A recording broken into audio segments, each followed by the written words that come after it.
You know what I mean? Like I think live action, you know what I mean? There's a thing with live action and cartoon animation or CGI animation, Gmod or SFM, where it's just really interesting. Like, you know what I mean? Just something about both of them, or they're just like really interesting. Like, a lot of both of those things, like they're both in common. They both share a lot of like common like things together.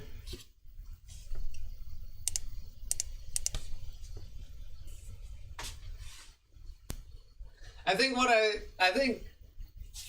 the character, I think like I think mainly a lot of the things that they share is like when a character is talking on screen, like how big they want that character to be on camera. I think that's an important thing. It's like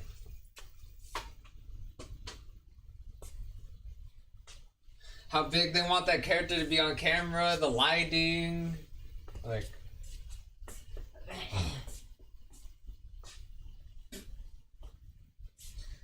I think the reason why a lot of characters are like, well, live action are like filmed in a sideways angle is because like maybe because of like lighting purposes or something like that.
I think that's one of the things about animation or cartoons that I like, or just art in general, where you get to do stuff where you can't do in real life. That's just like, that's the coolest thing. Just like Gmod, just the Gmod or SFM animations, just they do like just wild over the top like slapstick stuff. Just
are side by side.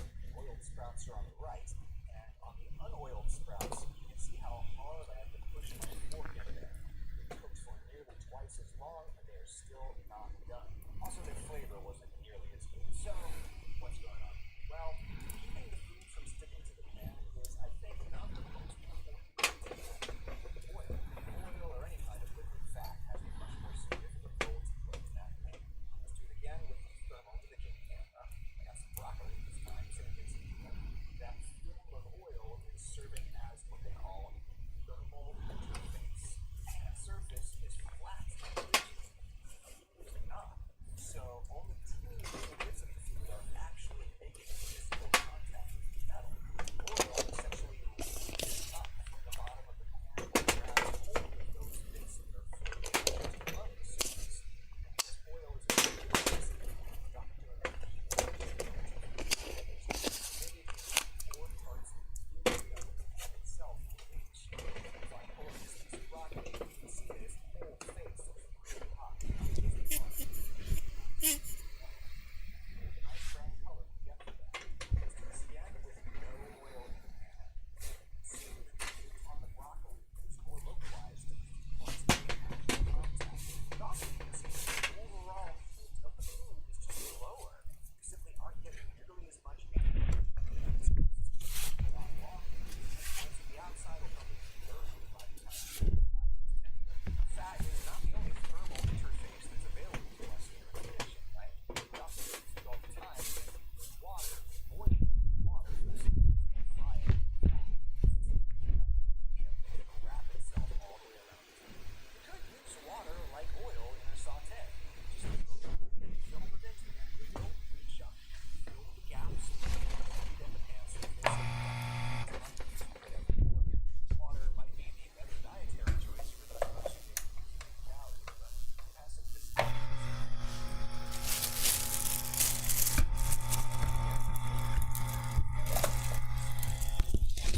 I gotta spit. Oh my god.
I like whenever I put this right here, it's like in camera, it's like in frame, but it's like right here, but it's like all the lighting. You guys can't see it that well because of the lighting. If I put it like right here, if there was something to put it like right here, it would have been seen. Right here, you guys could see it. Right here, it's just too bright. Right here, it's too bright. You guys can see how purple it is right here, but then right here, it's no longer purple, right? You know how lighting works? You know how lighting works? It's just nuts how like it's overly exposed. Right here, it's all white, but then right here it's purple. Right here it's purple, or you guys can see the purple kind of. It's just all about lighting. It's all about the fucking lighting. Just.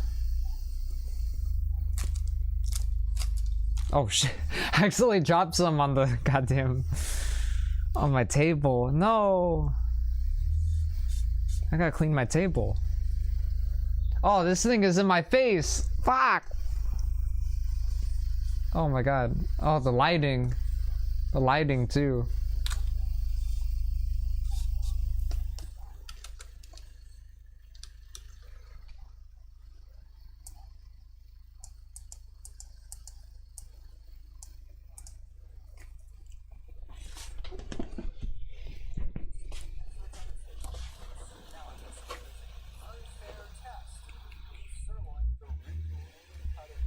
What was I gonna watch? I was gonna watch a video.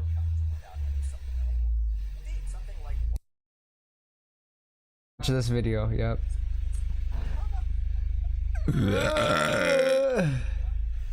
Condensed milk and brown butter brownies.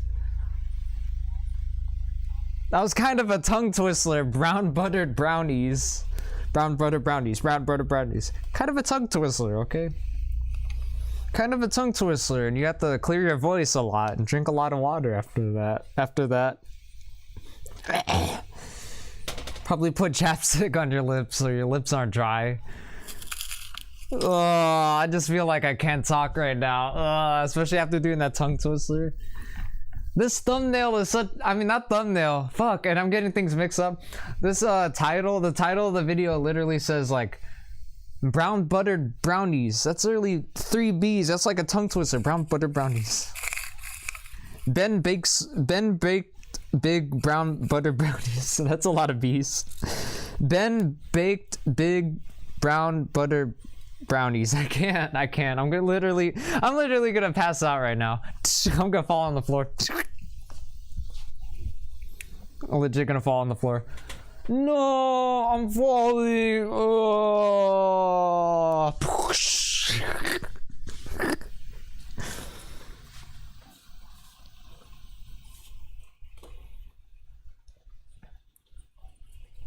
That's me falling down on the floor in slow motion.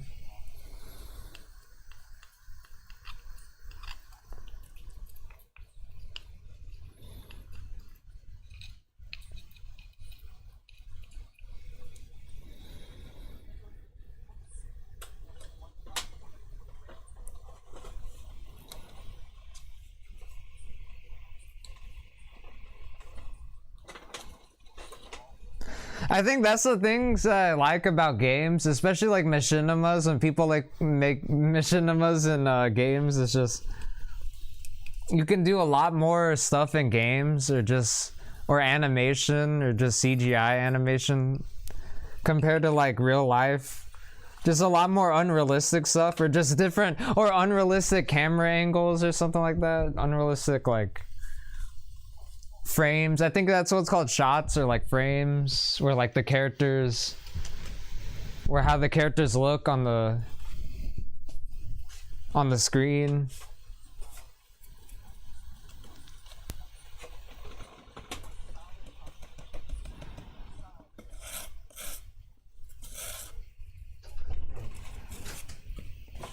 To me.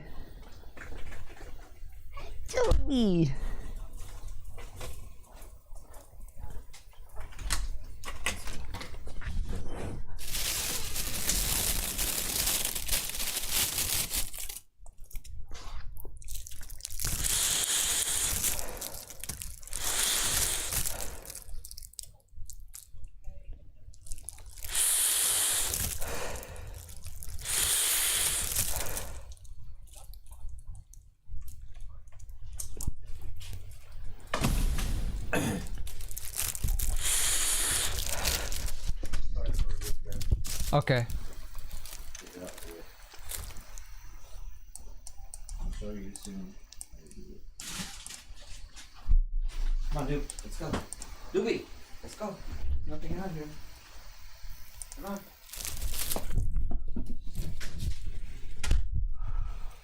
Already installed Honey using My Link have found over $31,000 in savings. You want to get in on that? Hit my link in the description. Join honey.com/Ragusia.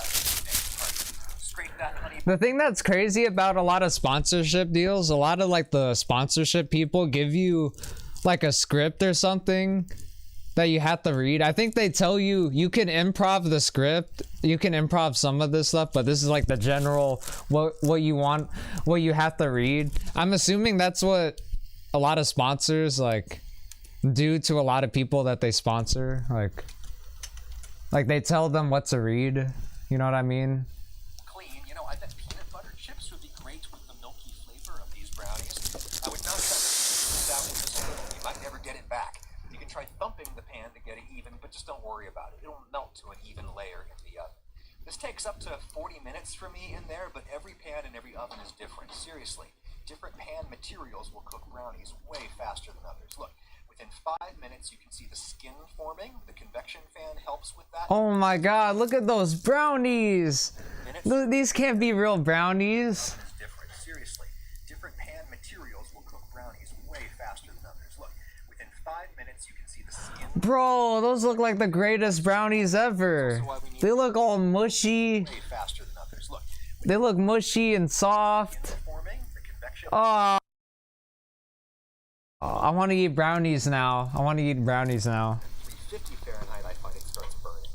After 20 minutes, the toothpick or skewer test shows us we're nowhere close. Super The good. toothpick or skewer test shows them that he failed. Minutes, the toothpick or skewer test shows Ah, us we're nowhere close. Super good. stuff on the toothpick. Nice, by the way. So we are after about 30 minutes, and if you like your brownies really fudgy, pull them at this stage where the skewer still comes out a little muddy. I like how he said toothpick or skewers, okay? Because there's some people that keep toothpicks around, okay? If you like them chewier, keep baking. This is 35 minutes, not totally clean. Those will be a hair fudgy. I'm pulling them. Hair fudgy. Now, so you gotta let them cool for at least a little bit. They look amazing. They look crispy. They look crispy, but then they look soft. It's like I have been investigating the science. the right consistency for Make sure that your brownies will have it. I believe that I've cracked the code. Not you just cracked the this crazy code, the brownie code. recipe. I will reveal that code on Monday. If you're watching this, it'll be linked in the description. Those are chewier than any scratch-made brownie I have ever had, with a really cool caramelized milk flavor. And here's a batch without any chocolate chips in them. I think I prefer those. The more you switch it around after you baked them, the more candy-like that top gets. You see that one? That is the thick and cakey version of this. I think putting chocolate chips in brownies is awesome. I don't hate on it at all, cause it's like it's already chocolate in there. You know what I mean? It's like extra chocolate. It's like if there's a chocolate chip cookie. Same basic deal. You just use the whole egg, a full cup of flour, and a teaspoon. Or like the cookie dough's made out of chocolate. I'm honestly really excited The about cookie dough's made out of chocolate, this, but these are my first home-baked brownies that I but it has chocolate chips in it. That's basically. think beats the boxed ones. Let me know if it works as well. They beat the box brownies. You can't beat box brownies. Conventional techniques. Betty Crocker. And Sarah Lee. Sorry, there's something in my nose. Betty Crocker and Sarah Lee. Sorry, there's something in my nose. I had to pick my nose. Derp. Ingredients, we can get very chewy brownies with a glossy, papery top, plus a strong, milky, almost marshmallowy flavor from the key ingredient, sweetened condensed milk. Get the oven heating to 325 Fahrenheit, 1 convection. Got it. I'm using a 9-inch square pan, 23 centimeters. You could go a little smaller. And these are very sticky brownies, so I recommend a parchment paper sling to get them out. It'll sit flatter in the pan if you just snip each corner diagonally a little bit. The whole snipping each corner is like a whole new thing. I've watched videos on baking, but I've never heard like the technique of like snipping Very sticky brownies. snipping the sides. I mean, no, snipping the corners. It'll sit flatter in the pan if you just Yep. snip each corner diagonally. Snipping each corner, yep. Good enough. The weight of the batter will hold it down. Whenever I watch, like, this guy is like really good at fucking cooking, but like whenever I watch like people do like untraditional stuff, it's like, oh man, is that gonna work? And then they make it work. Butter, half a cup, 113 grams. Yay! I like how you guys can't see my fucking gross looking nose. Oh my god, you guys can see my eyeballs. Not saying my mouth looks any better, Browned butter or my baggy eyeballs. flavors, but it works exceptionally well with the condensed milk here. First you melt it, then you boil out the water. Butter is 15 or 20% water. Butter is 15 or 20% water. That's crazy. Just like how he said nougat is like mostly air. I wonder what else is mostly air. I wonder if flow-thru is mostly... I think flow-thru is mostly air. I honestly think that flow-thru is mostly air. Because, no, that's... that's stupid. I'll stop. Brown the milk solids in here. Oh, a tiny whisk is extremely useful for this recipe. When the bubbling changes to fizzing and It's called tiny whisk because it's for tiny hands. in foaming, you want to make sure It's like that Burger King commercial all over again. Fuck. It's like that Burger King commercial all over butter again. smells kind of like caramel, and you can see it just turning brown. In goes half a cup of cocoa powder, 50 grams. I'm using Dutch cocoa. That's Oreos. You can use any cocoa powder you want. Whisk it in smooth. Let it boil in there. This step intensifies the flavor of the cocoa a bit. I can smell it toasting a little now, and I don't want it to burn, so off.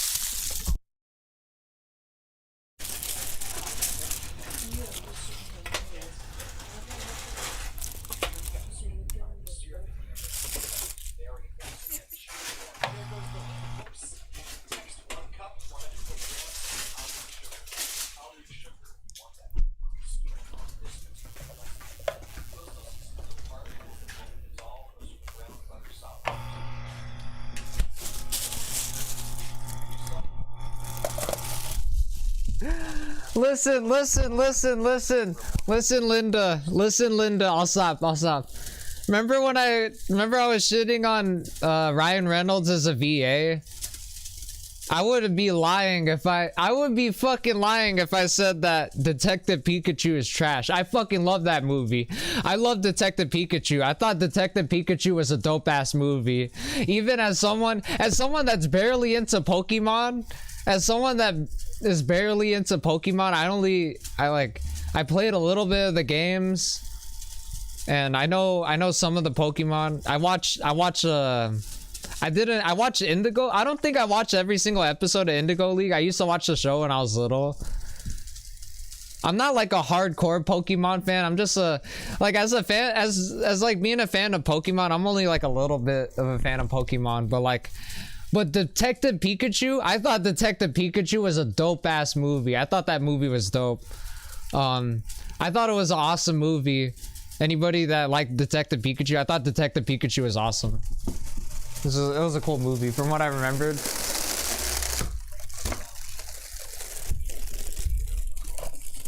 One solitary egg yolk. Sugar and everything is lower than temperature.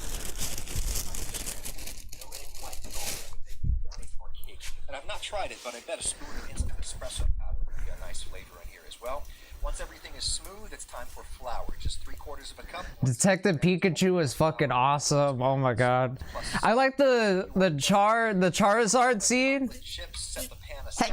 Oh fuck. A bit before you stir them in, or they will just Oh god, I gotta blow my nose. good. I'm gonna probably take allergy medicine. I like the Charizard scene.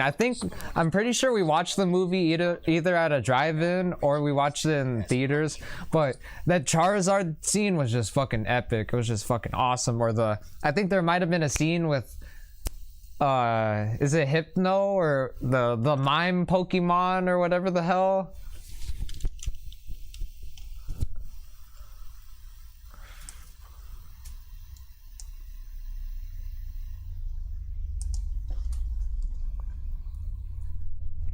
Sponsor of this video, let's thank them.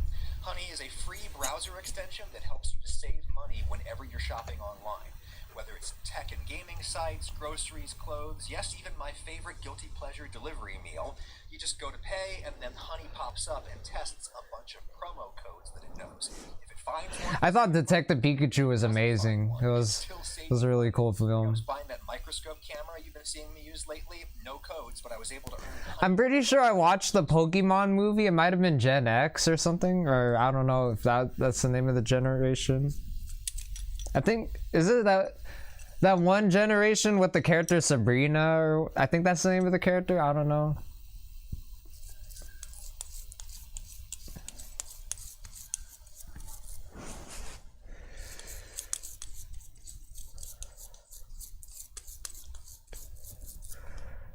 Coupon points I can put toward other stuff. Those of you who've already installed Honey using my link have found over $31,000 in savings. You want to get in on that? Hit my link in the description. It takes 2 clicks to install. Joinhoney.com/Ragusia. Thank you, Honey. I was talking, that's crazy. I was talking about the cinematography of this YouTube video. I'm like, man, it sucks. Like, I was talking, it was an old YouTube video. I was talking about the cinematography of the video. I'm like, it sucks that like the camera, they can't move the camera at all, because we can barely, they're barely putting emphasis on like, it's a board game video, but they're barely putting emphasis on like the board game that they're playing, because like they have to, like it's good that like the camera establishes like both of them, but it doesn't. They're reviewing a board game, but I don't see the board game. It's weird. I was just like complaining about the cinematography of the video. Sorry if you guys see me shaking. I'm like shaking this. That looked really sexual when I was doing this, and you guys don't know what I'm doing. I'm doing this. I'm like shaking this. That looked really. Imagine like someone doing this on a live stream. Oh my god, Dark Side Phil? My Dark Side Phil? What the hell? Clean. You know, I bet peanut butter chips would be great with the milky flavor of these brownies. For anyone that's confused, Dark Side Phil You might never get it back. uh The pan to get it did something that we all do, to an even but he did it on a live stream. up to 40 minutes for me in there. Dark Side Phil did something that we all do in our private time, but he did it on a live stream where everybody saw it. But every pan and every oven is different. Seriously, different pan materials will cook brownies way faster than others. Look, within 5 minutes you can see the skin forming. The convection fan helps with that. That's also why we need the heat a little lower. At 350 Fahrenheit, I find it starts burning. After 20 minutes, the toothpick skewer test shows us. Oh yeah, by the way, I rewatched this video. So like 30 minutes, and if you I'm back at this part of the video again, the toothpick part, where he's trying to see if it's done cooking. 35 minutes, not Or not done cooking, done baking. Done cooking. Cooking is like on stovetop. Baking is oven and pastries and brownies. I gotta spit. And I'm probably gonna take allergy medicine. I gotta spit. There's like so much saliva in my mouth. exactly. You can make sure that your brownies will have it. I believe And I gotta blow my nose. I'm probably gonna go take allergy medicine. for any brownie. I realize that when I get really sick, that's when I'm like, I'm not mentally okay. Link to the description. Like I'm not like in the right headspace whenever I get really sick. So anyways, be right back. The more they sit around, I might be right back. I'm just gonna put this away. that one, that is the thick and cakey version of this recipe. Basic deal. Shit. Use a whole egg, a full cup of flour, and a teaspoon of baking powder. Both recipes are in the description. I'm honestly really excited about this one. It took me a lot of versions. These are my first home-baked brownies that I think beat the box ones. Let me know if it works as well for you.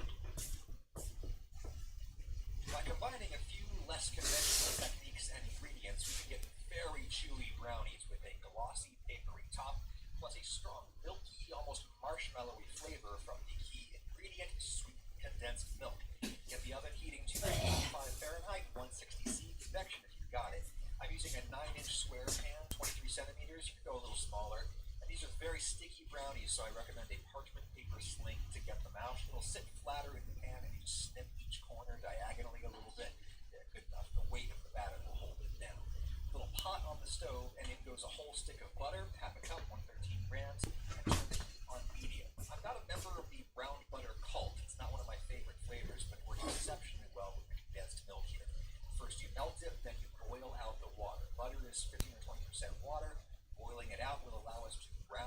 solids in here. Or a tiny whisk is extremely useful for this recipe. When the bubbling changes to fizzing and popping and foaming, you want to make sure that you're stirring. If you don't, the milk solids will sink to the bottom of the pan and stick, and then they won't be in our batter to warm them. When the butter smells kind of like caramel and you can see it just turning brown, it goes half a cup of cocoa powder, 50 grams. I'm using Dutch cocoa, that's the dark kind that's in Oreos, but you can use any cocoa powder you want. And when it's whisked in smooth, let it boil in there for a minute. Go a bit, I can smell it toasting a little now, and I don't want it to burn, so off the heat this comes. We're done with the heat. Time to whisk in an entire 14-ounce can of sweetened condensed milk, about 400 grams. Make sure you get the sweetened kind. The syrup in here makes these brownies very moist and chewy, and there goes the lid. Whoops. Next, 1 cup, 120 grams of powdered sugar. Gotta be powdered sugar if you want that papery skin on this particular recipe. You will still see some little particles that won't dissolve. Those are the brown butter solids. Those aren't a problem. Big lug of vanilla, a couple of teaspoons, a pinch of salt, only if you used unsalted butter. And this is optional, but a little glug of molasses makes the flavor more complex, far too sticky to measure out. Bottle. Because brown sugar is just sugar plus molasses. And 1 solitary egg yolk. The sugar and everything has lowered the temperature in here plenty, so it's not going to scramble. And I've not tried it, but I bet a spoon of instant espresso powder would be a nice flavor in here as well. Once everything is smooth, it's time for 3/4 of a cup, 160 grams all-purpose flour. Just that in. Any nuts if you want those. If you want solid chocolate chips, set the pan aside and let it cool a bit before you stir them in, or they will just melt instantly into the batter. No good. Chilling those chips in the freezer helps to prevent that, and I'll do a cup at most. A wooden spoon is now pretty much the only thing strong enough to handle a batter rich and sticky as honey. How long have we been live streaming? An hour? Doesn't feel like it, man. I'm so high right now. Doesn't feel like an hour. Gaming sites, groceries, clothes, yes, even my favorite guilty pleasure delivery meal. You just go ahead. He says yes, even my favorite guilty pleasure delivery meals. God damn it. The worst get to the best, okay? Nah, I'm joking. Delivery meals are awesome. He means like Grubhub and all that stuff.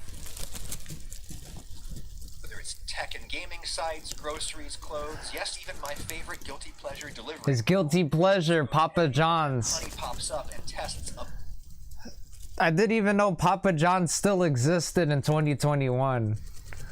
Didn't they go out of business? Because of like the whole scandal or whatever the hell controversy the owner went into. promo codes that it knows. If it finds one, You know what's crazy? You know what I mean? Like people like the Papa John's guy gets into controversy and people forget what the controversy is about, and then they assume, oh, he's like Jared from Subway. It's like,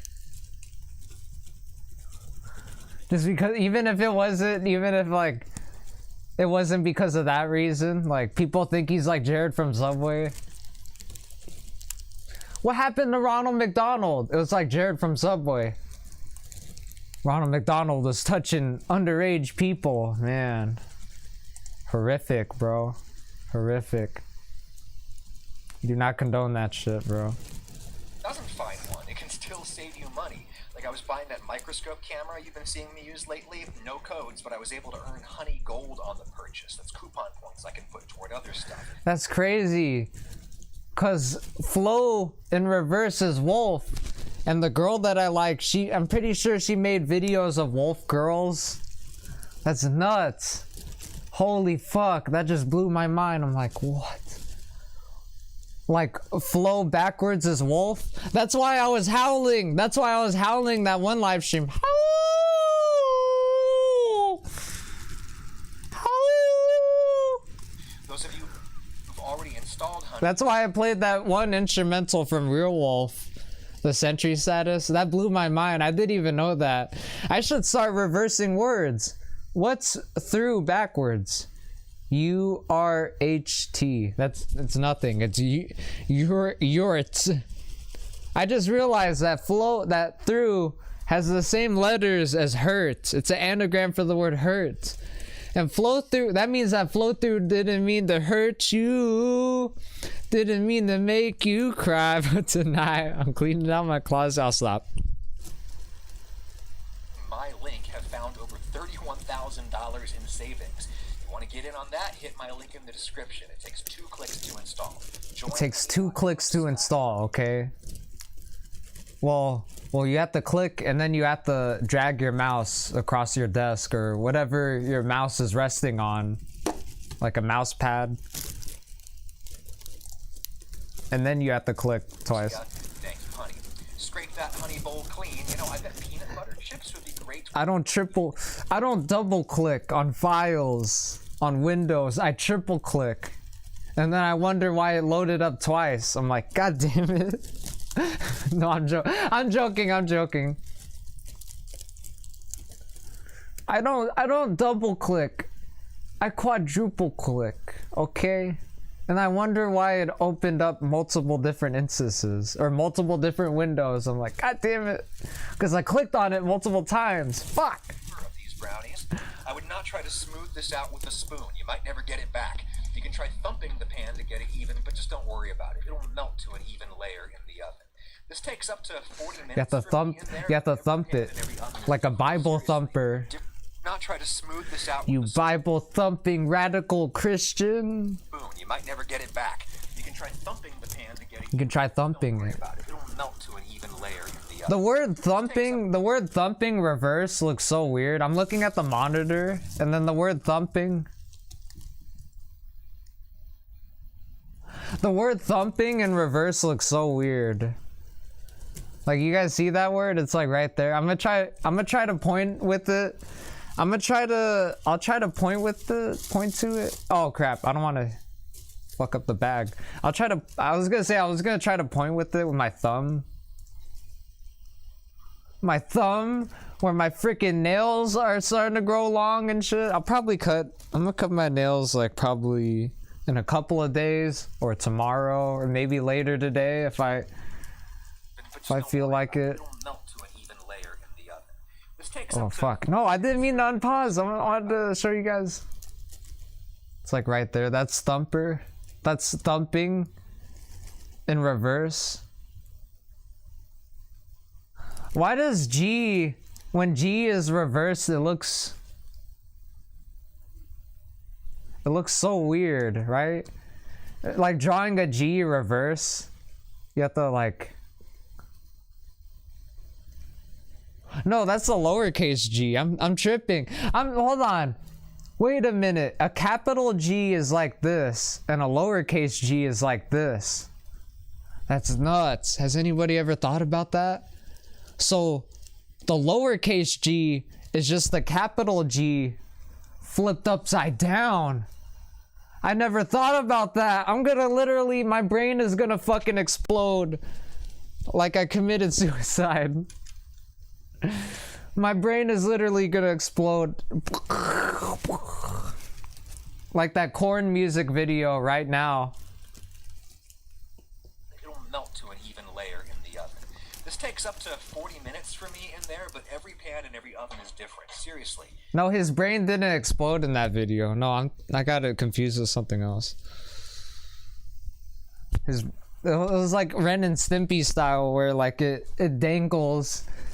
His brain is out of his head, but still attached to his head, and it's like dangling, like cartoony. And materials will cook brownies way faster than others. Look, within 5 minutes, you can see the skin forming. The convection fan helps with that. Skin forming. That's also why we need the heat a little lower. Did the video loop again? No, I'm tripping. I just paused. I literally just paused the video. Skewer test shows us we're nowhere close. No, the video looped again. I'm tripping. The video literally looped again. I literally watched. This video is like 5 minutes long and it looped like 3 times. Oh my god, I'm still watching the same video. Jesus Christ.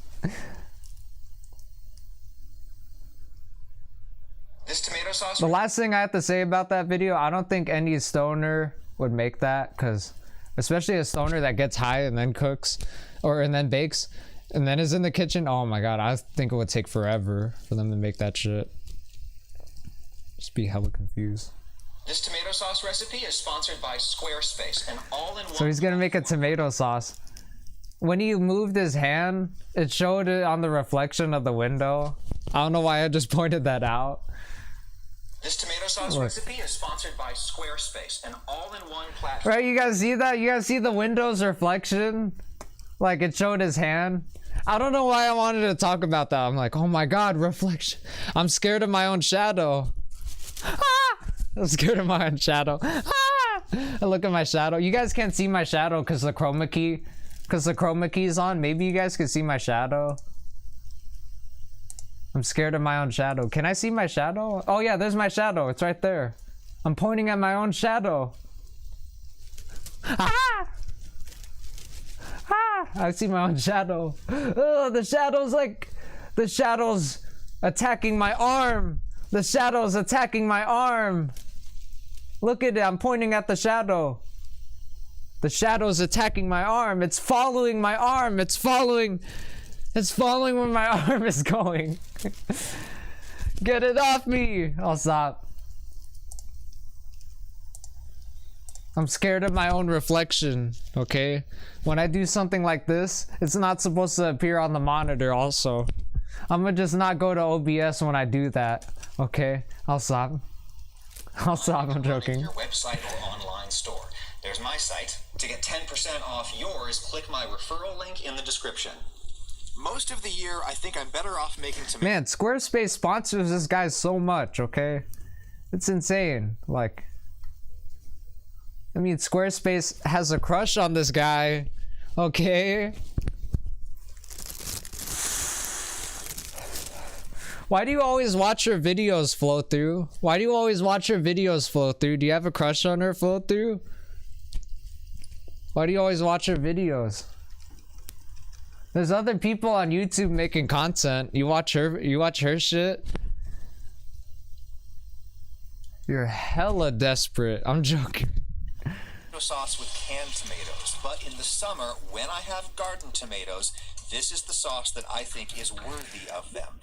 Intense, sweet, and almost smoky roasted flavor. I start by cranking the oven to 450 Fahrenheit, convection if you've got. Everybody wants a smoky flavor, okay? Thing with growing tomatoes. Because only you could take out forest fires. They don't always come out perfect. Birds peck at them, bugs eat them. Birds peck at them, bugs eat them, which is even more of a reason why you should eat tomatoes, because there's bugs in it, and bugs have protein. We should start eating bugs. No, I'm joking. But that's okay.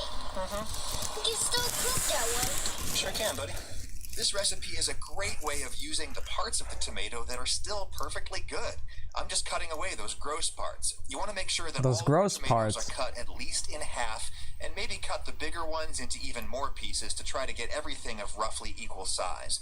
Olive oil goes in the pan. I'm getting everything coated and skin side up. That's important. Skin side up. In this 10-inch skillet, I'm just making enough sauce for me to have dinner. If you have a big roasting pan like this, you could maybe make enough for 4 or 5 people, but no more. Each chunk has to have its own personal space on the pan. How does he do a camera shot like this? I always wonder about camera shots like that. Do they have to like do this? Does he have to like do this? Especially like he has like camera shots like this. Does he have to, but like a sideways camera shot, does he have to like do this? Oh, this looks hella goofy on camera. Does he have to like do this? Hopefully I didn't move the camera at all. Does he have to like, right, the sideways camera shot? Roasted. You can't. Or I think it's kind of weird because of where the camera's positioned, so I'll probably like do this. So it's like, so like this is, pretend like the table was right here instead of right here. Instead of right here, what if it was like, so he's like filming. What if like you have to do like a sideways shot? You have to do this, like. Pile them up. The catch with this recipe is it's not good for making a big quantity. Everything is skin side. Remember? Hold on, I don't know if anybody talks about this anymore. Remember when fucking like people used to shit on people that take pictures of their food? Cause it used to be a taboo or something like that, or just like It used to be weird to take pictures of your food. I don't know, maybe I just watched too much Smosh or something. Maybe I got that from Smosh or something like that, but like it was just weird, whereas like looking back at that, it's like, bro, what the hell is wrong with taking a picture of your food, okay? I'm like thinking of like a counter argument, someone that hates people that take pictures of their food or record food videos would be like, cause when you're eating food, you just want to eat it and then shit later. And I'm like, what? Like, I think people that take pictures of their food, they're more like into photography, they're more into photography, but yeah. Up into that. Or just, you know what I mean, those people that want to make their food look like, oh, this like tastes amazing, you know what I mean, it looks amazing, look at it, whoa. Blazing hot oven it goes while I'm waiting. The thing about cameras can make food look so different. Like, you could hold the bowl, or it's so weird. I think it's about angles or whatever the hell. It's about angles or where they position the camera, like the perspective. It's like they can make food look really big. You know what I mean? Like, you know how like when you put your hand, I think they put their food close to the camera so they can make it look big. Well, when they put the food in their mouth, it looks really small. It's because they put their food close to the camera, and when you put stuff close to the camera, when you put your hand is hella small right here, because this is how your hand is supposed to look, but when you put your hand close to the camera, it becomes like it's huge. They put their food close to the camera to make it look like it's huge, but in real life, like, that's how mukbang YouTubers do it, and it's only like with like this, when they're doing this, when they have it like set on like a tripod or a stand or something, or they have like the camera sitting, that's how they do that illusion, right? You guys see my phone, what if I put my phone close to the camera? Whoa, it looks huge as shit, right? It looks huge as shit, you know what I mean? Because it's an illusion, right? It's an illusion. It just gets bigger. It gets bigger the more it's like pushed to the camera. And well, the lighting also gets messed up too. Well, the lighting on this thing, like, it just gets messed up.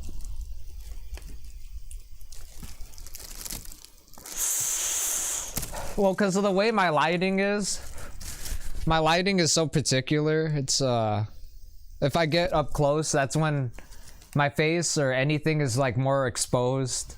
That's what's called exposed, or just like, you know what I mean? Right when I get too close to the camera, I start to glow. My face becomes like really light, because it's like near the light. There's like a light up there. It's crazy. So if I put anything, even like the phone stand or whatever the hell, it gets really bright, okay? But right here, it's not that bright, or it depends on where you shine it. It's crazy. It's crazy how lighting and cameras work. It's just nuts. Like, just perception, like perspective and all that stuff. I forgot about that word, perspective. Perspective, that's a word. That's the word I was looking for.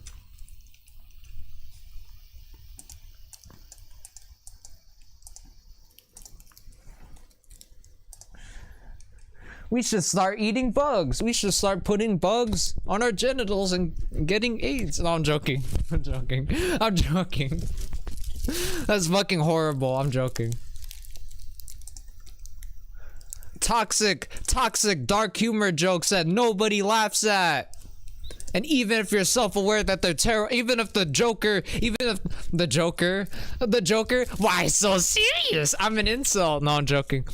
Even if the person saying the joke is self-aware as fuck, it's still not funny, okay? Fuck. Couple of shallots or one enormous shallot, good lord. There's no rush on this part. We won't be putting these in until the very end.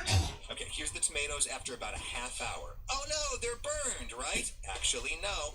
Only the skins are burned. Let them burn. They're protecting the flesh, which is why these had to be skin side up. The way I can tell this isn't done yet is there's still a big layer of juice on the bottom of the pan. I want to cook this until that liquid has reduced down and started to brown on the bottom of the pan. So back in it goes. That's what I'm looking for. See how it's starting to brown at the bottom? Oh fuck! I just knocked over my mouse. God damn it! Different every time. Guys, I literally just saw an animal. I looked outside in the backyard door. I thought there was an animal. That might have been my dog or something like that. If that wasn't my dog, that would have scared the fuck out of me. That's either a cat or something like that. A cat that snuck in. I accidentally dropped my freaking mouse. God damn it. You know what I mean? Like look at my clip mic. Look at how small my clip mic looks. And then I put it close to the camera. And now it's like big as my head. It's as big as my head. Look, it's as big as my head whenever I put it close to the camera. That's how like angles and like perception works and like or perspective and all that stuff.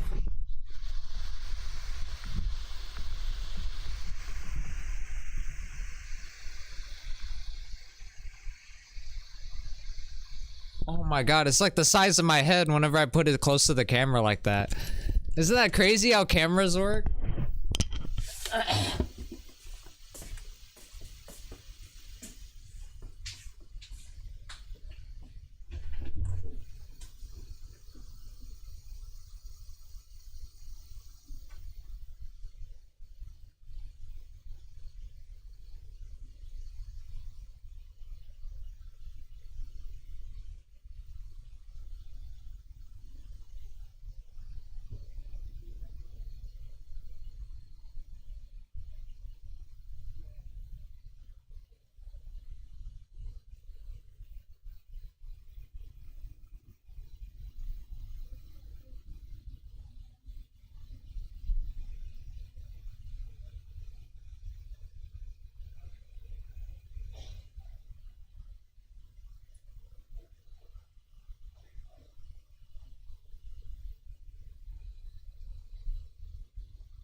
I'm sorry, hold on. I'm sorry if I was like absent. I just had to absent? What the hell? This sounds like a school.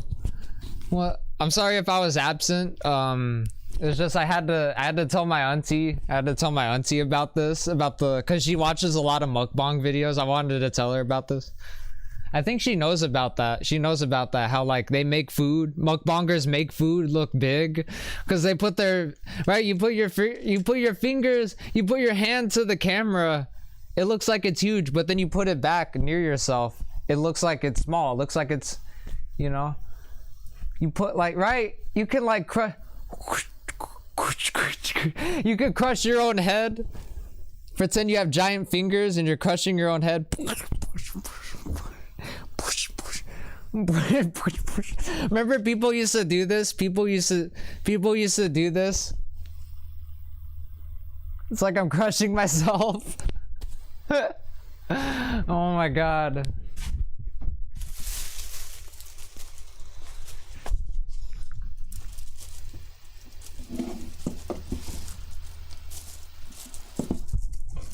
I think my auntie was the first one to tell me about that, where like I didn't know that for a long time. I thought like you watch a lot of mukbang videos, it looks like they're eating a shitload of food, but they could be eating like a little food, you know what I mean?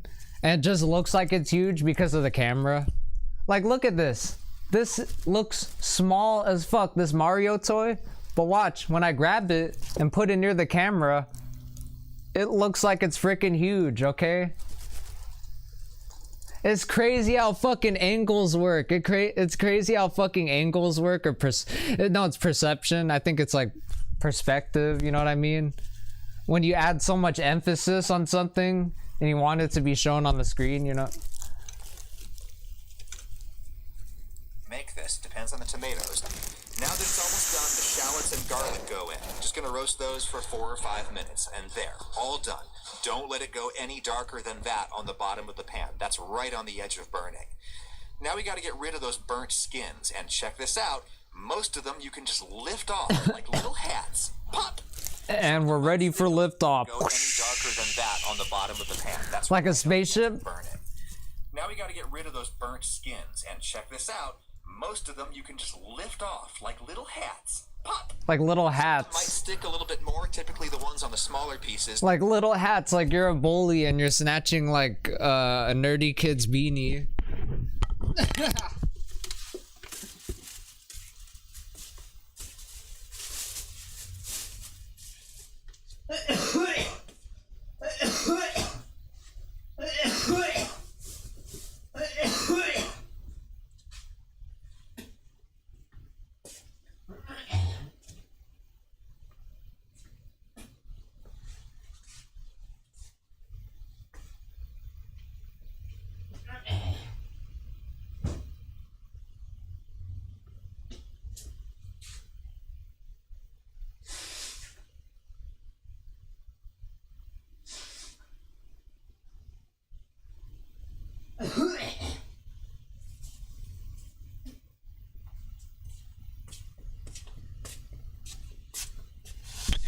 Guys, I didn't get to take allergy medicine because it wasn't open and I was scared to open it when my dad was, because my dad was cooking and I was scared to open it.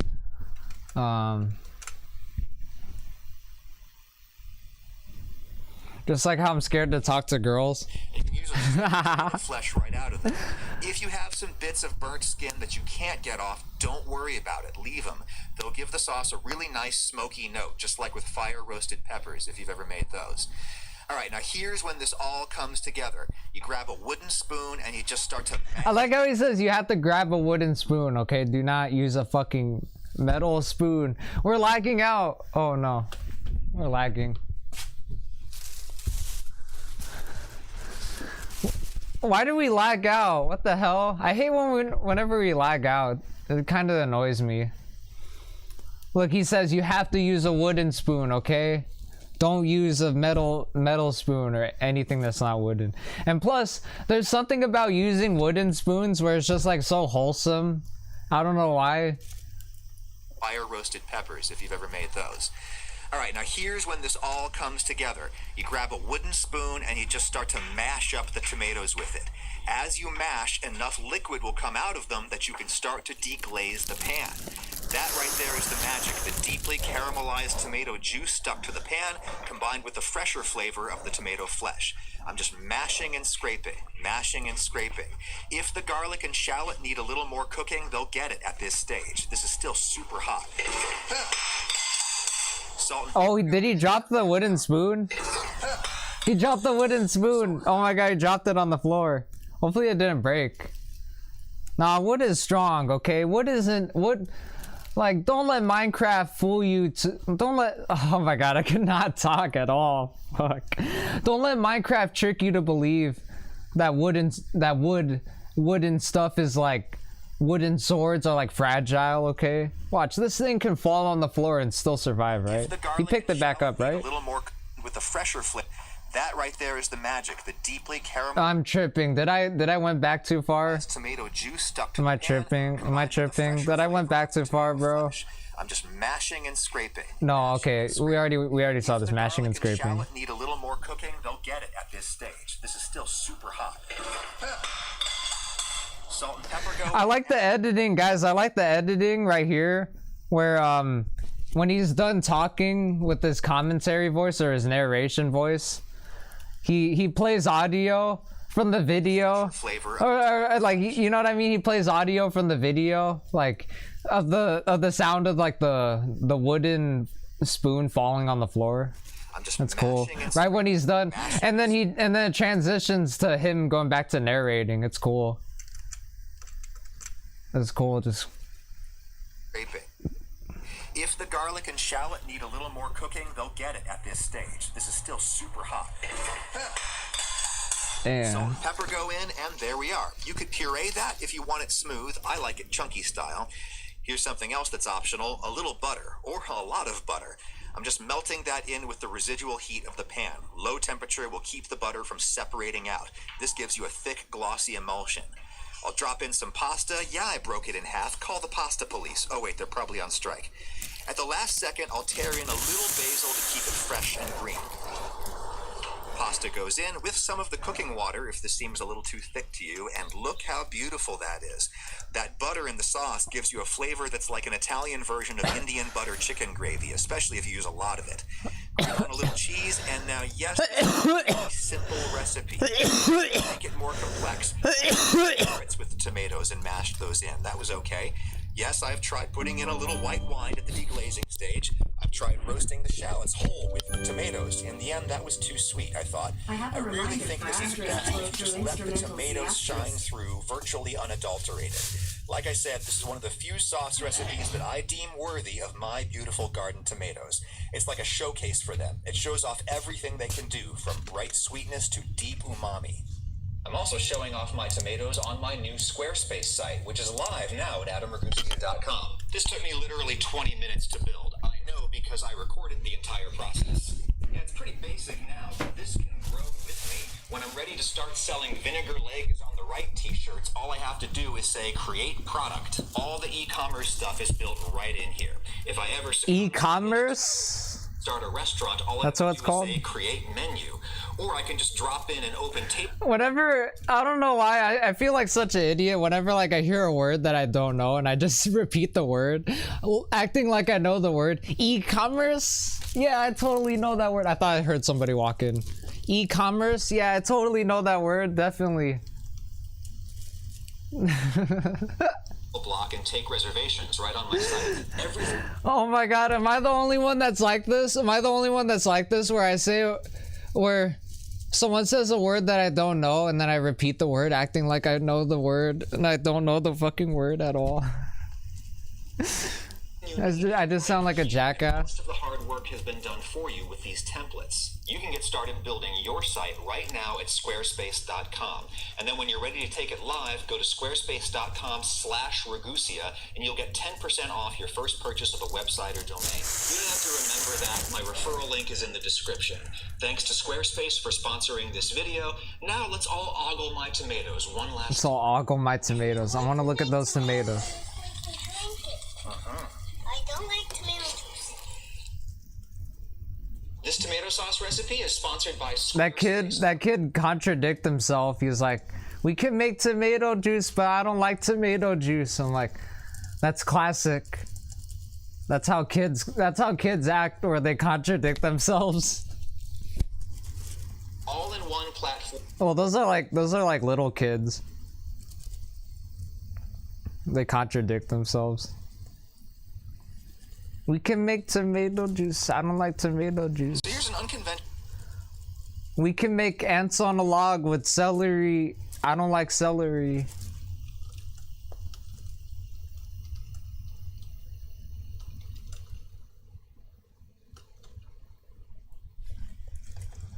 But surprisingly easy way of doing an ersatz rotisserie chicken at home.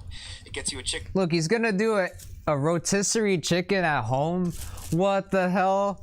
Adam Ragusio is basically saying, why do you need to just waste your gas going to Costco when you can just make a rotisserie chicken at home? But then again, you kind of do need to waste gas just so you could get the ingredients or all the stuff at the stores, you know, at the stores you have to go to. With a really nice crispy skin, but more significantly, it gets you these potatoes. Why waste gas? Yeah, why waste gas? Okay, bro. It's all about climate change. Thinking about the environment, okay? Why waste gas? Just walk there. Just walk there and then you get stalked at by homeless people, creeps, or any other... Oh, I'm joking. Is it weird that people that... I always assume that people that don't go out that much always say that, where it's like people that go out, or it's just people that just always think negatively. They assume that, you know what I mean? Where it's like, oh, outside is nothing. I'll never go outside because outside is filled with bad people.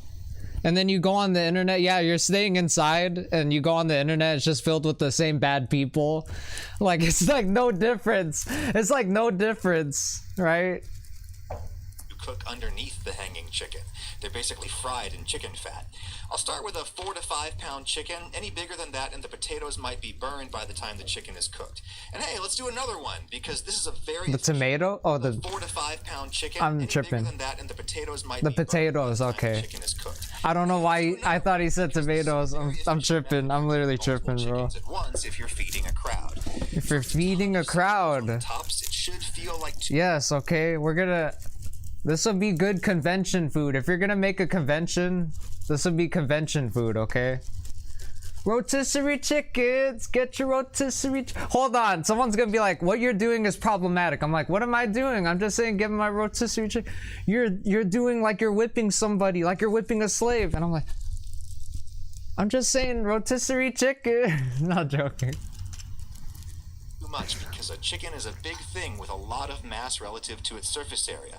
Then I'll do garlic powder and paprika. Those are the classic grocery store rotisserie chicken spices in the US. Also some black pepper, and I'll smush that all around. And he seasons, or it's marinating. He's not seasoning it because he's like using his hand to like spread around the stuff that he's putting on to the chicken. Big thing with a lot of mass relative to its surface area. Then I'll do garlic powder and paprika. Those are the classic grocery You guys cannot see it. You guys cannot see it because of the lighting in the US. at all. Okay, you guys can kind of see it. You guys can see the red. Then flip them over and do the exact same thing to the other side. Gives it a massage. The seasoning falls onto the pan underneath, that's just fine because that's where the potato. This guy has a different. This guy emanates with a different vibe compared with Babish. I love Babish. Listen, Babish, if you're watching this, I fucking love you. Adam Raguseo is better than you in a lot of ways, but I don't know. I'm trying to point out how he's better than you in a lot of ways, but I'm just trying to find the reasons why he's better than you. I'm trying to find the reasons why. I can't put my finger on it, but he's just better than you, Babish, in a lot of ways, okay? Those are going eventually. I'll stick half a lemon inside each one, and you could absolutely roast these right now. But I'm gonna You have to stick a lemon inside of the rump. lemon inside. It's so weird with like butts. The thing about butts, this is so weird. This should be clipped out. Someone should clip this. This is like flow through talking about butts. The thing about butts is like butts can be called and can be called so much different things. Glutamus maximus, ass, behind, rump, bum. Even though bum, it's crazy. Bum. Some people call like ass or the butt the bum,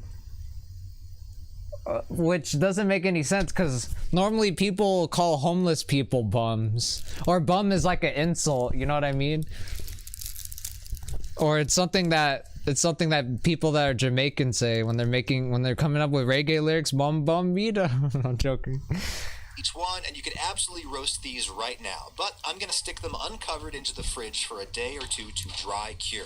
The bottoms are For a day. I like how he says you have to do this for a day or two, okay? Man, it takes a long time to make good meals, okay? But that patience is the reason why you're still alive, okay? Drinking water. That's crazy. That Mr. Beast video says he doesn't eat for 30 days, but he still drinks water. You still have to drink water though. Remember that. Even though you starve yourself, you still have to drink water. If you don't drink water, I think I've heard about people not eating anything, but I think not drinking anything, not drinking water, I think that's way more dangerous than not eating anything. I think that's called water fasting. I think that's more dangerous. The thing about water, you need water. Like, it makes sense because most of us are water, and we need water to stay alive, you know what I mean? Most of humans are fucking water, but we need water to stay alive. So making yourself not drink any water at all is like really not good, because it's like water is a part of like making you rehydrated, you know what I mean? Like, it makes sure you can still go to the bathroom, you know what I mean? You can go pee. I think water is just a part of like being a human, you know what I mean? Just like, because it's like we're composed of water, we're mostly water, so it's like I think depriving yourself of water is just way more dangerous compared to depriving yourself of food. Or I think one of the things that's more dangerous, I think, like if you deprive yourself of water but you still eat food and then your mouth is just filled with salty stuff, or that's just horrible. You know what I mean? Like you're gonna die of like dehydration, which I don't know. So there will be air. I don't know, but then again, that's debatable because there's water, food. Some foods turn into liquid. I don't know. All around. That's a The debate. skin will dry out, which will make it nice and crispy.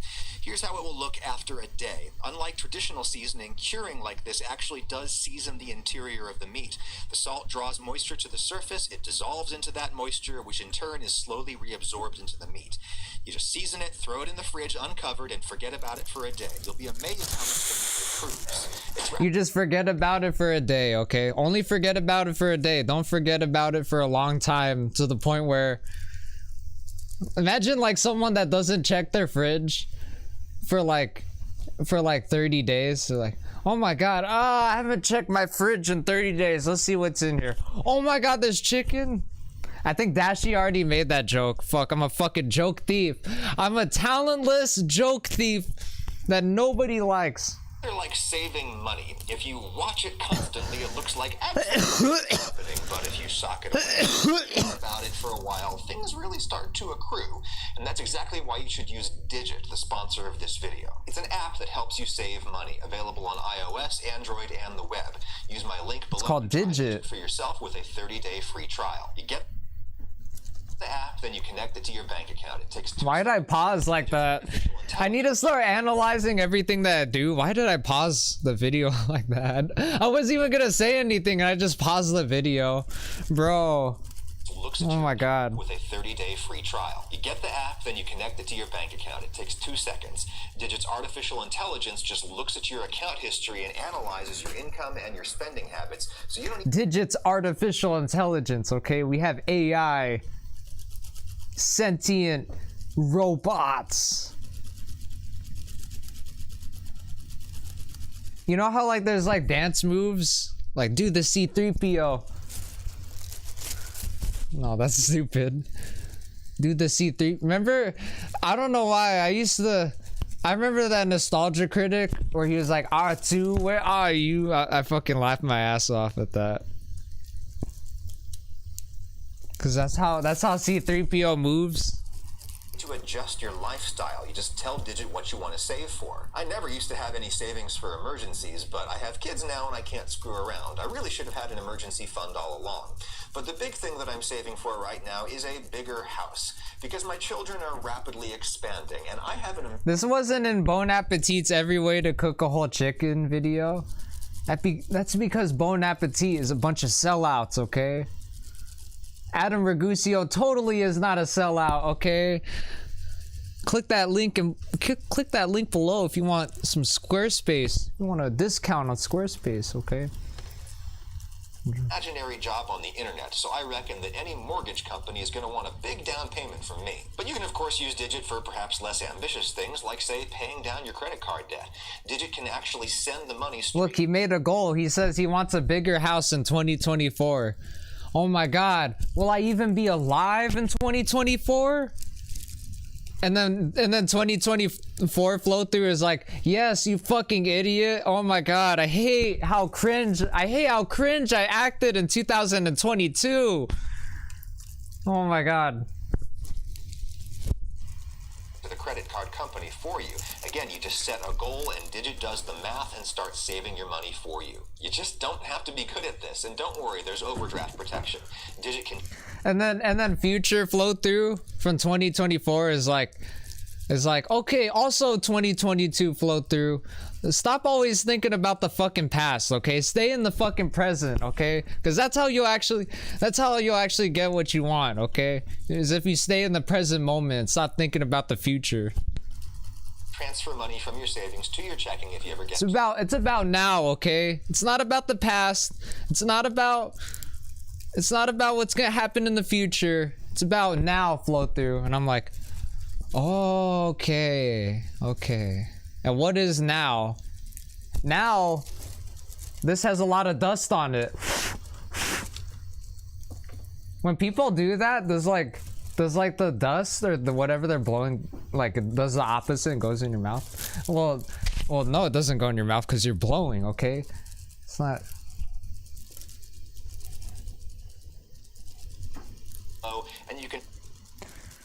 I thought of something really sexual when I said that. Oh, I don't think I want to talk about that right now. I'm not gonna talk about not safe for work shit right now. I already talked about ass. I already talked about or some people call ass, butts cheeks. Butt cheeks. No. Pause your saving at any This is like short of butt your cheeks. digit account are held at FDIC insured banks and insured up to a balance of $250,000. FDIC insured banks, okay, not FDIC, FDIC, okay, don't call it FDIC. What are you, immature and childish? Okay, maybe I am a little bit, but And you unlock a savings bonus every 90 days. Use my link below to try Digit for yourself with a 30-day free trial. And thanks to Digit for sponsoring this video. imagine like a homeless person watching this video. He's all like, savings, ha! That's what the kids are into nowadays. Man, it's pathetic. And then I'm all like, I walk past a homeless person, I'm like, hey, yo, you need a sandwich or something? You look hungry, man. And the homeless person's like, fuck off! Now here's I the want to truth. die alone. Later. The skin is looking a little leathery, and that is good. Though again, that dry curing phase is totally optional. Time to tie these things up. You need maybe 3 feet or a meter of butcher's twine for each chicken. Step 1 is to nestle the middle of the string underneath the chicken along its spine. Then send You one have to put a string on the chicken, okay? Not silly string. that string up along the length of the breast and feeding it right in that natural depression over. And you have to tie it, okay? It's sort of like tying your shoes. Remember the bunny ears and all that stuff? The bunny ears? Heel bone. Right over the bird's rear end there, I'm gonna wrap the 2 ends of string around each. Right near the bird's rear end. He said rear end, right? There's so much definitions. There's so much words for butt, right? There's rear. There's... Right, you know what I mean? Backside, behind, back. Back doesn't make any sense because back could mean like your spine. It could mean like your calves. It could mean like, it's like right, that's your calves, right? Or is that your thighs? No, that's your, I don't know human analogy. I don't know human, I said human analogy. I don't know human anatomy that well. I almost said human analogy. I mean, you can tell by the way I talk as a person, I pretty much bullshitted my way through fucking HS, okay? And I never actually like, and I basically learned how to talk through YouTube videos, okay? From people that also have broken English, so that's not good. Other, and then I'm gonna And I also learned how to be funny because of YouTube videos, so blame YouTube. No, I'm joking. the 2 legs together. It's more secure if you can get one knee joint laid on top of the other like that. Knee I'll show you joint. that again. I'm neither a butcher nor a Boy Scout. I'm terrible with knots, so if I can do this, you can too. Middle of the string is underneath the bird along its backbone, and then, whoops, I'm in your way. Whoops, Then I'm you in your just way. Wind the 2 ends around each other once or twice, just like. He's like, whoops, I'm in your way. I don't want to cover the camera. The string is underneath the bird along its backbone, and then, whoops, I'm in your way. Alright, then you gotta just wind the 2 ends around. He's in the way. Middle of the string is underneath the bird along its backbone, and then, whoops, I'm in your way. Yeah, your hand is kind of covering the camera, Adam. 2 ends around each other once or twice, just like that. Then use the X. Man, it's so crazy that people on the internet named Adam are like the nicest people ever. Kinda. Kinda. Best to tie the legs together, ideally with one knee kind of locked over the other. I'm using a butcher's knot to tie them off, but I'm like a less funny Scott the Woz when I'm in this When I'm in this, like the vibes that I emanate right now is like I'm a fucking less funny Scott the Woz. Thing secure is fine. Okay, now to hang the chickens from your oven rack. A less funny Scott the Woz. That's implying that Scott isn't funny. Scott is fucking funny, bro. I love Scott. Scott's entertaining. I love his videos. I'm like a discount Scott the Woz. But if Scott the Woz was live, You're gonna need some large metal S hooks. I'm sure you could buy something. you need an S hook, okay? I bet these out of a wire. Now S hooks, you can get these, okay, in Hitman Contract, okay? Specifically that one mission with the Meat King. Coat hanger works just fine. I'm such a fucking nerd. I'm such a fucking nerd. Through the chicken's tied legs, and there you go. Hanger works just fine. You just hook that through the chicken's tied legs, and there you go. Hanging chicken. I tried to do this once by simply tying the legs together. I did not send that supporting. That is weird. Oh my god. That is the only time I actually saw like a real life S hook. The only time I saw a S hook was like in Hitman Contracts, the Meat King mission. This is the only time I ever see like a real life S hook. String all the way down around the breast, and when the chicken was almost done, the dark meat went soft and the bird literally fell out of its own hip joints. So yeah, you need the string to wrap all the way down around the chicken at least once. You also need to make sure that you hook the chicken between its legs and not on this other string that's suspended over the cavity. That is not strong enough. It will break in the oven and your chicken will fall. You a tragedy. You a parody. I remember that. That was the Nicki Minaj diss track on Lil Kim. What is wrong with me? Are strong. You a tragedy. You a parody. That is not strong enough. It will break in the oven and your chicken will fall. The legs are stronger. All right. That shit will fall, okay, and it'll be horrific to witness if you can witness it, which you can't because it's inside of an oven. The oven. And protected by like the oven screen or whatever. Have 3 racks, take one of them out and just stash it somewhere. Then put 1 rack all the way in the top position and 1 all the way in the bottom position. Heat-wise, you have to rearrange your racks, okay? Roast setting at 425 Fahrenheit, that's like 220 C. But really, every oven is different, and I think you're gonna have to experiment a bit. Certainly, if ever there was a time to use convection, now is it. All right, now potatoes. I've got 3 pounds or 1.5 kilos of floury baking potatoes, russets, and I think russet skins are gross unless they get exposed to heat, so I will peel these. I think any potato would be fine for this as long as they're big enough that you can cut big chunks out of them. 1 kilo of potatoes. He holds so much weight. Potato weight. So I will peel these. I think any potato would be fine for this as long as they're big enough that you can cut big chunks out of them. But mealy potatoes like these seem to be better at absorbing all the chicken goodness. I've got some dirt on those, so I'll wash them off. And now we're going to cut them into really thick slices, like 1.5 inches or 4 centimeters.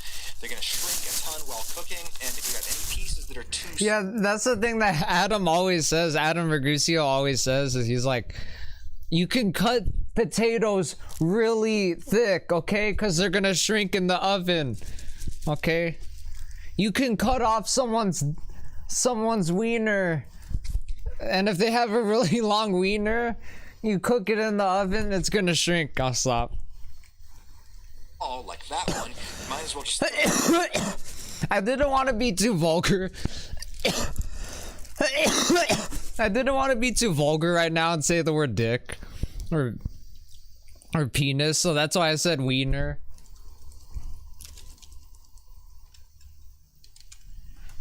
I'm just gonna burn. Now I'll move those chickens off the rack. This is one of those situations where it really helps to have a probe thermometer that's on an oven-safe cable. That way you can. It's on an oven-safe cable? Right now, and not when this chicken is hanging parallel. Yeah, not a cable that's gonna like go haywire, electrocute. A hot oven. Be careful not to hit bone. Bones get hotter than meat. And I will oil them up a tiny bit. That really gets you a much browner skin. Let's get rid of that dirty rack because underneath we have a pre-seasoned sheet pan on which to put our potatoes. Everything about this method is so synergistic, which I think is really valuable for home cooking. Because everything about this recipe is so synergistic. Oh my god, he says synergistic? Like synergetical unity. Flowthru's BitChute account that nobody cares about. And then people will be like, didn't you like re-upload a video of like a Nazi showing their dick? And I'm like, was like the first year I discovered those YouTubers. I just thought that video was funny. I don't share any beliefs with the people that made that video. I'm gonna make sure the potatoes are evenly spaced out and all lying flat in one layer. Pan goes onto the low rack, and then we take the chicken and just hook it onto one of the bars in the upper. So you have to put potatoes underneath the chicken, okay? Makes your chicken taste like potatoes. Rack. You can see why you need a big S hook for this. If it was little, you'd be more likely to touch those hot Chicken racks and burn potatoes. yourself doing this. I think the leg's getting pulled. You're gonna touch the hot racks and burn yourselves? Oh my god, that'd be awful. And then when you burn yourself, you'll have a mark on your freaking finger, and then your hand will start to look like a hamburger. Hot like that helps the dark meat to get more heat and to cook faster, which is always the challenge in roasting chickens. The white meat is always done before the dark meat. Last thing is to just pour a thin layer of liquid into the pan with the potatoes. I've got an open container of stock to use, but you could get away with water. If you don't have some liquid in there to start with, the potatoes would probably cook faster than the chickens, and you definitely get a ton of smoke in your kitchen from the drippings hitting the bare pan surface. Right, close her up, and then you'll want to check on these every 15 minutes or so and shift the rack around. Toxic, problematic, dark humor that only I laugh at and nobody else in the world laughs at, and everybody gets uncomfortable at me whenever I say these jokes. So that all of the potatoes get some direct drippage from the chickens. I just love this method because you'd have to put a drip pan under the chickens anyway, so it might as well have some potatoes on it. Halfway through cooking, half of this pan is Now the chickens look like a butt. Legit, the chickens look like a freaking butt, okay? I'm not even joking. Oh my god. Get these dirty images out of my head. Okay, it just looks like a piece of chicken. It doesn't look like something on a human body. Something on a human's body. Stock is evaporating, which is good, but my oven is not level, which is bad. So I've rotated the pan to let the remaining stock flow down to the other side for a little while. And He says the word flow and synergy. Okay, this guy's awesome. That's why Adam's the best. It's like Adam says words to tickle me, to make me try to watch his shit. I'm like, god damn it, okay? You beat me into submission. I will watch your videos, okay? after about an hour of roasting, the internal temperature is... I don't get it. Like, the thing about, like, humans, like, we're all so complex. What if you're a switch? What if you're a switch, but you're mostly want to be a dom? You know what I mean? It's hard to explain, right? We're all different people, right? You can't just say you're a switch, you're a dom, or you're a sub.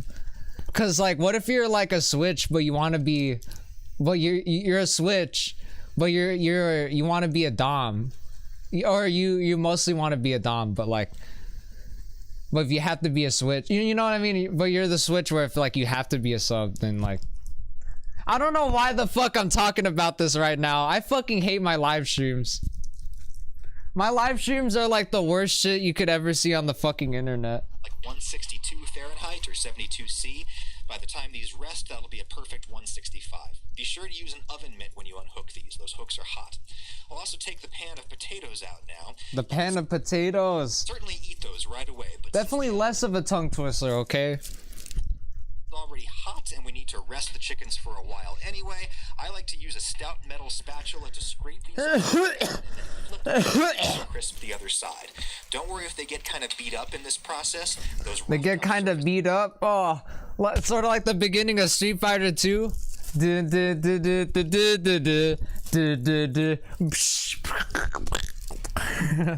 Just go beautifully crisp. I'm gonna sneak that right onto the upper rack so we get some nice direct heat radiating onto. Damn, he's gonna put it in the upper rack. Legit, it's the upper rack. Like, it's so close. Process, those roughed up surfaces go beautifully crisp. I'm gonna sneak that right onto the upper rack so we get some nice direct heat radiating onto those surfaces. Alright, you note that I'm resting these chickens on a clean rack. That's to keep the bottom skin nice and dry and crispy. Maybe 10 minutes later, I'm worried some of these are going to start to burn, so out the tray comes, and I'll let those rest alongside the chicken. Firm up a bit before we scrape them off again. A chicken. Note how crispy the skin on the underside of the leg and thigh is. That's the one thing you don't get when you roast a chicken down in a pan, which is my normal method. I usually just like to tear off the whole leg quarter, then lop off the entire breast, cut the leg off from the thigh, and then slice up the breast. Little mixture of light and dark meat on the plate, then some of those potatoes. It's basically a very crude fondant potato we've made there, and a nice little side salad that I made while the birds were roasting. An acidic dressing really cuts the chicken fat in the potatoes, which, by the way, may or may not need some finishing salt at the end. It's up to you. They did get some salt from the chicken and the stock, and yeah, that tastes like a chicken nugget. Nice crispy skin on that chicken leg, very tasty. Again, dry brining is not necessary, but because we can't make gravy or pan sauce, we'll have to have the meat somewhat flavored. I know it seems like an elaborate method, but honestly, this is a very simple, very efficient home-cooked meal, and those chicken-flavored potatoes are just bonkers, well worth a few feet of string. Don't forget to try saving money with Digit, link is in the description, and save your chickens by hooking them between their legs. If you hook them just through the string, it's gonna break. Not that I would know that from experience. So here's an unconventional but surprisingly easy way of doing an ersatz rotisserie chicken at home. It gets you a chicken with a really nice crispy skin. God damn it, I dropped my my phone. That you cook underneath the hanging chicken. They're basically fried in chicken fat. Oh I'll start shit. with a 4 to 5 pound chicken. Any Dropped bigger it. than that, No. the potatoes might be burned by the time the chicken is cooked. And hey, let's do another. I just keep on thinking of Kraken, like that Kraken live stream thing where he's like saying potato sack. Potatoes, which by the way, may or may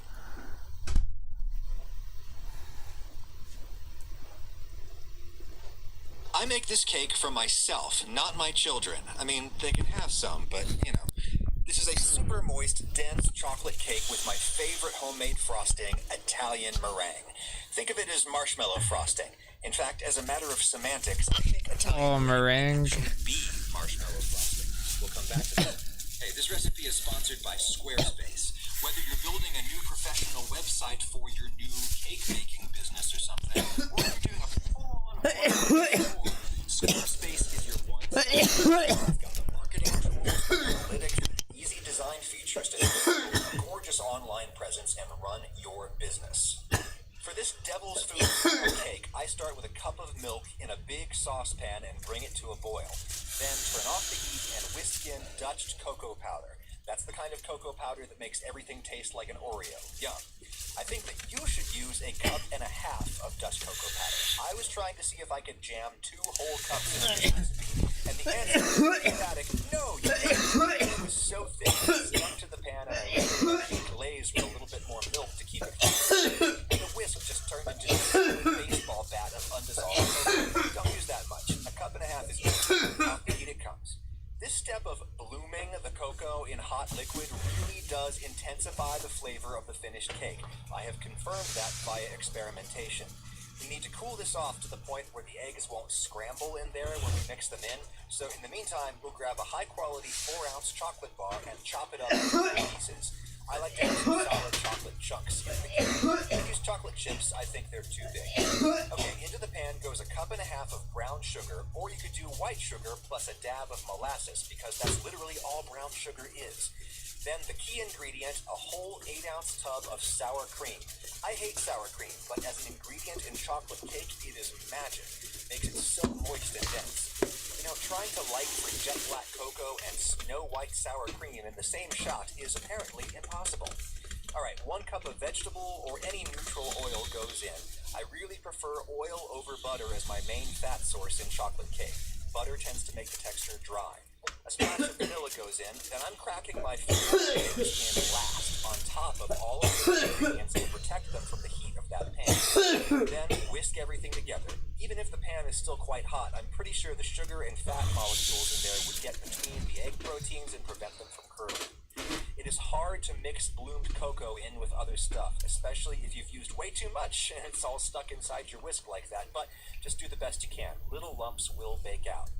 Then, just 1 cup of flour goes in, and half a teaspoon each of baking soda, baking powder, and salt. If you don't like slightly salty chocolate, then use a 1/4 teaspoon, but no less. Chocolate tastes really flat without at least a little salt. Whisk that in, and whisk in your chocolate chunks. This is a really sticky batter, and the best way to make sure that your cake doesn't stick to the pan and break on the way out is to use a parchment round. Here's how to make one.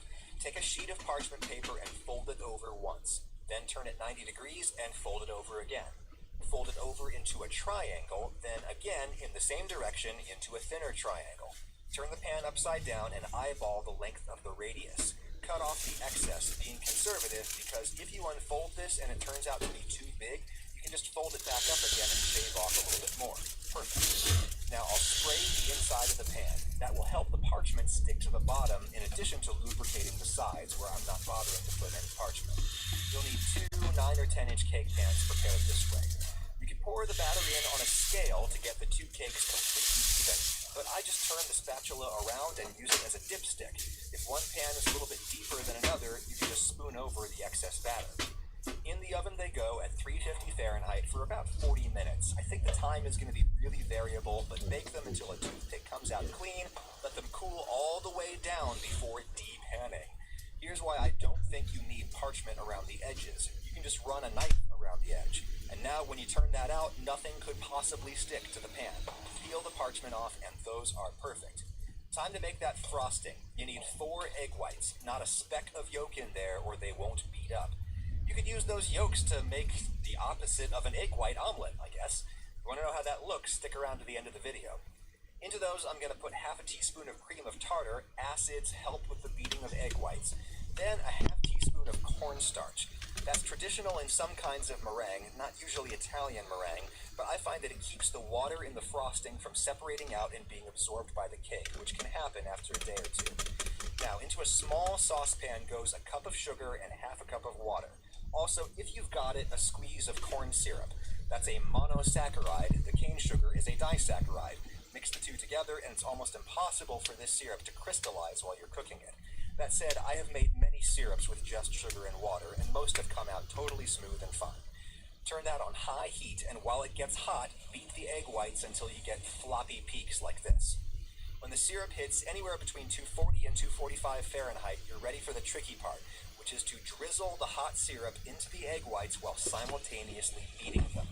Don't burn yourself. Boiling syrup is like a freaking chemical weapon. Then you just keep beating this for 3 or 4 more minutes until it doesn't seem to be taking on any additional volume. Then I just do a tiny splash of vanilla because I don't want to spoil that snow white color.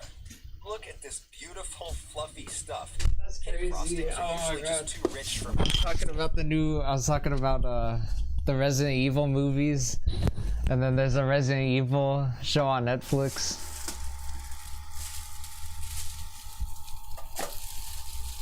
Show now. Yeah. It's like an episodic.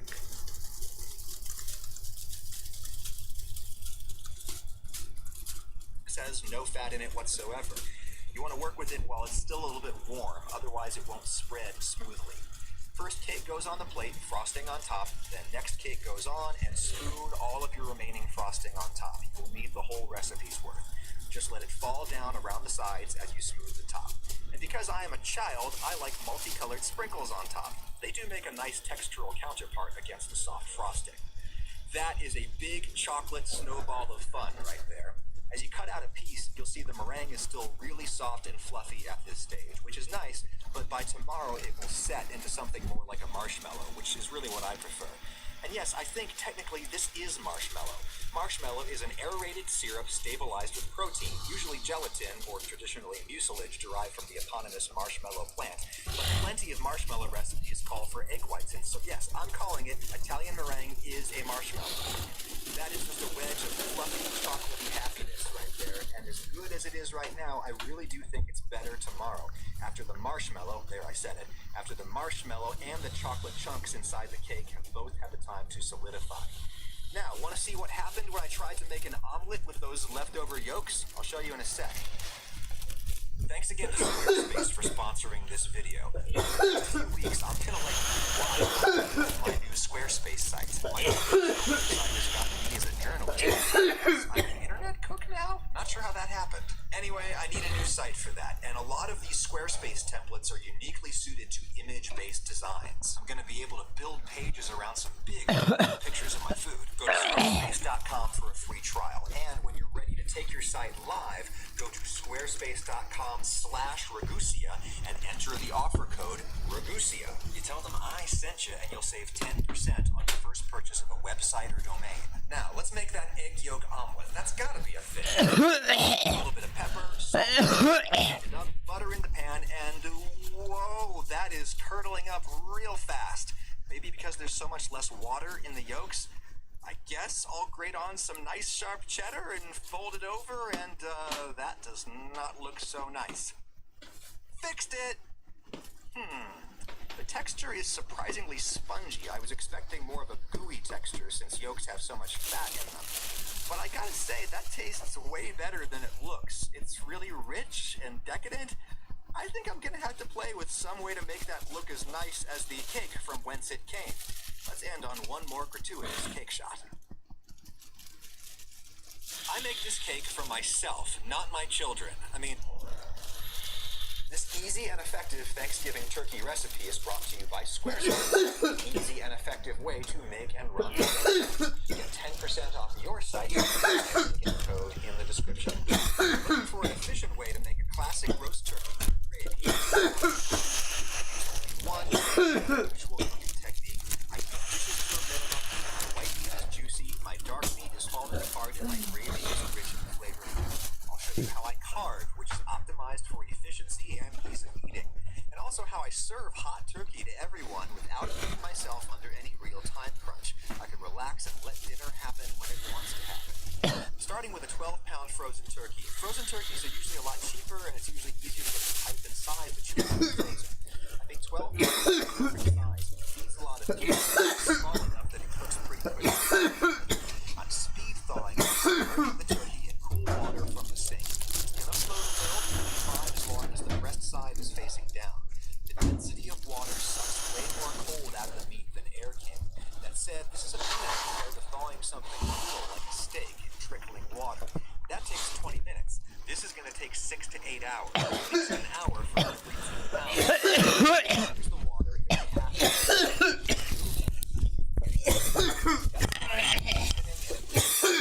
If I had the time, I would just thaw it in the fridge, a day for every 4 or 5 pounds. Anyway, when it's thawed in the sink, you can move it back into the fridge for a day or so, or roast it straight away. I like to open up my turkey right in my roasting tray. A, because I have to open it somewhere, and I don't want to have to clean another vessel. And B, I want all that juice in my gravy. There's no reason to waste it. Take the giblets out. That's the gizzard, the heart, no liver, no TF. There's the neck. All of that can just go on the bottom to flavor the gravy. I do like to score the legs, deep cuts straight down to the bone.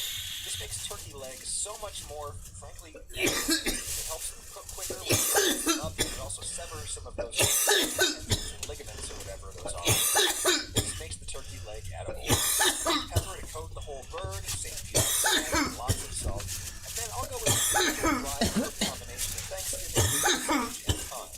Easy on the stage, it's very strong. Flavor right there. We use oil, but I actually think the ideal turkey roasted fat is clarified butter. A jar of beef. There's lots of it. This gets you a nice milky flavor compared to oil. You could use melted whole butter, but the milk solids would be likely to burn on the turkey or more likely down on the pan, which would hurt your gravy. Also, the water inside whole butter would make the skin a little bit gummy. Alright, everything is smushed around. Don't forget about the underside. This is when I will turn my roasting tray on medium. My oven preheated to 350 Fahrenheit convection roast, if you've got it. And watch what happens on the burner. This brings a ton of heat right into the dark meat only, because the dark meat is on the bottom. Put the probe thermometer into the thigh right there, and a second is to rest. It's a nice thing to have at Thanksgiving.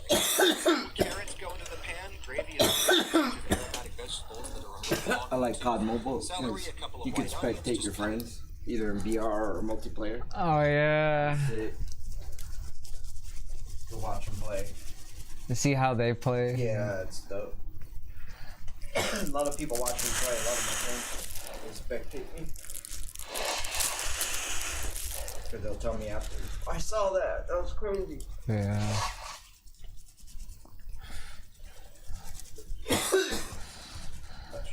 A lot of people play games differently. It's like depends on like like how they are, like how they think, or like how good they are at games. Yeah, like, they learn it differently, or they learn from Yeah. other people. Other people have to learn, but that's why when people are serious about getting better, they play with better people. yeah. You learn.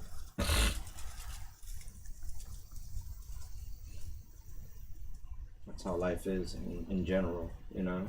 Yeah.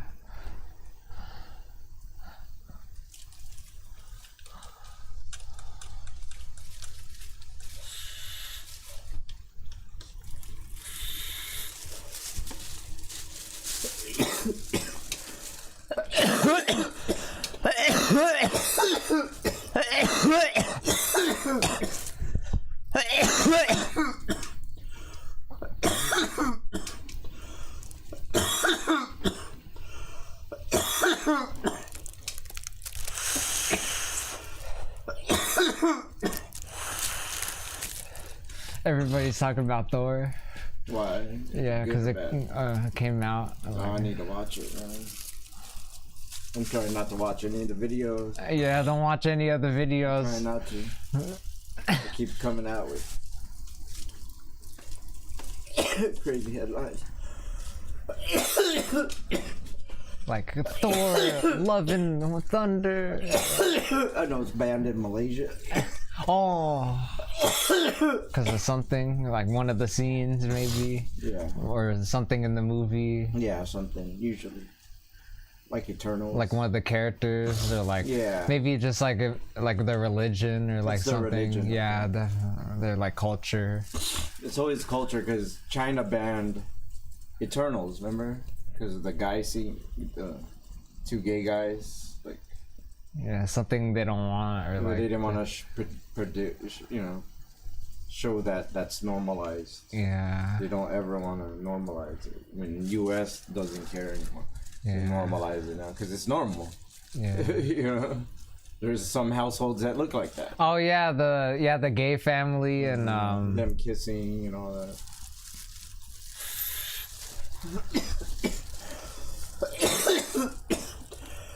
But that's China.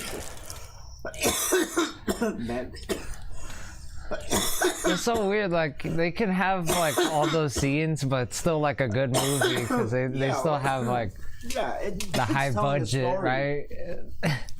It's telling a story. It's bigger than And Kevin Feige, right? Yeah, it's bigger than than those scenes that just yeah. those scenes are just like to make the story like Yeah, it makes the story Yeah, it shows like, what they're go. fighting for. What they're trying to protect. Yeah, People they love, you know? yeah, Kids, got yeah. All their it's just like it pushes the plot further, like Yeah. That's all it is, really. And it's just a perspective. That's all it Yeah. really is. What's the fuck? What's that? Glasses cleaner. oh, the glasses cleaner's right there. So what you do is get that cup next to it, put warm soap, a little tiny speck of soap, and warm Mostly water. water. And then here, just go up to here. I'll show you here.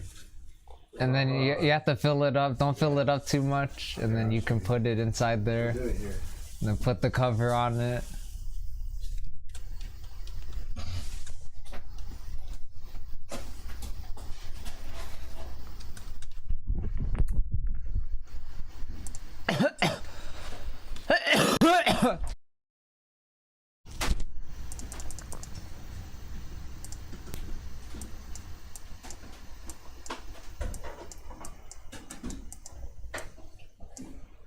What you want to do is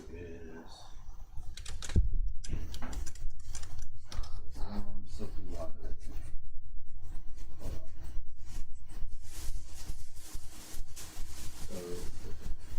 So just do half a squirt of soap and then put the rest warm water up to that line. Alright? And you can press that button where it's closed. Yeah, let 'em get the water first. I'll show you that.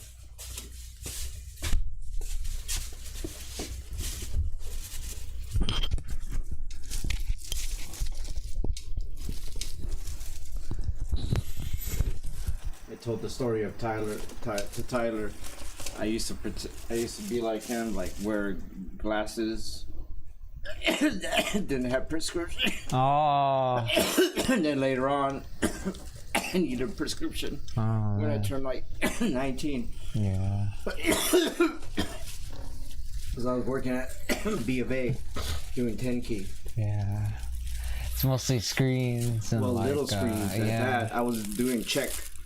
I was in a micro department doing batch. I think that's the reason why I got glasses so early is because like I was on near the TV and just near screens. Your sisters too. Yeah. All of you, yeah. Except for Tyler. Now he likes wearing glasses. Just through lens. Yeah. He likes the style or something, or he might, who knows, or he might get contact lenses, or later on get prescription. I don't know. I hope he doesn't have to. Okay. Better if you don't. Yeah. One less kid that we have to pay for. Or they have to pay It's just better in life not to have to depend on. Oh yeah. If you can have 20/20 vision, you're Yeah, that's dope. take care of it. You know. Yeah. Like that's dope. You know. Yeah. That's why I don't wear my glasses anymore. I'm like, you know what? I'm gonna try something else. I'm gonna try to train my eyes. Like I just suffer and be blind for a while, Yeah. and then I get used to it. You know.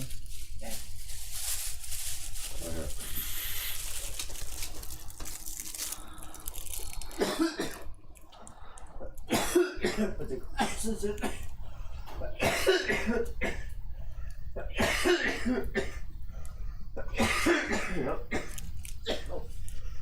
If you cut the onions into smaller chunks than that, there's a good chance that you'll and then I'll keep cooking it on the stovetop for at least 15 minutes or even a half hour if I have time. Just don't let anything burn. Play it safe with the heat. You smell something burning, that's burning flavor. In the oven it goes, and look, breast is temperature, but the thigh is 144 Fahrenheit. It's almost cooked. This totally solves the problem of the white meat always being done before the dark meat. About an hour later, here's where I'm at. Breast is about 15 degrees from being done. Dark meat is getting quote-unquote overdone, which is how I think it's best. It's going to fall apart like What I do is this is where I'll jack the unplug it, temperature up to and then I 500 to clean really brown the skin. 15 minutes later, breast is rinse it, but don't 162. submerge it, Past just time to like get it out of there. clean it. Witness the power of carryover heat. A couple minutes later, It uses a lot less water and just a half a dab of soap. It's heat that is stored in the done outer layers of the meat, still working its way into the Flip it core. over and then Count for that. 165 is the temperature that kills pathogens instantaneously. I consider it a little overcooked though. If I'm in a situation where I don't need to play it really safe, I'll put it at 155 and let it go. Here's how I get this. Use a metal spatula like this up to the bottom. Spatula into the cavity and use a clean towel to hold the outside of the bird at the breast. Pick it up and drain whatever juice is in the cavity back into the pan. Since we pre-cooked the bottom, there actually probably won't be much juice in there. Now there's our gravy foundation. If you roast with the bird right on the bottom instead of up the rack, and if you cover the rest of the grease surface with vegetables, you shouldn't add any water. Keep your fond from burning. Tray as dry as possible. You see lots of bubble-like objects floating around in there. That means you still have a lot of juice mixed in with the fat. At this point, I'll turn the burner on high to boil off as much of that water as possible. If you just use one hot burner instead of two, switch the tray so that the part with the deep liquid is over the heat, and the part that's drier will be off the heat and therefore will not burn. When the liquid in the pan seems to fizz more than boil, that means you've gotten most of the water out. You can reduce the heat to a bare simmer and mix some flour straight in to make a roux. This makes gravy so much easier. If you had We're gonna go eat the burger. you need to skim it or run it through a gravy separator to get some fat around your roux.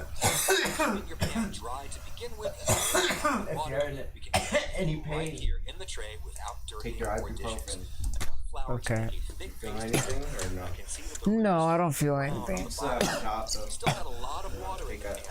That thing goes. Possible. Okay. That browning tastes Make sure you good. shake it good. But now we need to deglaze before it burns. Okay. In goes a carton of stock. Do it little by little, and it's easier to integrate into that thick paste. You also want to focus on scrape. This right here is why a stainless steel roasting tray is best if you can afford one.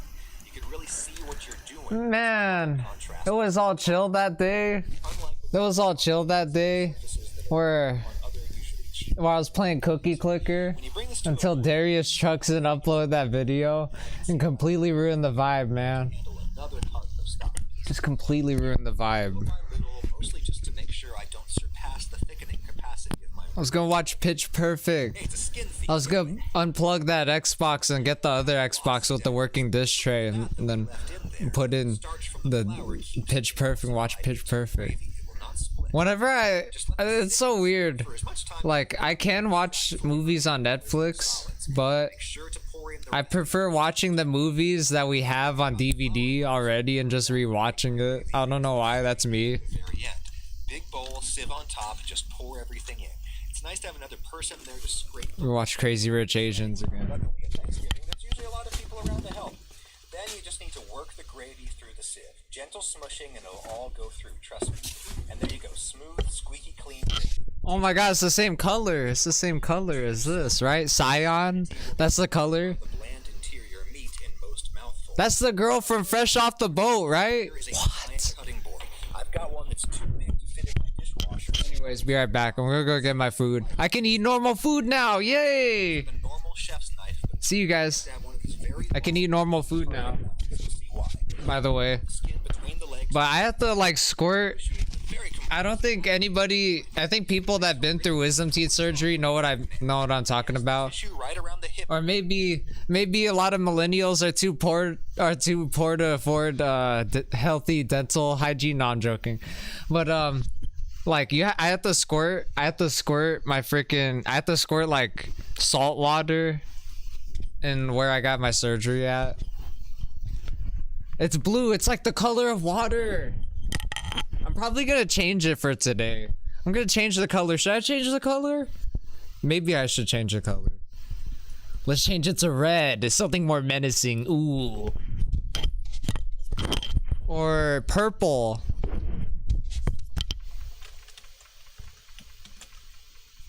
Anyways, be right back. See you guys. Joint is still pink. That fucking I just get so intimidated by those thumbnails where it shows like a girl or someone holding a gun. It's like it strikes fear into flow through. It's like I'm gonna get shot by a girl. And then she's gonna ride my dick. When it's a corpse, I'll stop. I'll stop. I'm joking. Always will be, and it's fine. Do you remember how hot the thighs got? 180, and they were at pathogen-killing temperatures before we even put the turkey in the oven.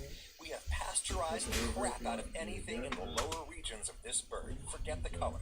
Now, to get the leg off of the thigh, I'll just cut down into that crook between them until I hit bone, and I'll pry them apart to fully expose the joint. You can now easily see and cut through the little sinew connecting the joint. Do the same on the other leg quarter, cut to the bone, pry them apart. There's that little sinew. It should take no force at all to cut through it. Now let's turn to the breast there. I think that it makes no sense to carve slices straight off the carcass. Total pain. Way easier to start just to the side of the keel bone in the middle and lop off the entire breast. I don't care if I'm leaving behind a lot of meat on the carcass there. I will tear that off later and make leftovers pie with it. Whoops, spoiler alert. Same deal with the other breast. Take the carcass away, we'll pick the scraps off of it after dinner. My mom and I always do that together. With the breast off, we can look at the underside and observe the direction of the meat fibers. If you slice perpendicular to those, you will get noticeably more tender slices. And I like to slice very thin. I just like that texture. Or maybe I just like that it increases my gravy to meat ratio on the plate. The advantage of the long, thin carving knife is that it creates less drag on the meat, and it allows you to use longer motions. There's less sawing back and forth. This gets much cleaner cuts. And I'm making an effort to leave the slices up against each other, to keep each other warm and to prevent evaporation from their cut surfaces. The fact that I rested this bird uncovered for like an hour before slicing means that I can handle it easily. It is not burning me. And well-rested meat spills way less juice when it's cut. Okay, the thigh. Turkey thighs are big enough that you can slice meat off of them, but I prefer to tear chunks off with my hands.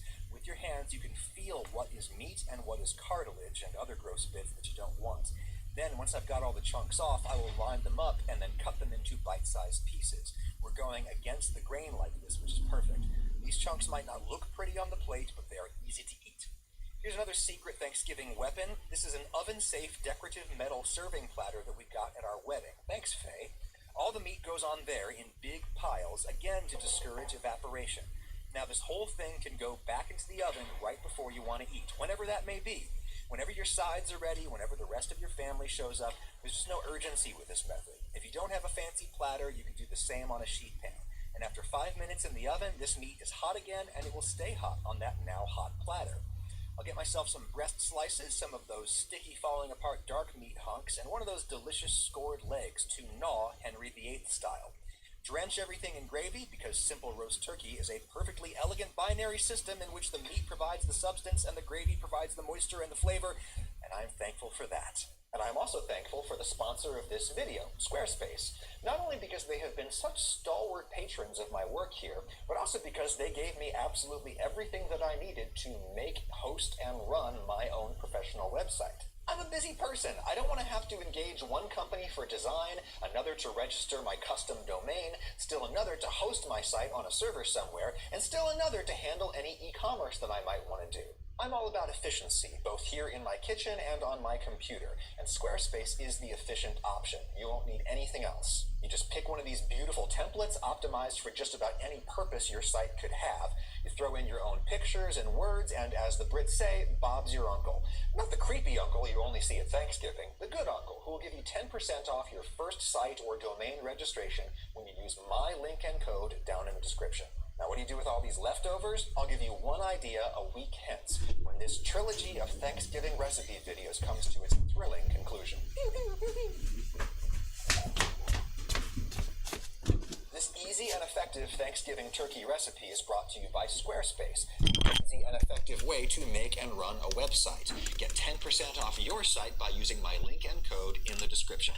If you're looking for an efficient way to make a classic roast turkey with gravy, this is how I do mine. I use only one vaguely unusual cooking technique.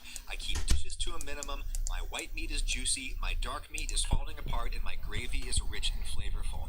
I'll show you how I carve, which is optimized for efficiency and ease of eating, and also how I serve hot turkey to everyone without putting myself under any real time crunch. I can relax and let dinner happen. It's 1 o'clock. Starting with a 12-pound 1 o'clock is the greatest. It's usually a lot cheaper, and it's usually easier to get the type and size that you want. Oh, never mind. 12 pounds is the perfect size. It feeds a lot of people, but it's small enough that it cooks pretty quickly and evenly. I'm speed thawing by submerging the turkey in cool water from the sink. It's gonna float a little. You'll be fine as long as the breast side is facing down. The density of water sucks way more cold out of the meat than air can. That said, this is a pain compared to thawing something little like a trickling water. That takes 20 minutes. This is going to take 6 to 8 hours, at least an hour for every 2 pounds. And I'll have to change the water every half hour or so to keep it moving and to keep it from getting too cold.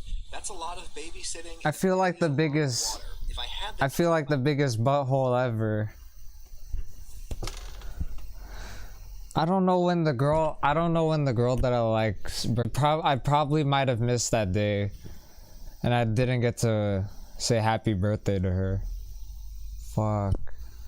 Just thaw it in the fridge, a day for every 4 or 5 pounds. Anyway, when it's thawed in the sink, you can move it back into the fridge for a day or so, or roast it straight away. I like to open up my turkey right in my roasting tray. A, because I have to open it somewhere and I don't want to have to clean another vessel. And B, I want all that juice in my gravy. There's no reason to waste it. Take the giblets out. That's the gizzard, the heart, no liver, WTF. There's the neck. All of that can just go on the bottom to flavor the gravy. I do like to score the legs, deep cuts straight down to the bone. This makes turkey legs so much more, frankly, edible. It helps them cook quicker, which softens them up, and it also severs some of those really stringy tendons and ligaments or whatever those are in there. It just makes the turkey leg edible. Enough pepper to coat the whole bird, same deal with salt, lots of salt. And And then I'll go with the official dried herb combination of Thanksgiving, which is sage and thyme. Easy on the sage, it's very strong. Instant Thanksgiving flavor right there. You could use oil, but I actually think the ideal turkey roasting fat is clarified butter. I have a jar of ghee from my local Indian grocery. I can use lots of it. This gets you a nice milky flavor compared to oil. You could use melted whole butter, but the milk solids would be likely to burn on the turkey or more likely down on the pan, which would hurt your gravy. Also, the water inside whole butter would make the skin a little bit gummy. Alright, everything is smushed around, don't forget about the underside, and this is when I will turn the burner under my roasting tray on medium heat and get my oven preheating to 350 Fahrenheit convection roast, if you've got it. And watch what happens on the burner. This brings a ton of heat right into the dark meat only, because the dark meat is on the bottom. Speaking of which, I'll put a probe thermometer into the deepest part of the thigh right there, and a second probe into the deepest part of the breast. A dual probe thermometer is a nice thing to have at Thanksgiving.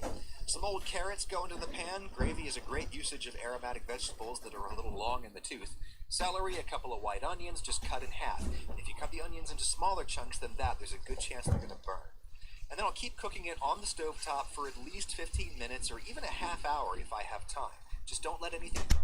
Play it safe with heat. If you smell something burning, that's burned. You know what I mean? Like, I think, cause like, I don't know. Maybe I might have done effed up. I might have effed up so bad, and I tried to act so cool that I said something that came across as awful. And for that, I apologize. And I think that's the reason why I don't. She was always uploading on Saturday. I mean, then she uploaded on Friday. I don't know if she has a schedule or she just uploads whenever. I don't know. Sort of like how I live stream whenever. You know what I mean? That's where I kind of relate with her. You know what I mean? I just felt I don't know. I felt like I don't know. I don't know if she's gonna upload today. She might not. I don't know. I'm gonna go eat though. I can eat normal food. That's good. See you guys. Gravy. In the oven it goes, and look, the breast is still refrigerator temperature, but the thigh is 144 Fahrenheit. It's almost cooked. This totally solves the problem of the white meat always being done before the dark meat. About an hour later, here's where I'm at. Oh, sorry. Whenever you guys see me looking down, I'm just watching the video. Quote unquote overdone, which is how I think it's best. It's gonna fall apart like barbecue. I'm just watching the video on my phone. Temperature up to 500 to really brown the skin. 15 minutes later, rest is You guys don't see the phone on camera, but it's like down here. Witness the power of If I put it right here, then you guys can see it. There we go. 65. Even though the birds I'm just watching. that's heat that is stored in the outer Anyway, see you guys. Be right back. its way into the core. You've got to account for that. 165 is the temperature that kills pathogens instantaneously. I consider it a little overcooked though. If I'm in a situation where I don't need to play it really safe, I'll pull the turkey at 155 and let it coast to just 160. That'll be noticeably juicier. Here's how I get the turkey out of the pan. Use a metal spatula to make sure nothing is stuck to the bottom, then stick said spatula into the cavity and use a clean towel to hold the outside of the bird at the breast. Pick it up and drain whatever juice is in the cavity back into the pan. Since we pre-cooked the bottom, there actually probably won't be much juice in there. Now there's our gravy foundation. If you roast with the bird right on the bottom instead of up in a wrap, and if you cover the rest of the tray surface with vegetables, you shouldn't need to add any water to this tray during cooking to keep your fond from burning. I want the contents of this tray as dry as possible. You see lots of bubble-like objects floating around in there, and you still have a lot of juice mixed in with the fat. At this point, I'll turn the burner on high to boil off as much of that water as possible. If you just use one hot burner instead of two, the precision of the trays is hard to maintain.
Tyler, you did it already?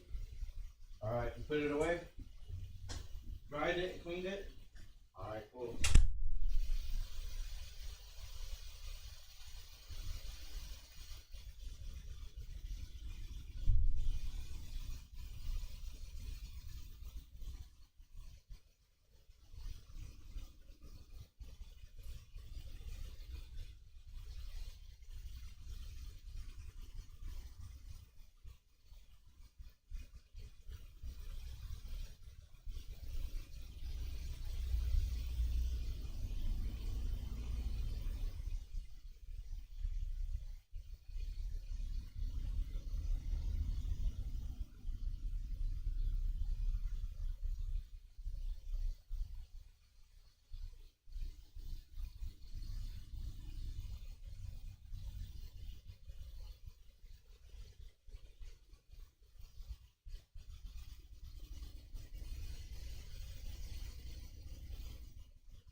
Still a goddamn freaking ravioli sauce stain on my freaking tank top and my freaking shirt.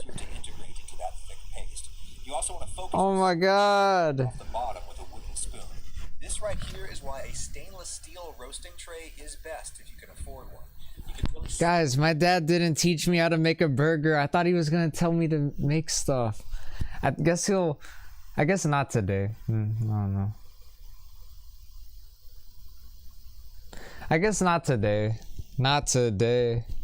No, not today. No, not today. It's like that BTS song. No, not today. I'm not gonna upload. Not today. I'm joking. No one take offense to that. Contrast between the fond and the pan, unlike with those dark non-stick surfaces that are common on other usually cheaper pans these days. When you bring this to a boil, you can see how thick it's really going to be, and I can see that I've got enough thickener in there to handle another carton of stock easy. Again, doing it little by little, mostly just to make sure I don't surpass the thickening capacity. capacity of my roux. I like thick gravy. Hey, it's a skin thief. Get away. Look at how glossy that is. That's from the fat that we left in there, and the starch from the flour keeps it emulsified into the gravy. It will not split. I just let this sit and simmer for as much time as I've got to extract flavor and color from the solids. Make sure to pour in the resting juices from the turkey. And I don't worry about flour lumps or anything like that when I make my gravy because I strain it at the very That was kind of hard to chew. on top. I think I used my wisdom teeth to chew. When I had my wisdom teeth, I used it to chew. At Thanksgiving, there's usually a lot of people. So it feels weird. Then you just need to work the gravy through the sieve. Gentle smushing and it'll all go through. Trust me. I'm gonna have to like Smooth, clean gravy. squirt the freaking water. Salty because its salinity will be And I want to brush my teeth. I want to brush my teeth again too. mouthfuls. Fuck. Time to carve. Your best friend here is a giant cutting board. I've got one that's too big to fit in my dishwasher, so I don't use it very often, but it saves my life at Thanksgiving. You can absolutely do this with a normal chef's knife, but it's really nice to have one of these very long, thin carving knives. You'll see why. I cut the skin between the legs and the breast, and rather than negotiate the very complex anatomy in there with my knife, I just rip the leg quarters off like a caveman. Yes, the tissue right around the hip joint is still pink. It always will be, and it's fine. Do you remember how hot the thighs got? 180. And they were at pathogen-killing temperatures before we even put the turkey in the oven. We have pasteurized the crap out of anything in the lower regions of this bird. Forget the color. Now to get the leg off of the thigh, I'll just cut down into that crook between them until I hit bone. Then I'll pry them apart to fully expose the joint. You can now easily see and cut through the little sinew connecting the joint. Do the same on the other leg quarter, cut to the bone, pry them apart. There's that little sinew. It should take no force at all to cut through it. Now let's turn to the breast. I'm like taking small bites. No sense to carve slices straight off the carcass. Total pain. Way easier When I had my wisdom teeth, I would take like huge ass bites. to lop off the entire breast. I don't care if I'm leaving behind a lot of meat on the carcass there. I will tear that off later and make leftovers pop. That's why people take small bites. Same deal with So when they close their mouth when they're eating, scraps off of it. it's not that bad. You take big bites and you close your mouth while you're eating. So Look at the underside and observe the direction of the meat fibers. If you slice perpendicular to those, you will get noticeably more tender slices. And I like to slice very thin. I just like that. right, you know what I mean? Hold on, I don't want to spill any seeds, but you put like I don't want to spill any sesame seeds. That's on spill any seeds. That sounds awful. I don't want to spill any seeds. Jesus Christ, this has become a not safe for work live stream again. God damn it. Fuck. Making an effort to I don't want to spill any burger sesame seeds, but that's how big the burger looks if you put it near the camera, period. If you put any food near the camera, it just looks huge. burning me. And well-rested It's not touching. It looks like it's touching the camera, but it's not. It's so close to touching the camera. slice meat off of them, but I prefer to tear chunks But still, oh my god. feel what That's what I'm eating, but then when I hold it in my hands, it's like so small. I want. Then once I've got all the chunks off, Look at it, look at it. Huge, huge as hell. Small as crap when I hold it. What the hell is cameras? I don't get how. What is this world? We live in the Matrix? No, I'm joking. decorative metal serving platter that we got at our wedding. Thanks, Faye. All the meat goes on there in big piles, again to discourage evaporation. Now this whole thing can go back into the oven right before you want to eat, whenever that may be. Whenever your sides are ready, whenever the rest of your family shows up, there's just no urgency with this method. If you don't have a fancy platter, you can do the same on a sheet pan. And after 5 minutes in the oven, this meat is hot again, and it will stay hot on that now hot platter. I'll get myself some breast slices, some of those sticky falling apart dark meat hunks, and one of those delicious scored legs to gnaw Henry VIII style. To gnaw. Everything in gravy because simple Nah. I like how nah is like nah. is the most I'm okay. flavor, and I'm thankful for that. And I'm also thankful for the sponsor of this video, Squarespace. Not only because they have been such stalwart patrons of my work here, but also because they gave me absolutely everything that I needed to make, host, and run my own professional website. I'm a busy person. I don't want to have to engage one. I'm scared to eat stuff that's attached to the paper plate, because what if it gets like part of the paper plate and then I eat it? That's gross. Ugh. Smells like cheese.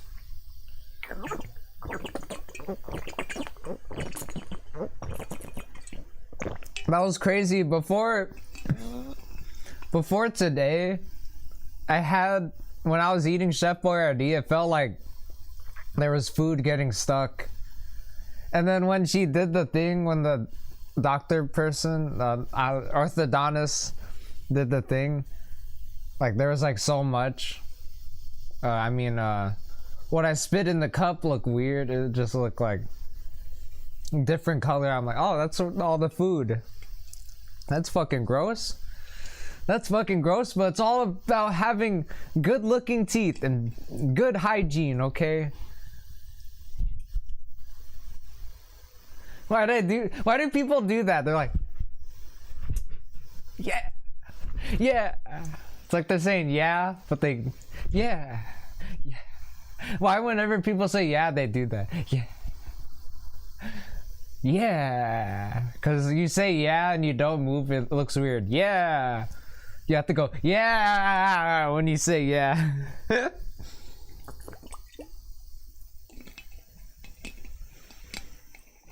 It's crazy how I'm breaking down how words work.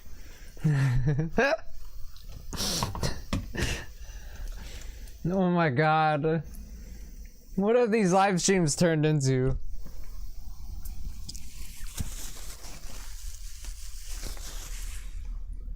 My custom domain, still another to host my site on a server somewhere, and still another to handle any e-commerce that I might want to do. I'm all about efficiency, both here in my kitchen and on my computer, and Squarespace is the efficient option. You won't need anything else. You just pick one of these beautiful templates optimized for just about any purpose your site could have. You throw in your own pictures and words, and as the Brits say, Bob's your uncle. Not the creepy uncle you only see at Thanksgiving, the good uncle who will give you 10% off your first site or domain registration when you use my link and code down. Not the creepy uncle that believes in every single conspiracy theory that he sees on the fucking internet.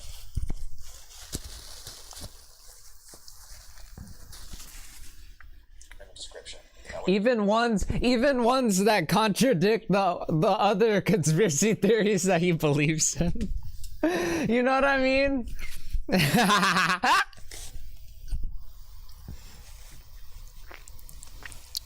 Or not contradicts, debunks the other one or whatever. Like, it makes, if he believes in that, but then he believes in that, that makes the other thing false because that doesn't believe in that. You know what I mean?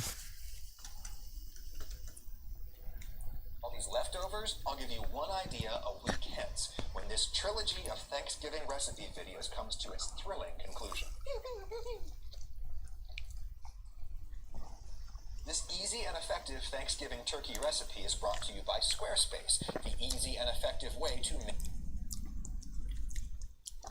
This video is called Stop Making Turkey Taste Good. We all just need to stop trying to make it taste good. What the fuck is, I'm literally, I need to just like, I either need to like, I don't know, I need to get better as a person, but like, I legit thought it said, stop making human taste good. I'm like, what? I thought it said, stop making human taste good. I'm like, I need to, what is happening with my head? Ah. A modern factory farm turkey breed just doesn't taste like very much, and it tends to be dry. Turkey with roast turkey gravy, however, does taste like something, and it's as moist as you want it to be. Just put more gravy on. Turkey with gravy is a perfectly effective and elegant binary system. The meat provides the structure. It's a perfect binary system. It's literally like coding. Provides the moisture and the flavor.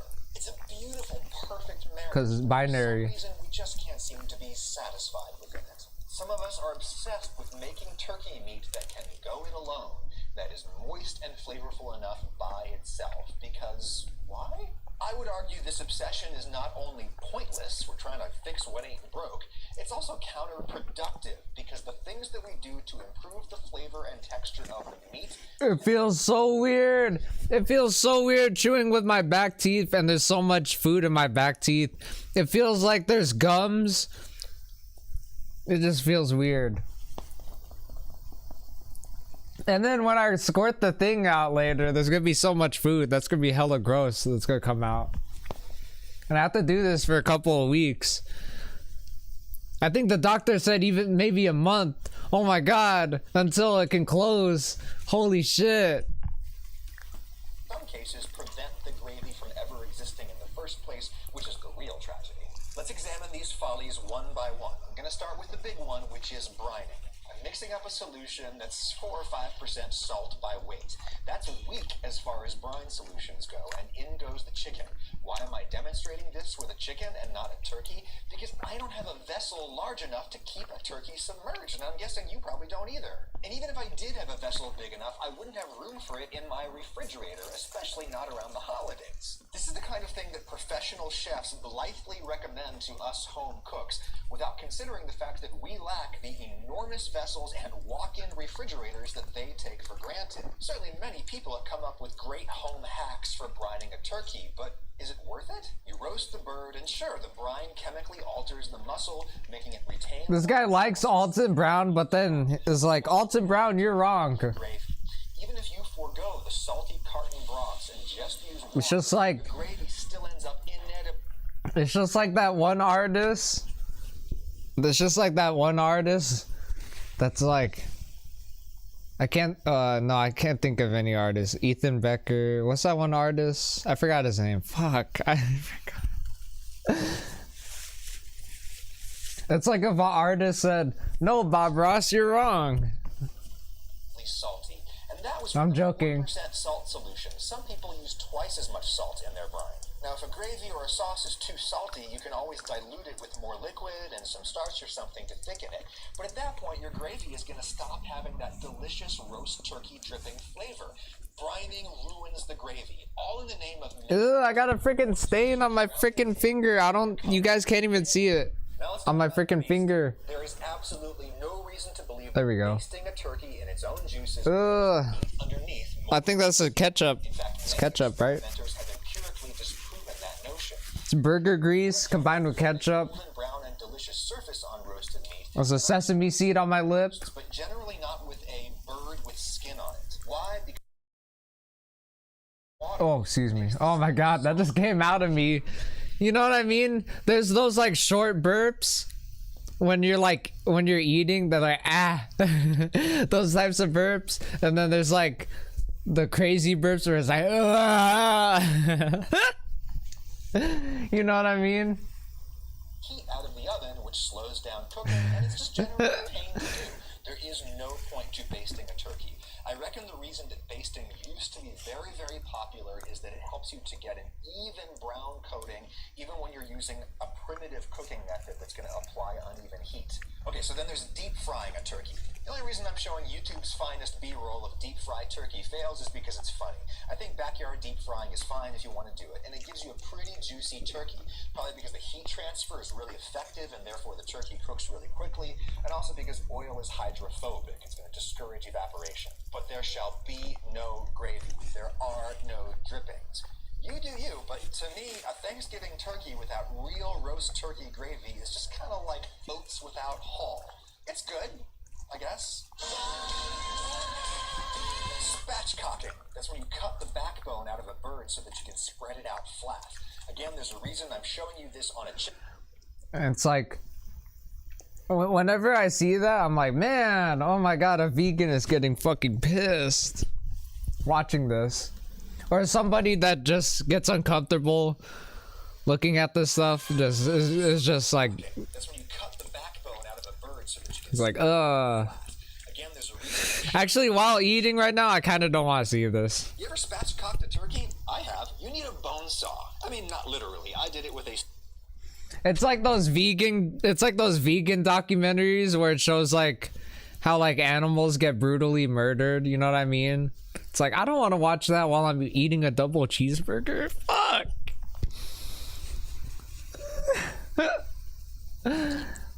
Stout German chef's knife and my kitchen shears, but it was really hard, and I've got pretty good grip strength. It was also kind of gruesome. Spatchcocking helps the bird cook a little quicker. It gets you... It was kind of gruesome. I think if you're cutting a meat like that, that's hella gruesome. Oh my god. But again, fuck. It looks kind of gruesome. And the dark meat comes out undercooked to my taste. I like my dark meat cooked to smithereens. It's gruesome. You would too. Like the guy that had beef with Joker. The only unusual or extra thing that I do when I roast my birds. I cook them on the stovetop first, nice and slow for a long time, maybe a half hour for a turkey. The dark meat is on the bottom, and it gets all the heat when you do this. The white meat is untouched during this process. It also builds a lot of fond on the roasting tray, which makes for more flavorful gravy. Now, I realize this is a family program, so parents who are watching this with kids right now, be warned. I'm about to draw an analogy between the culinary and lovemaking arts. However, Okay. I'm going to do it in an oblique and advertiser-friendly way, so it should be fun. People who insist Yeah. that their white meat be moist and flavorful without the aid of gravy kind of remind me of guys who insist that their lady friends be fulfilled exclusively via one particular method without the aid of any supplemental methods. I mean, they can insist all they want, and it probably won't matter, but they definitely will sulk and feel as though the enterprise has been a failure if the mission objective has been achieved bilaterally. And that's just lame, right? Turkey plus gravy. What does that mean? Let it work. Wait, Adam, what are you saying? Are you saying that my dick isn't that big? No, I mean, this is a... God damn it. What is Adam trying to say?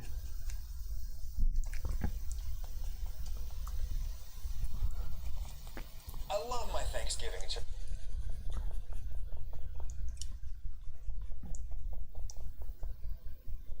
So you can cook an expensive tender beef cut like ribeye. Excellent. This is about how to cook some not so tender cuts, steaks with a lot more flavor. I accidentally but clicked require on some that. Slightly more specialized knife work to make them easily edible. I hate when I accidentally click on that. I hate when I accidentally click on that and then I freaking... I hate when I accidentally click on that and then... Or I click on a link and then it exits out of YouTube and then I'm like, God damn it. Now I have to go back to the video that I was gonna watch. And there's food in my teeth. There's food in my teeth. And picking it with your fingers looks weird. I covered my mouth.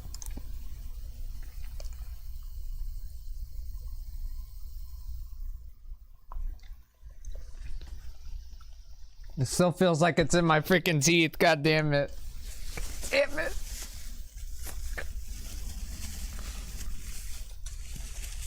It still feels like it's in my teeth. It still feels like it's in my teeth. I don't want my tongue to touch my gums again because it feels so weird. So I'm gonna try to just let my tongue scoop the food. I feel chunks of food in the back of my in the back of my mouth.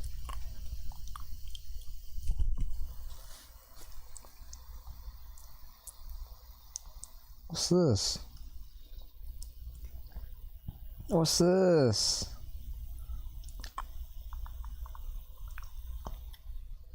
What's this? What the hell? This isn't food? That was something. What the hell is that? Oh my god. Was that the thing that came out of my gums? Ew, I don't want to touch my gums again. Ew, I don't even think that was food. Ew. Ew, that was probably from... Ew. Oh my god. I'm still recovering. I can't believe it's gonna take a month. Or it might take a month, depending on... I don't know. I really don't know. Hopefully it doesn't take a month. Cause this sucks. I don't know, like I really want to brush my teeth again. I stopped like cause I don't want to brush my gums or I don't want to like hurt like, you know what I mean? So I actually did brush my teeth, but like I had to like brush. I only brushed like a few parts. I didn't want to brush like my gums like in the back. We're going to talk about the hanger steak, the short rib. Yes, short rib can be a steak. And this one, the skirt steak. It's so small, or is it? Ba-dum. Ba-dum. This is paradise, so it is fair use. Ba-da-da-da-da! This is the outside skirt steak. There's an inside skirt steak and an outside skirt steak. Both are cuts from around the belly of the animal, but the outside one is way better in my opinion. It's much more tender. First thing I'm going to do is cut it into shorter pieces, pieces as wide as my pan. This also allows me to divide the meat into pieces of like thickness. That thin one on the right is going to cook in literally seconds. The thick one on the left will take like 5 minutes or so, and now we're free to cook each segment for exactly the time that it needs. Look at how small this is. Put it straight to the camera. It's huge. The meat fibers running side to side. Most of these more esoteric steak cuts are not steaks in the narrow definition of the term. Remember, the narrow definition is a single serving cut of meat cut against the grain so that it has short meat fibers running up and down instead of long ones running side to side. The tender cuts from the animal's back are from huge muscles that are thick enough to be cut against the grain. These cuts from the belly are much thinner muscles and therefore simply cannot be cut into steaks against the grain, thus necessitating some more specialized treatment from us, the cook. The grain structure also makes these cuts very good at absorbing a marinade, probably because of the extra surface area those ridges offer. I marinate flank steak, which is a similar cut from the belly, but I never marinate a nice outside skirt steak. I see no point. It has such beautiful, strong flavor all by itself thanks to that fat. That's what the flank steak doesn't have. Look at all the fat on the skirt. Thanks to that fat. I'm simply going to cook it to the point. Who's that fat? No, I tried to say. Very tough membrane. Who's that fat? Who's that fat boy? I don't know. To the point where most of that fat has gone deliciously melty. Sometimes you'll get skirt steak with this very tough membrane or I want to eat some pudding. We still have some pudding though. Oh my god, I want to eat some pudding. Yes. On the flip side, this is not that. I'm still gonna eat stuff with spoons, okay? In my opinion, hamburger is a finger food, even though you can eat it with fork and knives. But hamburgers is a finger food, not a finger food, but like more like a hand food where you have to grab it. Like a sandwich. I guess, well, basically a sandwich is like something you have to grab.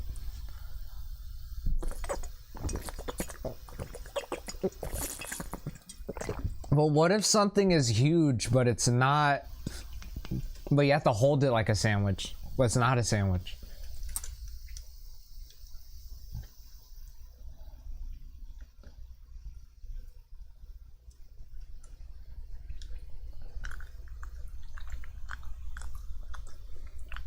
Oh, it looks so weird. I'm trying to get the... I gotta cover my mouth. I'm trying to get the food that's stuck out of my gums out. My gums make a weird noise. It's like... It's like... It's like... It's like clack, clack, clack, clack. That's why my gums are making the noise.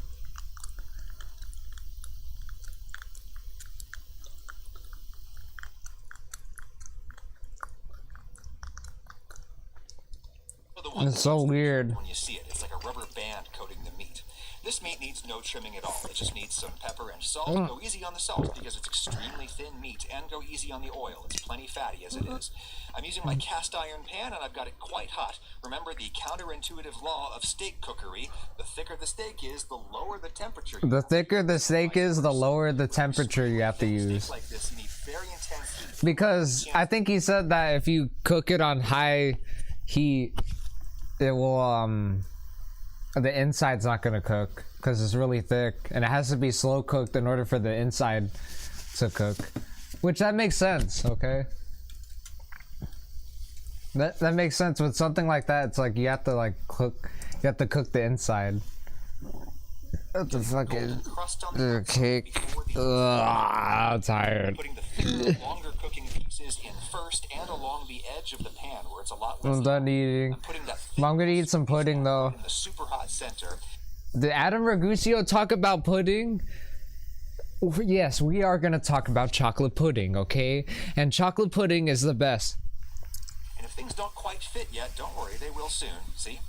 I'm doing constant flipping, every 30 seconds or so. I'm 100% sold on that newfangled technique. You can see the crust gradually build. Though I can already see some pink juice pushing out of the paper-thin piece in the middle, so that really needs to come out. Remember carryover cooking, the phenomenon where heat from the outside of the meat continues to move into the interior during resting. God, I don't want to touch the back of my gums. There's like so much food. So you gotta pull a cut like this when it's probably still quite raw on the inside. I don't want to touch my gums. Or my wisdom teeth was. Ew, I'm touching my face though with my freaking dirty hands. I'm gonna wash my face. Take it on the inside steak. With my freaking With my food hands. I'm gonna wash my hands. I'm gonna wash my hands, wash my face too. See you guys. By cooking the steak to a greater doneness.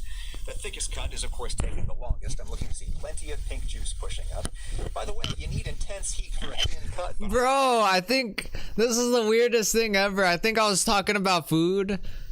I was talking about food, and then I think my friends were talking about like oil, or I don't know. I forgot. It was like using olive oil. I forgot. I think I was talking about this in school one time, like using olive oil as lube. It's like it burns or something like that. That's what he said. I'm like, what the fuck? It's horrible. I'm like, that's horrible. Olive oil's for food.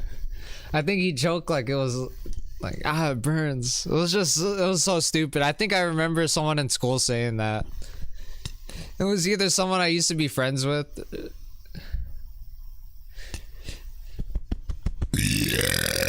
Oh fuck. Excuse me. Anyway, see you guys. Electric stovetop. You want to see what high heat on my stove does to steaks? That just tastes like a lump of coal. Don't believe the chefs who say you gotta crank your stove as high as it'll go.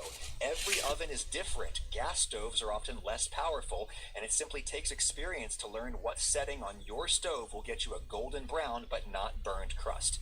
Okay, I'll let these rest for a few minutes, and then I'm going to cut them all in half with the grain, because the next thing I'm going to do is slice them very thin against the grain, and the resulting shorter slices will be perfect. It's literally, you know what it feels like right now? It feels like all the food I just ate right now, that filled in where my wisdom teeth got removed. Now that the food became the wisdom teeth. Oh my god. Anyways, be right back. See you guys.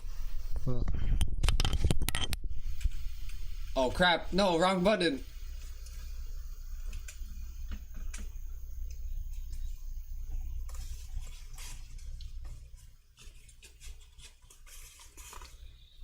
Crucial step. You have to cut a steak like this across the meat fibers. If you don't, it'll be inevitably chewy. But if you do cut against the grain, look at that. These short little meat fibers just pull apart almost effortlessly. That has such strong beef flavor. I think it needs no marinade or any extra flavoring. Though if you want one, a common choice would be chimichurri, basically South American pesto. You peel a couple of garlic cloves, not too many because the garlic is going to be raw, and raw garlic is orders of magnitude stronger than cooked garlic. Then a big pile of fresh herbs. Most Uruguayan and Argentinian recipes I've seen call for parsley and oregano. I hate fresh oregano, so I use parsley and cilantro instead, but you can use whatever you want. Then just chop all that up as fine as you can get it. Some people do this in the food processor, but in order for that to work, you'd have to put in the olive oil, and olive oil tends to go bitter in food processors for science reasons.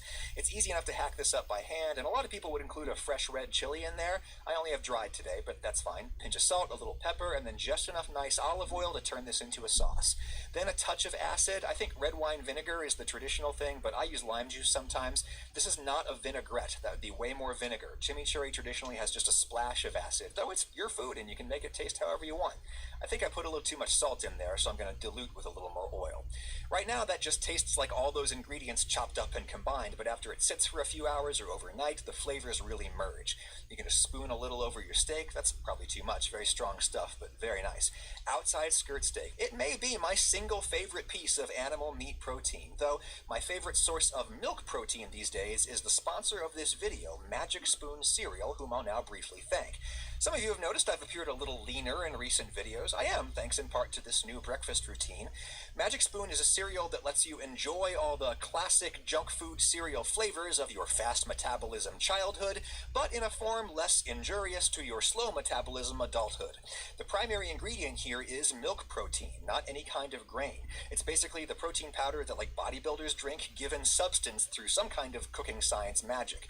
It's gluten-free, grain-free, soy-free, GMO-free, and keto-friendly if you're into that. It's only 3 net grams of carbs per serving and 11 grams of protein. Sounds too good to be true, but it ain't. Order yourself a variety pack like this. If you hit my link in the description and enter my code at checkout, you'll get free shipping and you'll be supporting this channel. If you don't like your cereal, they'll give you a refund, but I think you'll like it. Use my link and code in the description for free shipping. Thank you, Magic Spoon.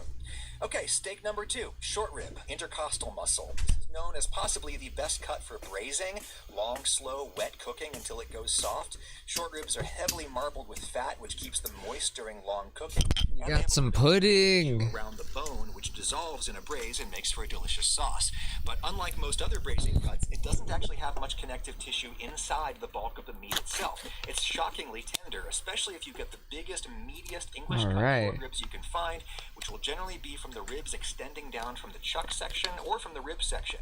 Those are the ribs that come down from the rib. That was crazy. So, that the reason why that Violet fan cam was like my wallpaper for a long time on this laptop is because like I like the song that played, and just like I don't know, it's just that Violet Trixie wallpaper. I just thought like Violet made Violet really showed off like a lot of like cute Trixie moments, just like a lot of like oh my god, it made me forgot about like I was like I forgot about that episode. Oh my god, that's where they were on like a road trip with I think that guy's Sunburst, which was in one of the season premieres that like he grew up with freaking Starlight. I forgot, it was season 6 premiere, right? No, it wasn't. It was season season 6 premiere. I'm tripping. No. That's when the show got better. Season 6, season 7.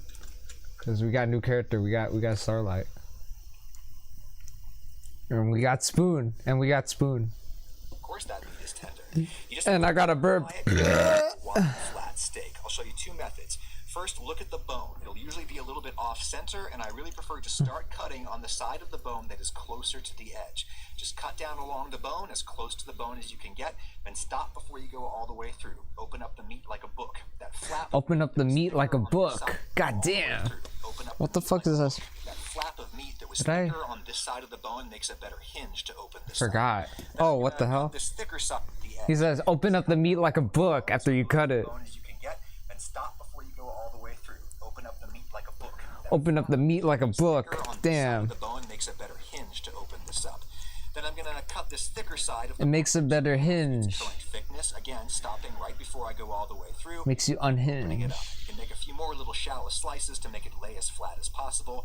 That's one way to do this. Another way to do it is what's called accordion cutting. You cut down along the bone as before, then rather than opening it up, you just simply flip the meat around and make another cut straight down, but not all the way through. Super Meat Boy. Like the mellows of an accordion. That might be a little easier. Like the mellows of an To accordion. make super thin Korean style short ribs, for example, but I think either way is just Korean style short two ribs? cuts it takes to turn short ribs. Koreans know their meats, okay? That's why their barbecue is the fucking best. Okay, period. If you ever been to those, I've been to a lot of Korean barbecues with my sisters and my mom, and my little brother. Oil, and since it's a They're nice fucking thick awesome. steak, counterintuitively needs less Oh my god. medium heat here. I want to go to those types of places with the girl that I like. I don't think I've ever said this, but whenever I say the girl that I like like her, okay? I like her. Again, flipping every 30 seconds, but after my first flip, I'm going to apply my culinary brick, otherwise known as a brick wrapped in aluminum. Culinary brick. Hygiene is also why I waited. It's a brick wrapped in aluminum foil. Known as a brick wrapped in aluminum foil for hygiene. Yay! Hygiene is also why I waited until that first side had a little sear on it before I put the brick on. That way the brick is not touching raw meat right now. It's touching a sterilized surface, so it won't now cross-contaminate the other side when I flip, and I will keep flipping every 30 seconds. The brick isn't necessary, but a butterfly cut like this might not really lie flat against the pan surface. It'll sort of tent up around the hinges. The brick helps you get The hinges. contact and Toward the doors off the hinges. entire area of the meat. Peach pig. And just like with the skirt Oh, stick, shut I'm up. shooting the Go other back. I literally got distracted and now I have to go back. brick isn't I necessary. hate myself so much. Might not really lie flat against the pan surface. It'll sort of tent up around the hinges. The brick helps you get even contact and thorough crust. I'm not thinking correctly. Area of the meat. And just like with the skirt steak, I'm shooting for medium here rather than medium rare to give all that fat in there more of a chance to melt. So Okay. rather than looking to see the first little bits of pink juice surfacing, Give it a chance to melt, sort of like this pudding. cooling on the meat. That usually happens at medium. Out this comes, let it rest, and then I'll slice this thin. It's tender, but it's not super tender, so thin slicing helps. And you can try to slice it against the grain, but the butter flying tends to give you a steak where the grain is running in multiple crazy directions, so just do the best you can. A little I want to eat ice cream sandwiches again. Shockingly good steak. The fat in this cut has a slightly gamey flavor that really reminds me of lamb, especially when you gnaw on all that delicious stuff around that bone. Now, the beef cuts we've been talking about are often known as butcher's cuts, little odd scraps that butchers historically kept for themselves because only they knew how to deal with them and only they knew how good they are. The third and final cut we'll discuss is kind of the archetypal butcher's cut, the hanger steak, sometimes simply called butcher's steak. This is the favorite steak cut of Joseph Egloff, the rancher whose cows I am cooking today. He raises grass-fed beef here at Rocking Chair Ranch in Monroe County, Georgia, just north of where I live in Macon. Rain or shine.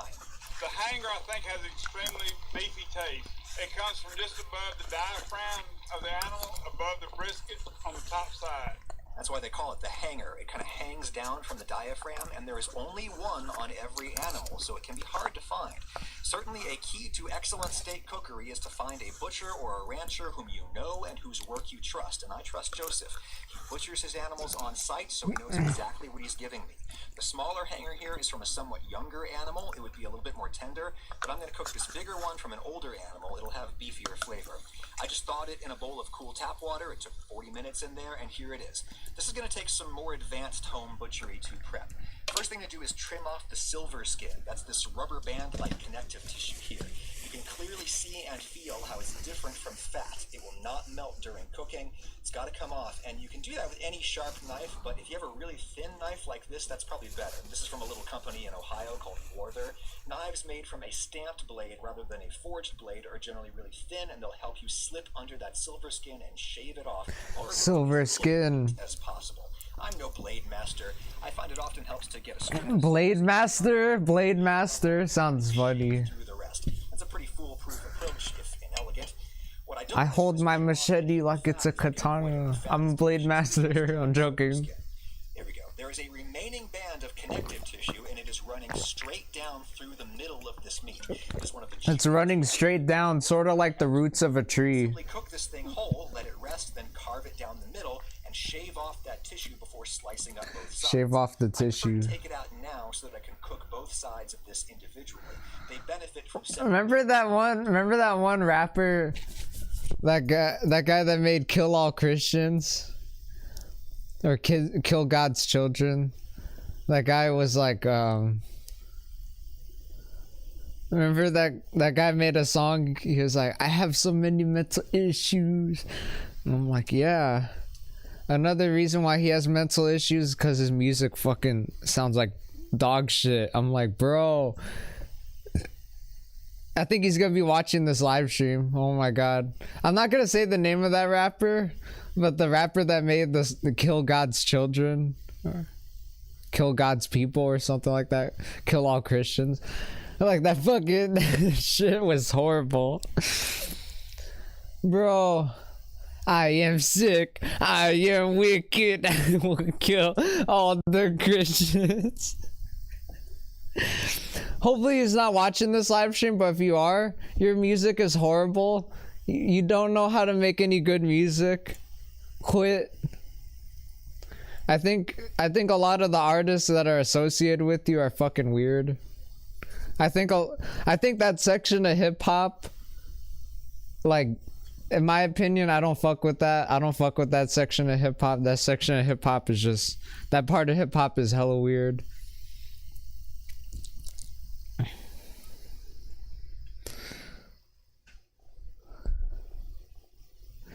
Right? It's like those cringy ass gore rappers. It's like fucking, it's so fucking, it's so stupid. It's like parody music. It's almost like parody music. I can't believe the people that make that music take that shit seriously. But it's like, but they do. But it's like, it's legit parody music. It's like, was it like gore? Like, I'm not talking about the nonfiction member. I'm not talking about the nonfiction member. I'm talking about these like There's that specific section of horrorcore hip hop that's like too corny, and I don't fuck with it. Like,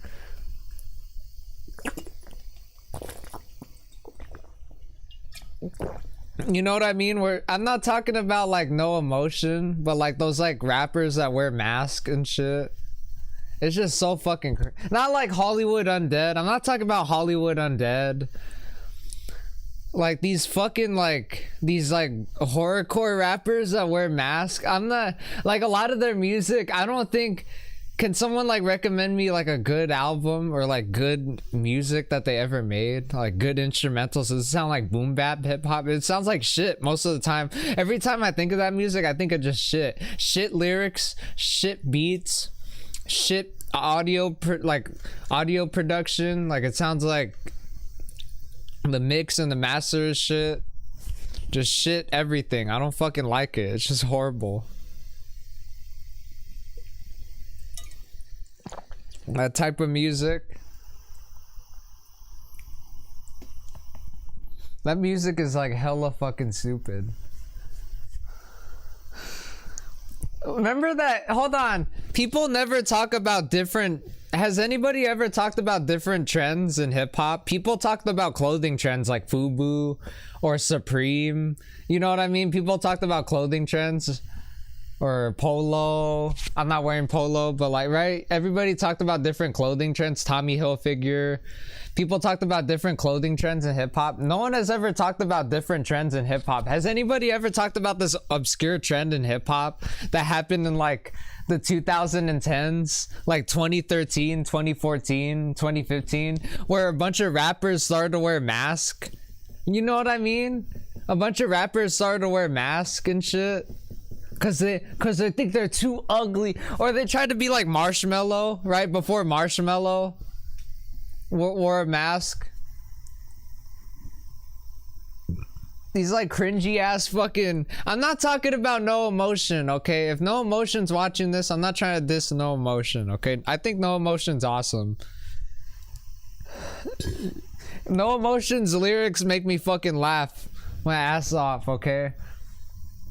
But I'm talking about like this cringy like part of hip hop that was like 2013. It was like the 2010s where like rappers started to wear masks. It was like after Hollywood Undead became popular. You know what I mean?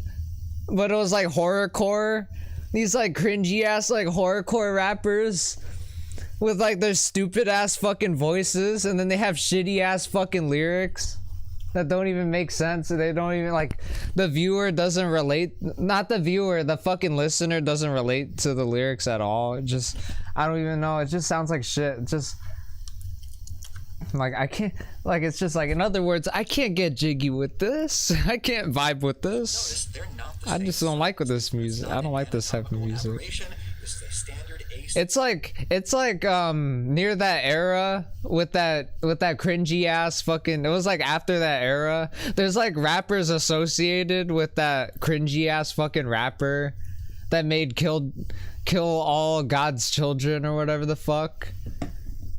Like that guy makes horrible music, and he's associated, there's artists associated with him that make shittier fucking music. There's like this girl horrorcore rapper that sounds fucking horrible. It's like, I don't fuck with that music at all. I just don't fuck with that shit, in my opinion. I don't fuck with that shit. Unless I can find somebody that fucks with that shit, then I guess maybe someone fucks with that, but I don't fuck with it. I don't like, I love a lot of hip hop music, but that part of hip hop is just so fucking cringe.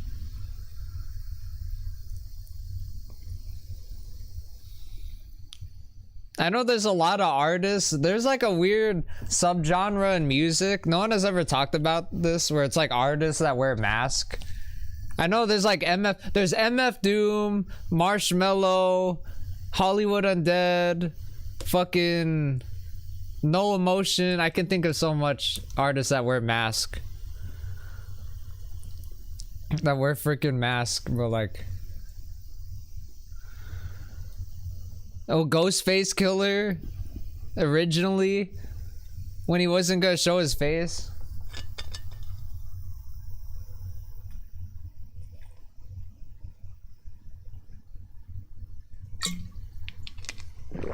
I like when my eyes do that. I like when my eyes do that.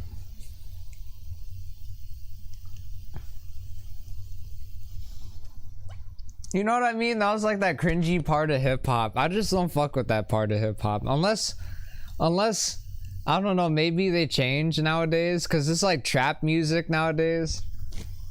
But like a lot of the music that they were making was just like fucking cringe. It's just fucking cringe. No one has ever talked about that side of hip hop or that side of horrorcore hip hop.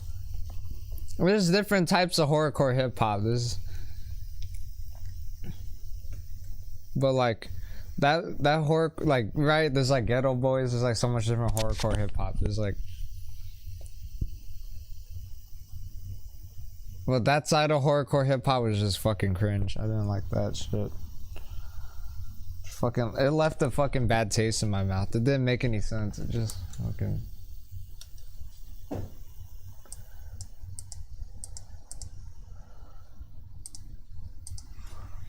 Sorry, I had to look at something. Be right back. Hold on, wait. I'm probably gonna go be right back. Just gonna go look at something real quick.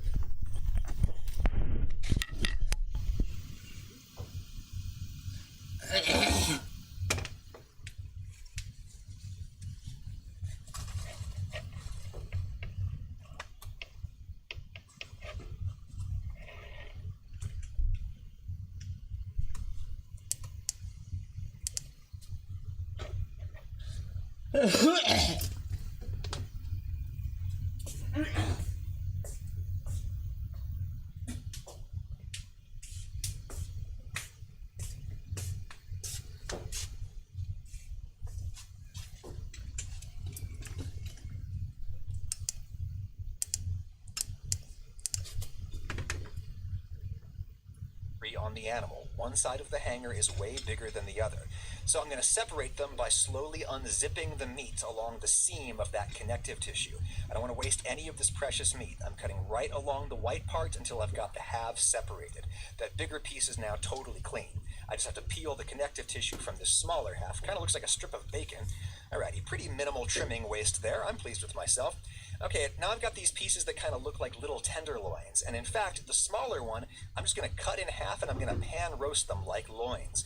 Cutting in half, again, helps them fit in my pan and gets me 2 pieces of more consistent thickness. The thinner half will require less cooking time. This bigger side, you could certainly roast or grill whole as well, but I'm going to butterfly it into 4 thin steaks. First up is this part that kind of hangs off to the side. I've seen people basically discard that as trimming. That's crazy. Take it off, cut it to half its original thickness, and stop right before you go all the way through. Open her up, and that is a perfectly lovely little steak right there. I can get some bigger ones out of this. I'll cut this into 3, trying to get 3 pieces of roughly equal mass, bearing in mind the middle part there is much thicker. Again, just slide the knife in there and cut it to half its thickness, open it up, and give it a few shallow cuts to get it to lay nice and flat. Then some people go the further step of scoring this against the grain to give it a little more surface area, maybe tenderize it a little bit. I don't think that really does very much. This technique of butterflying chunks of hanger into individual thin steaks is something I really associate with French bistros. The French call hanger anglais, and it's one of the classic cuts for French bistro steak and fries. I've seen them cut even thinner in that context with like 3 cuts like this, each a third of the steak's original thickness. I find that pretty tricky to do, but maybe you're better with a knife. There you go. There may be only 1 hanger on the animal, but it's not just 1 steak. It's like 4 to 6 portions. Lordy, look at how beautiful that meat is. A little salt, pepper, and oil on one of those little bistro steaks. By the way, one of the reasons I'm kind of loving my cast iron pan again is that the temperature is just about perfect for steak when you see the residual oil on it just starting to smoke. That's a great rough indicator. Flipping every 30 seconds. A lot of those rappers, flipping often instead of, you know what I mean? You remember that fucking Jadakiss lyric? You don't feel comfortable in your own skin. It's like a lot of those rappers that wear masks, they have to not be I cannot talk right now. I have to burp. I think they're not comfortable in their own skin, in my opinion. Oh crap, I almost knocked over my water. Fuck.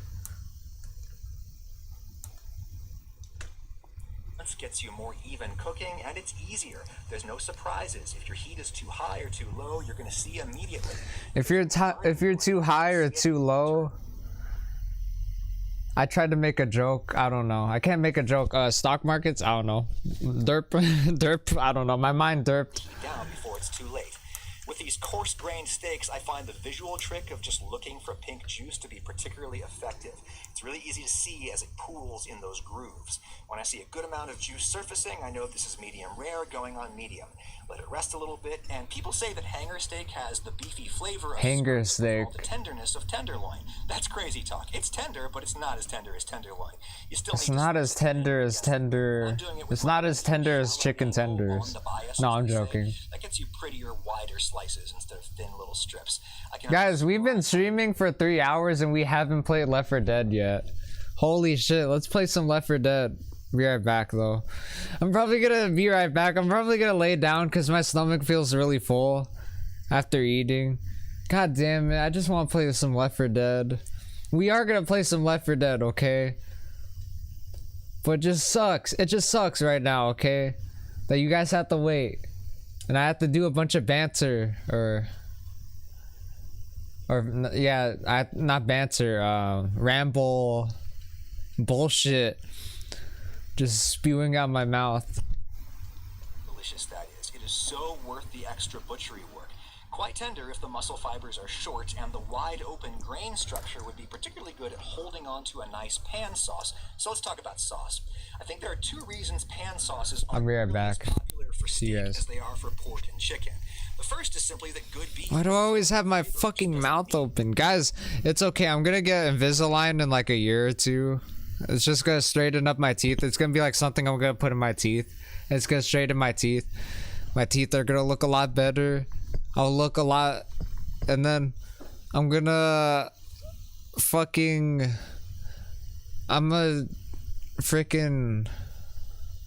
do something about my face. I'll probably start washing my face again, like every single time before I go to sleep, and then right after I wake up, wash my face, and then put eye drops also.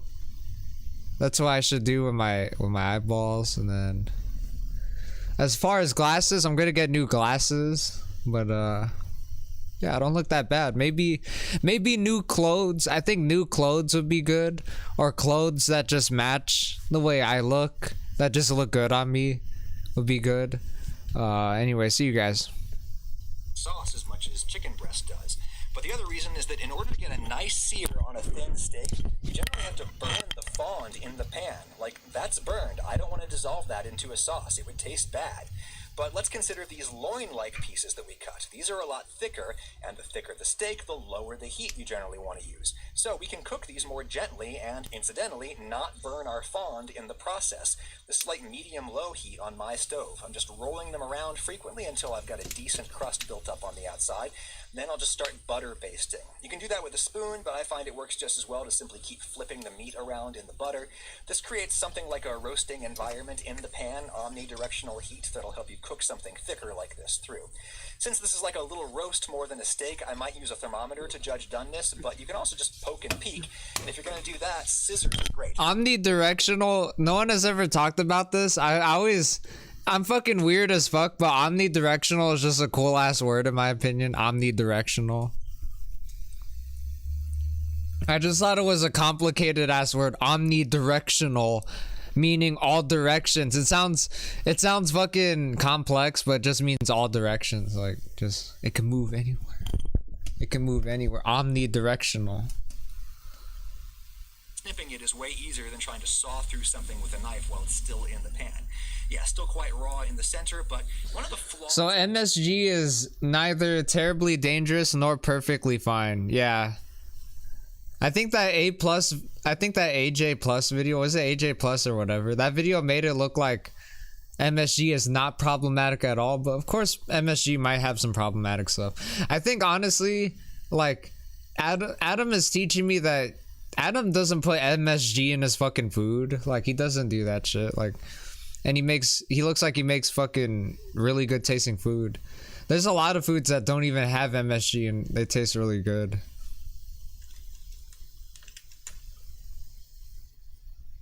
Poke and peek is that you're looking at the meat pre-carryover cooking. Remember, Thank God this guy is like talking about how MSG isn't isn't fine. It isn't like that's good, okay? Because right, you always think that MSG is good for you because it's like, oh, it makes stuff taste better, but it's like no.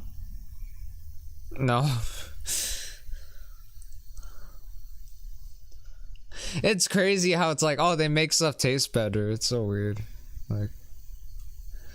Cause like humans, we like all different types of food. We all like, one person could like coconuts, but then one person could like tomatoes. I'm like, I hate tomatoes, and then this guy likes tomatoes, but then this guy also hates coconuts, and I'm like, I hate coconuts also. Oh my god, I relate with this guy. I don't know. I don't hate coconuts, but like, I tried Hostess snowballs and I didn't like it. That has a lot of coconuts in it. Just, I thought Hostess snowballs would taste good.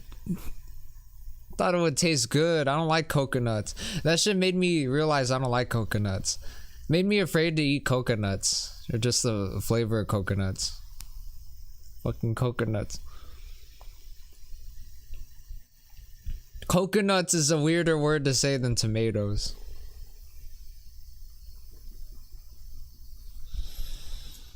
Inside will keep cooking as you let it rest on the board. Remember the Cocoa Puffs bird? I'm Cocoa for Cocoa Puffs. Jesus Christ. That guy was fucking nuts. That guy went apeshit.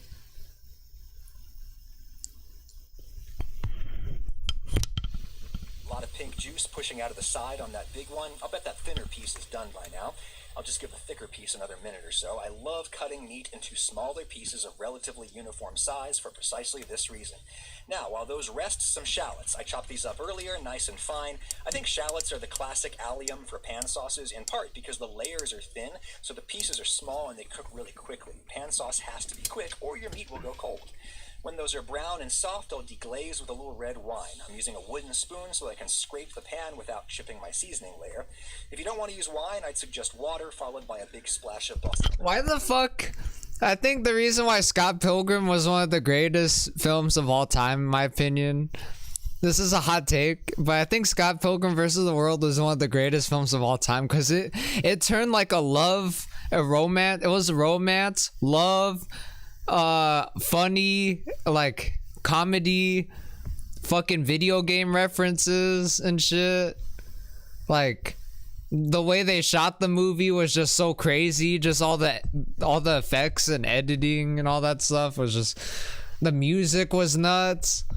Oh my god, how just like, even if you're not into rock music, even if you're more into hip hop music like me, like it's just like, yeah, you want to rock out to the music. It's just like that type of shit. It just like gives you those vibes.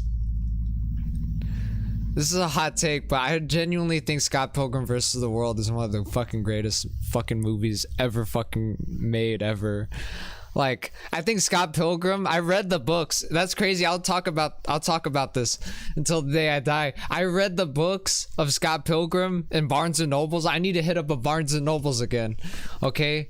I need to hit up a Barnes and Nobles. Maybe if I take a girl out on a date, specifically the girl that I like, on a date to Barnes and Nobles, maybe I can find that book again. But like, the fucking Scott Pilgrim book was fucking amazing. Oh my god, I just love Scott Pilgrim. I like the Adult Swim, the Scott Pilgrim on Adult Swim cartoon thing. I always wanted the game on 360, but then we never got the chance to get it, and then it got removed off the 360. That sucks. Just like Marvel vs. Capcom 2, we never got to play Marvel vs. Capcom 2 on the 360. That fucking sucks.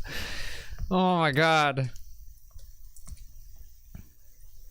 Scott Pilgrim was dope. Oh my god.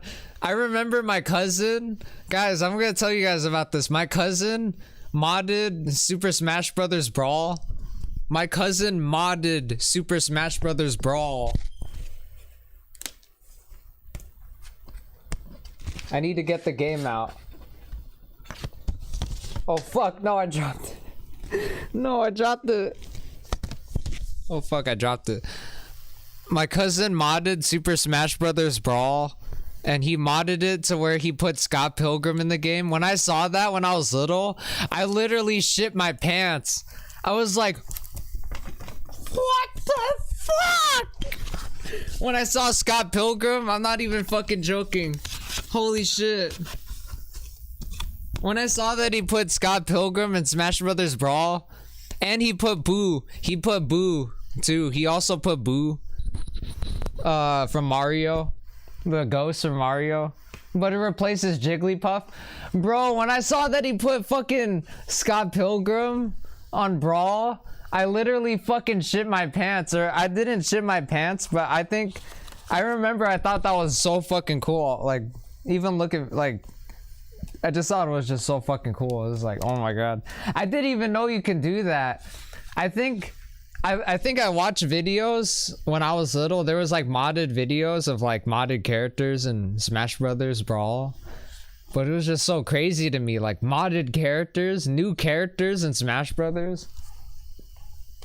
Cause everybody's all like, everybody wants to see Goku. Everybody wants to see so much characters. Bomberman. So much different characters.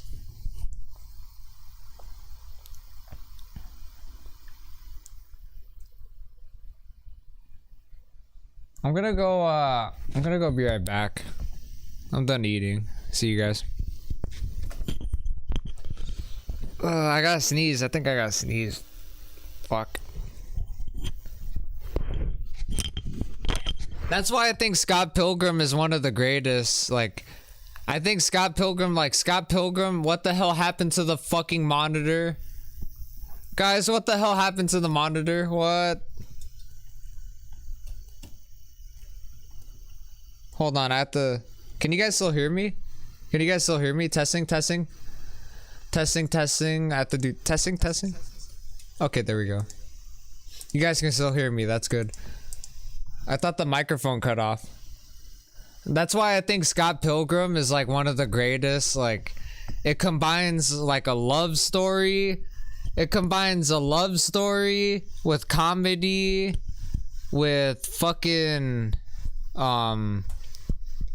with video game references, with music. Sorry, I'm holding the clip mic with my thumb. Sorry if it looks like I'm throwing up gang signs. Oh god, I don't want to throw up gang signs.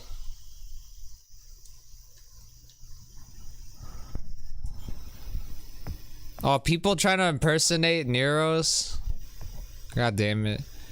There's flow-through impersonators, okay? The real flow-through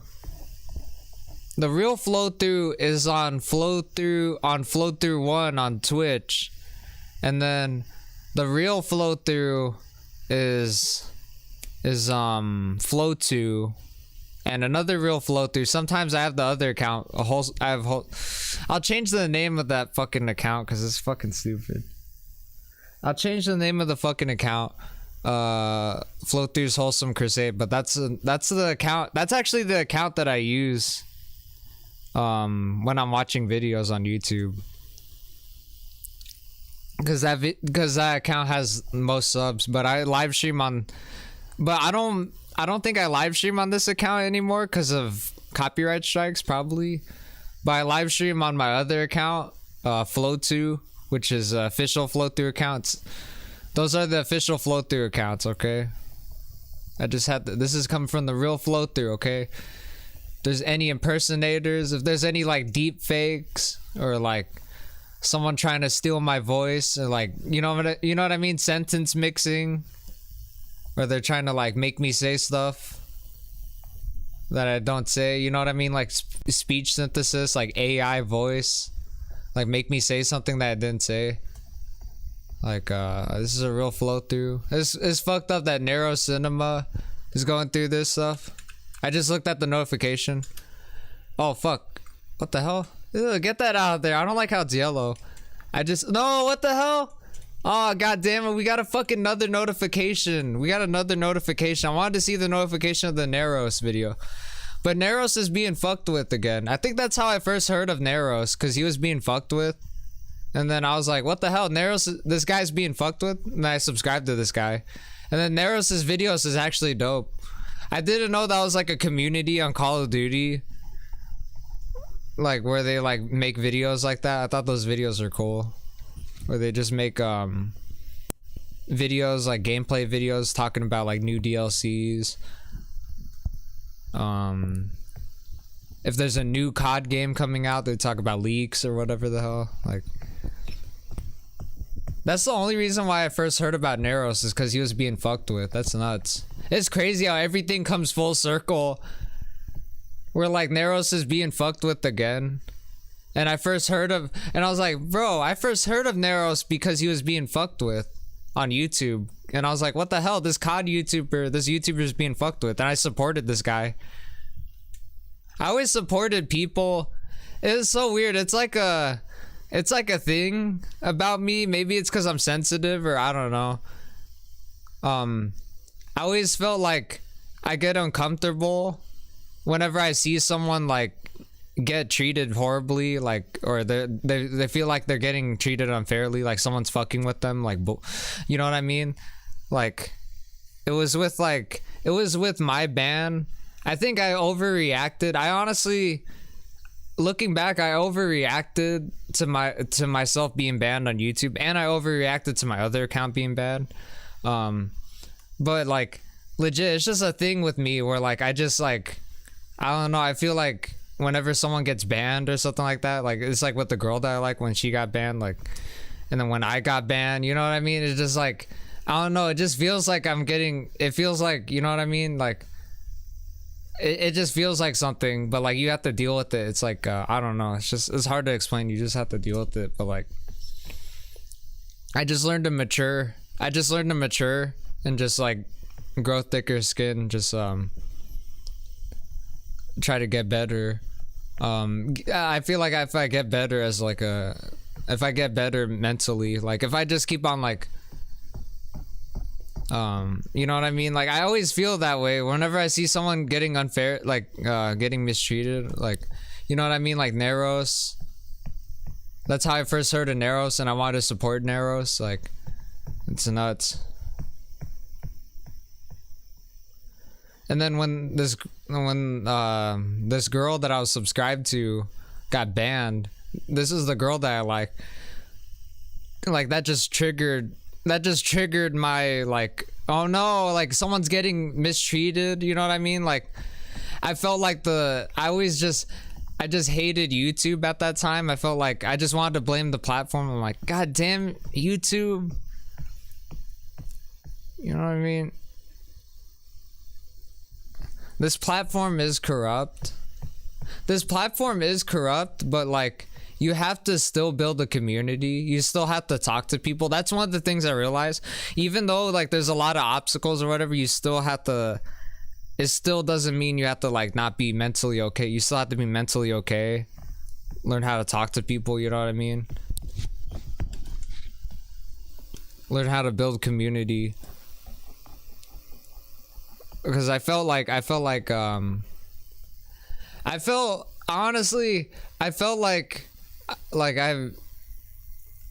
just literally woke up, like I felt like whenever I got views on YouTube, I didn't work that hard, and now when I feel like I'm working hard, I'm not getting any views or no one cares, you know what I mean?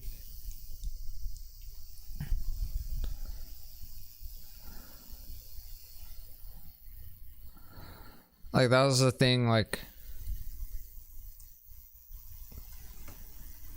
and I realized you do have to work hard. I do realize you do have to work hard. Like you do have to talk to, I'm not working hard. I'm still not working hard because I'm not talking to people. I'm not communicating with people. You know what I mean? I'm still shy.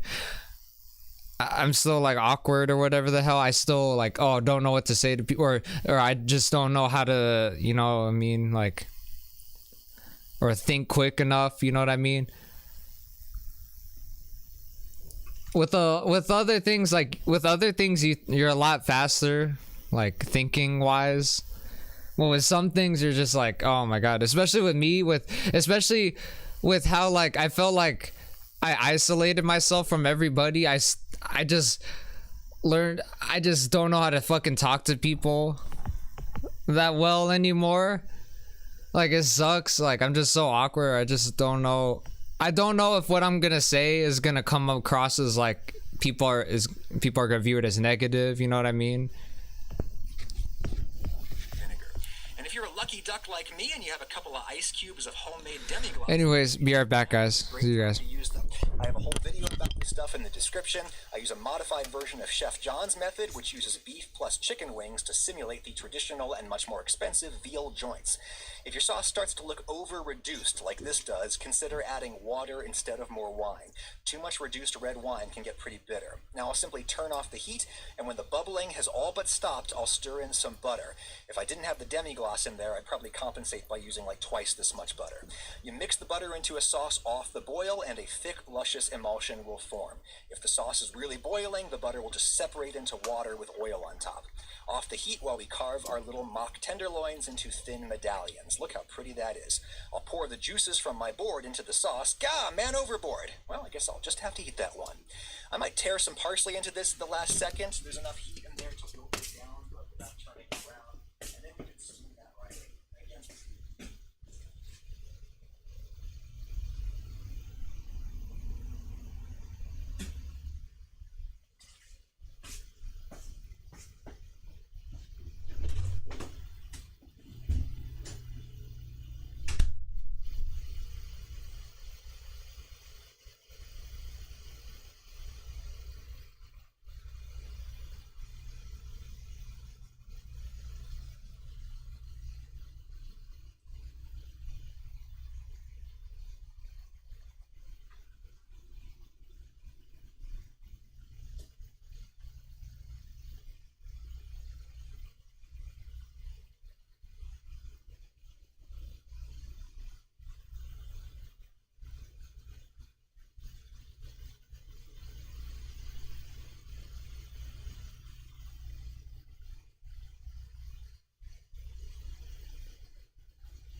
Go, dude.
Cool.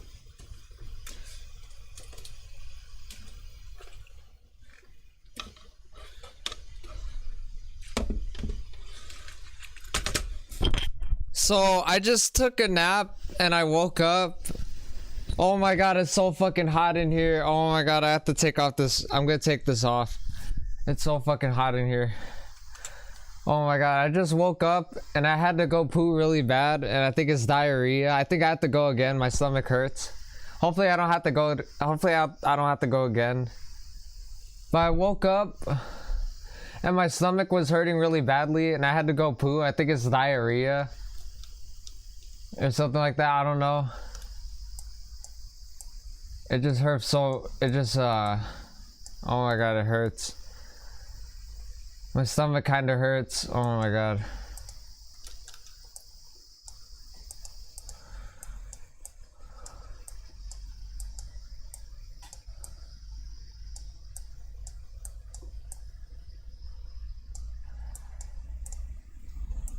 Oh my god, I just woke up and my stomach just hurts. Even after I took a crap, like I think I still have to go again because it's like diarrhea or something like that. I don't really. Oh my god. I'm gonna take this off. I'm getting really hot in here. See you guys. Might be right back again. Oh my god, we haven't even played Left 4 Dead yet.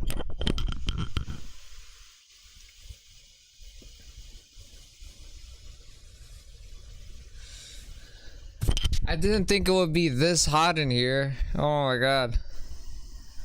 Fuck. I hate after when you have it underneath, but then you have to like straighten it. What is with the green screen? Why do I see green screen? Why do I see artifacts on the camera? On my clothes, that's weird. So like the lighting or something like that? I don't know, it's like artifacts? Is that the chroma key? I don't know. Anyway, see you guys. Be right back. I gotta put this away. This is still clean, I'm pretty sure. It's just so hot in here. Oh my god.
Oh my god, it's so hot.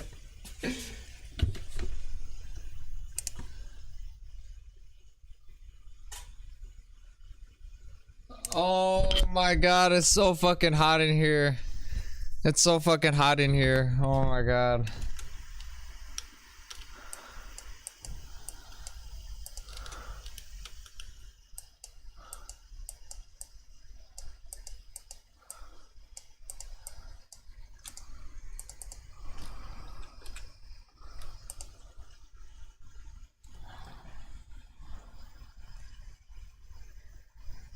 Oh, what the heck happened to the monitor?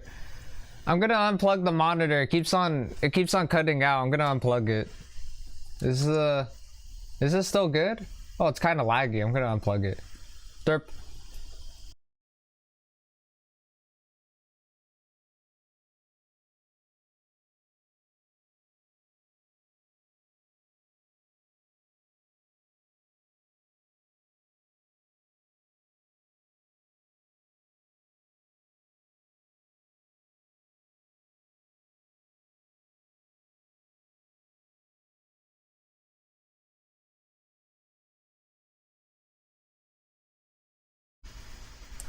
There we go. Now you guys can hear me. It's so crazy. I used to do the testing. Now I don't do that anymore because when I see that, then I know that when I see the thing move, that's how I know. I could just clap or whatever and then make a noise and then the thing will pick up. And if I don't talk, it goes down. That's how I know the mic is working. Yep.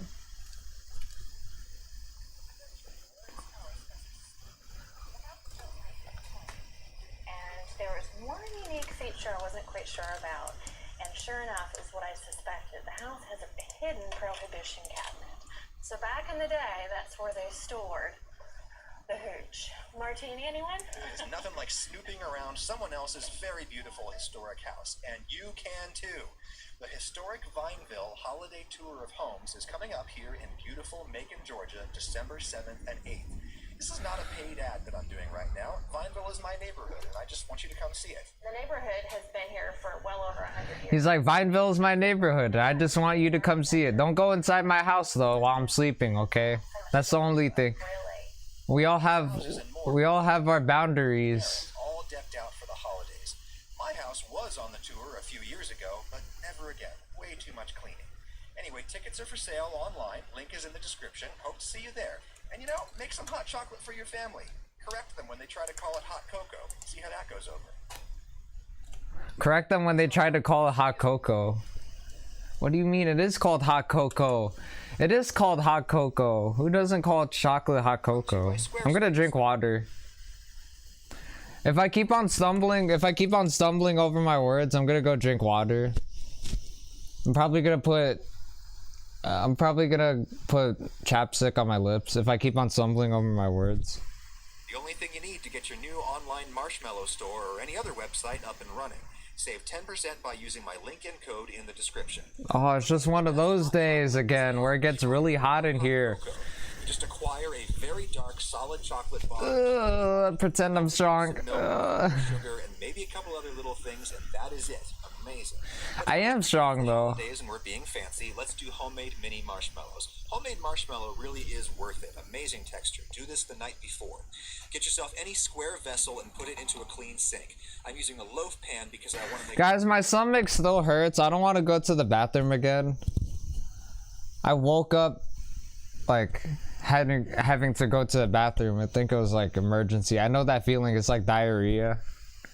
It's like you want to vomit because your stomach hurts or your stomach feels weird, but instead of it coming out of your mouth, it digests and it is coming out of your other side, your intestinal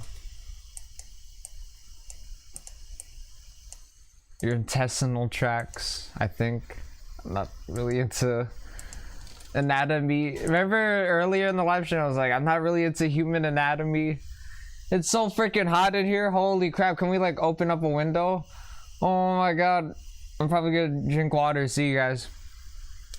Be right back. Just watching Adam talk about hot chocolate. Ample pile of powdered sugar. Brits would. The GTA San Andreas hot coffee.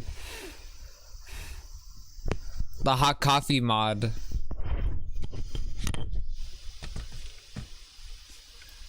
The GTA San Andreas hot coffee mod. Oh my god. That was the beginning of not safe for work gaming for a lot of people. Was that hot coffee mod. God damn it. Some people will say that. I remember one of the, you know what I mean? You know, like those video games, but you never, you know, like a video game that you've owned, or, I mean, no, I said that wrong. You know, a video game that you never own, but like, you know the character, you know the video game, right? I think the video game series that I know, I always heard about, Leisure Suit Larry. I always heard about Leisure Suit Larry, but I never played any of the games at all. I think there's one game on the Xbox. Never played that. Even the PC, like the PC games, I never played that. The PC games. Anyway, see you guys. So hot in this fucking garage. Oh my god. It's so hot in this garage and then it gets really cold in this garage. What the fuck? You know, that really fucks with like my body. Whenever it does that, it gets really hot in here and then it gets really cold. That really fucks with my body. Oh my god. It's hard for my body to adapt to like, it used to be really cold, now it's gonna be really hot. When you get really cold, you become pink. When you get really hot, like, you know what I mean? Like, you start to look all steaming. No, I'm joking.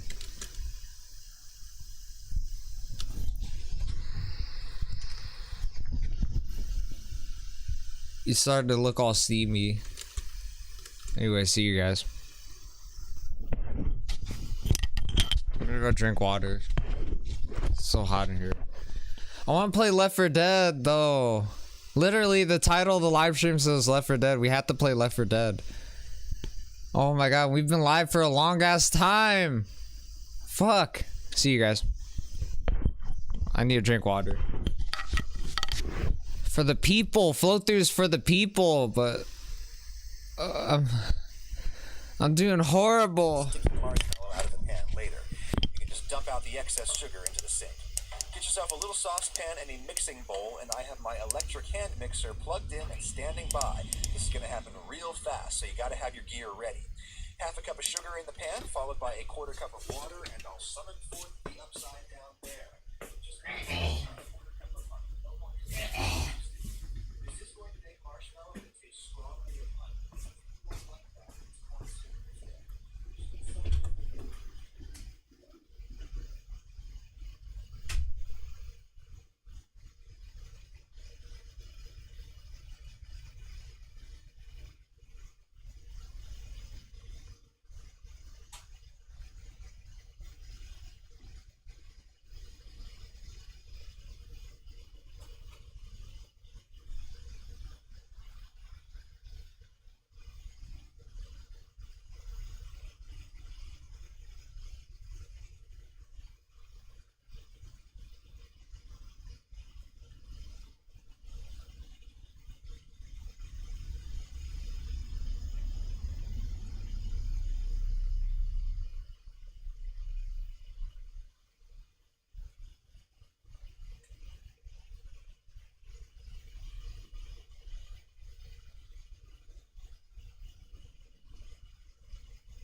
I'm probably gonna go smoke.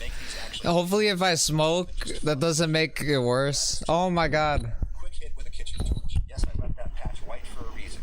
Look at how the brown patch contracts. You can't hide from it. Sorry, I just put chapstick. That and the honey, these marshmallows are gonna have a pretty I always call it chapstick. Chapstick sounds weird. It's Blistex. It's actually Blistex. Blistex. 2 hours. Overnight is better.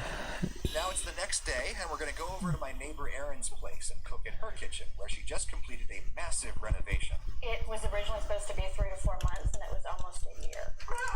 Yeah. I should tell you, Erin's beautiful old house. Why do I have the be right back thing up? God damn it. Sorry if sorry anybody with epilepsy. I keep on flashing that. So you basically have to work with it in a giant heap of powdered sugar. The cornstarch in the powdered sugar is really what helps. Dust up your hand real good and then God damn it. I hate when it gets really hot and I'm just like lazy. I'm just laying down. I'm just like I can't even move at all. I'm probably gonna go smoke. thin layer. That's gonna let us make I don't know why. It's just my stomach. I freaking hate my stomach. I don't know why. I don't know why my stomach is like this. Is it because like I haven't ate burgers in a long time?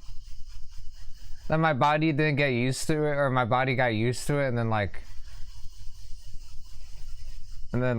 after I took a nap, I had to poop really bad. Oh my god. these little marshmallow squares that you can easily slurp out of the hot chocolate. You gotta grease up your knife and then stick the powdered sugar onto the grease. And even then, you're gonna see stuff is gonna stick to it. I'm just cutting the marshmallow into long strips. I'm leaving the whole white part intact for an experiment later. Now, the cut sides of those strips are unbelievably sticky, so I would toss them around in the sugar to get everything coated. Gonna look like a pile of worms. Line them up in an orderly heap, and now we can finally cut them into close to perfect squares.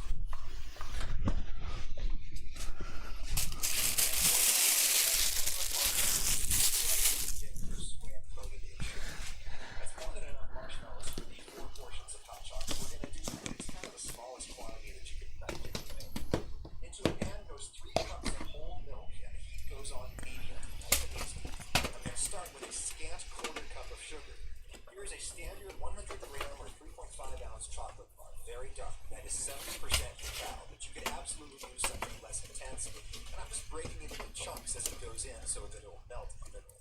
The milk has barely started heating up yet. I want the chocolate to heat up nice and slow. Then just whisk. And I'm not waiting until all the pieces are melted before I whisk. The whisking will help them melt. The danger here is that you're going to overheat the chocolate and it's going to split and go green.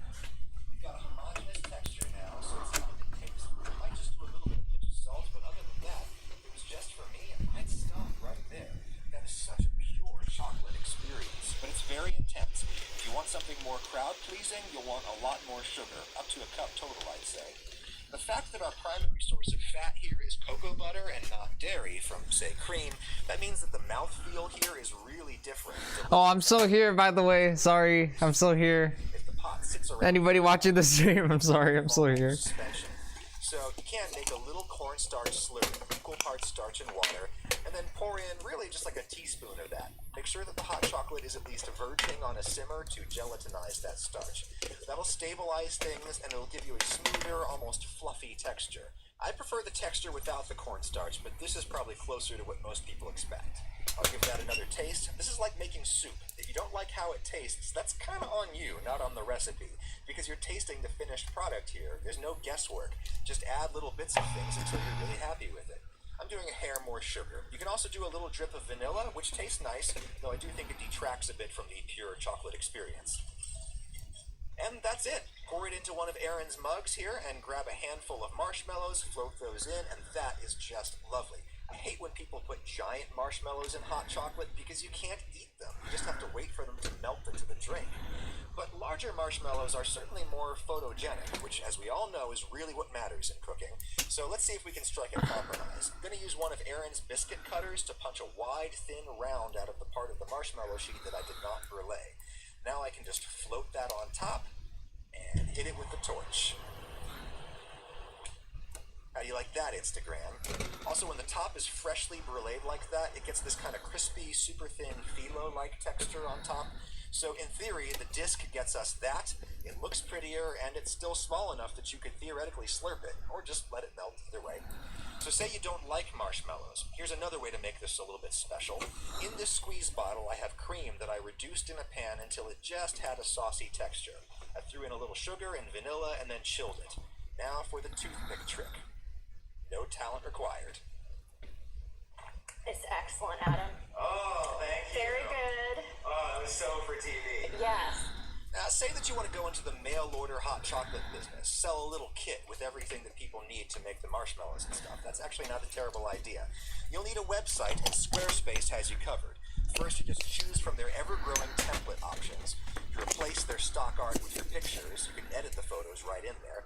You type in a little bit of copy, and then you just drop in these blocks anywhere that you want on the page. Social embeds, open table blocks for reservations, or for a product to sell. And Squarespace has these handy video instructions on how to make all these things work. So in no time, you'll have a functioning online store up and running without having to work with any other company. To get 10% off your first site or a custom domain registration, go to squarespace.com/Ragusia. Link and code are down in the description. Thanks to Squarespace for sponsoring this video. Now, as I mentioned, Aaron's house has a secret. So the house was built in 1920, and there was one unique feature I wasn't quite sure about, and sure enough is what I suspected. The house has a hidden prohibition cabinet. So back in the day, that's where they stored the hooch. Martini, anyone? Nothing like snooping around someone else's very beautiful historic house, and you can too. Oh, this is the ad at the end of the video. Holiday tour of I home. want to see him make the hot chocolate again. The hot chocolate, okay. See, he got me to say hot chocolate instead of hot cocoa. God damn it. It's contagious. It's contagious. Line them up in an orderly heap, and now we can finally cut them into close to perfect squares. The thing that the Dead Rising games taught me. Oh my god, turn that off. The thing that the Dead Rising games taught me is that bugs and zombies are related to each other. And that you could kill bugs and then kill zombies.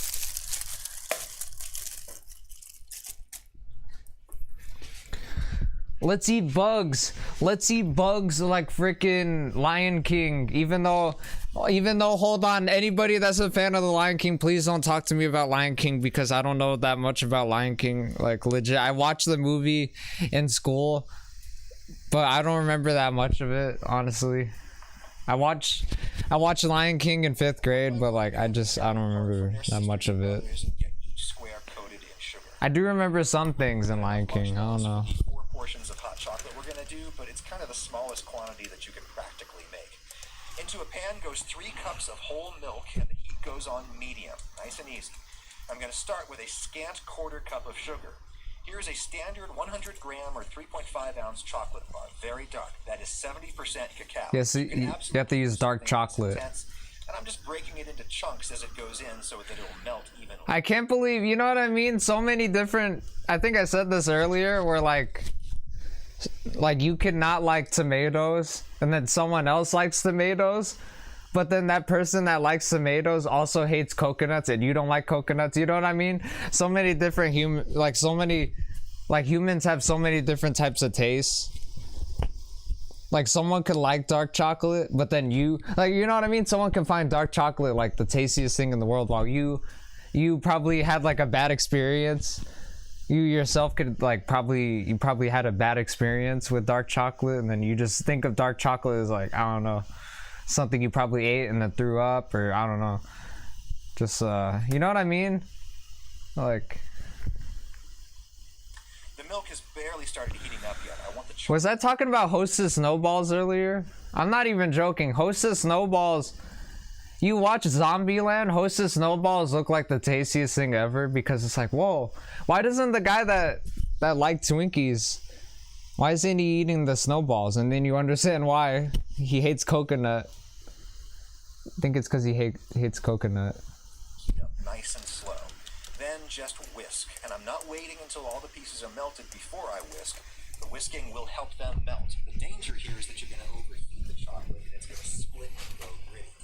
We've got a homogeneous texture now, so it's time to taste. I might just do a little bit of pinch of salt, but other than that, if it was just for me, I'd stop right there. That is such a pure chocolate experience, but it's very intense. If you want something more crowd-pleasing, you'll want a lot more sugar, up to a cup total, I'd say. The fact that our primary source of fat here is cocoa butter and not dairy from, say, cream, that means that the mouthfeel here is really different. Delicious, I think, but the mixture is not very stable. If the pot sits around for a while, the chocolate will start to fall out of suspension. So you can make a little cornstarch slurry, equal parts starch and water, and then pour in really just like a teaspoon of that. Make sure that the hot chocolate is at least verging on a simmer to gelatinize that starch. That'll stabilize things and it'll give you a smoother, almost fluffy texture. I prefer the texture without the cornstarch, but this is probably closer to what most people expect. I'll give that another taste. This is like making soup. If you don't like how it tastes, that's kind of on you, not on the recipe, because you're tasting the finished product here. There's no guesswork. Just add little bits of things until you're really happy with it. I'm doing a hair more sugar. You can also do a little drip of vanilla, which tastes nice, though I do think it detracts a bit from the pure chocolate experience. And that's it. Pour it into one of Aaron's mugs here and grab a handful of marshmallows, float those in, and that is just lovely. I hate when people put giant marshmallows in hot chocolate because you can't eat them. You just have to wait for them to melt into the drink. But larger marshmallows are certainly more photogenic, which, as we all know, is really what matters. He says photogenic. Oh, photogenic. I forgot about photogenic. Instagram photos. The part of the marshmallow sheet that I did not relay. Now I can just float that on top and hit it with the torch. How do you like that, Instagram? Also, when the top is freshly bruleed like that, it gets this kind of crispy, super thin, phyllo-like texture on top. So in theory, the disc gets us that. It looks prettier, and it's still small enough that you could theoretically slurp it, or just let it melt either way. So say you don't like marshmallows. Here's another way to make this a little bit special. Have a saucy texture. Sugar and vanilla, and then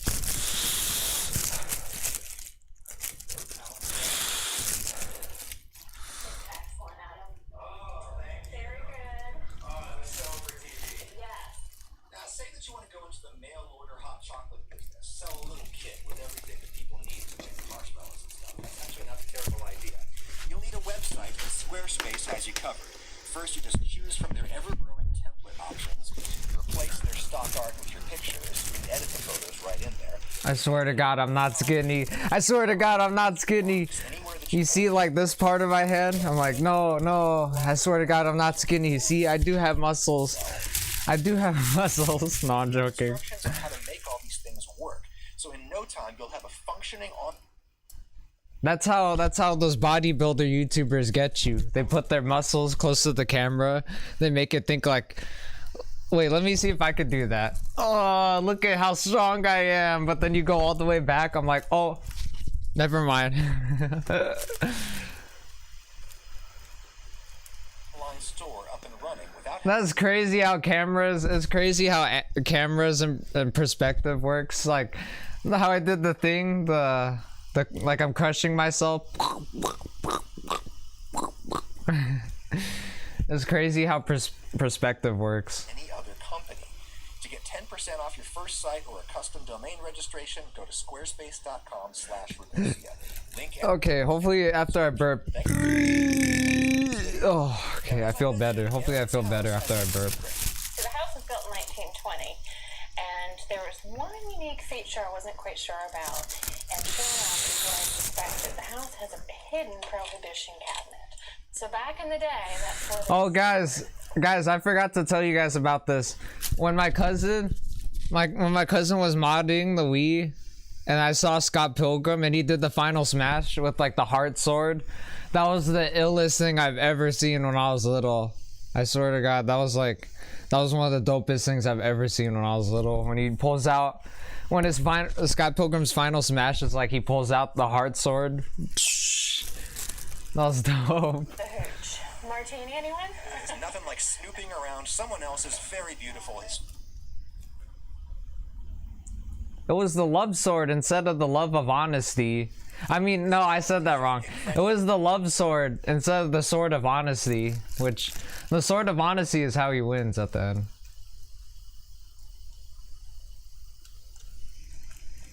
macaroon recipe is sponsored by Squarespace, the shockingly comprehensive solution for all of your website building and hosting needs. Get 10% off your first site with my link and code in the description. Oh my god, why is he censoring the macaroons? He sent the macaroons? Bro, why do I always change the pronunciation of words? He censored, look, he censored the macaroons. It's macaroons, I pronounce it macaroons, not macrons. Oh my god, whenever I hear people pronounce it macrons, I start to pronounce it macrons, but I'm like, I used to call it macaroons. I used to pronounce it macaroons. Macaroons. This truly shocking French macaroon recipe is sponsored by Squarespace, the shockingly... It's so shocking that he had to censor it, okay? He had to censor it like somebody is nude. And then you have to censor it because you don't want to... Because that platform doesn't allow nudity. Get 10% off your first site with my link and code in the description. The macaroon is a beloved old world pastry. It's an old world pastry. Some kind of filling. Like old world English, where we had to say yay. No, hold on. I can't think right now. I'm not that creative right now. Fuck. Delicious Shit. and naturally gluten-free for all you celiacs out there. On a per-weight basis, they've also got to be the most expensive dessert that you're likely to see in a bakery, so it makes sense to try to make them at home. Okay. They are notoriously fussy. Oh. Big challenge.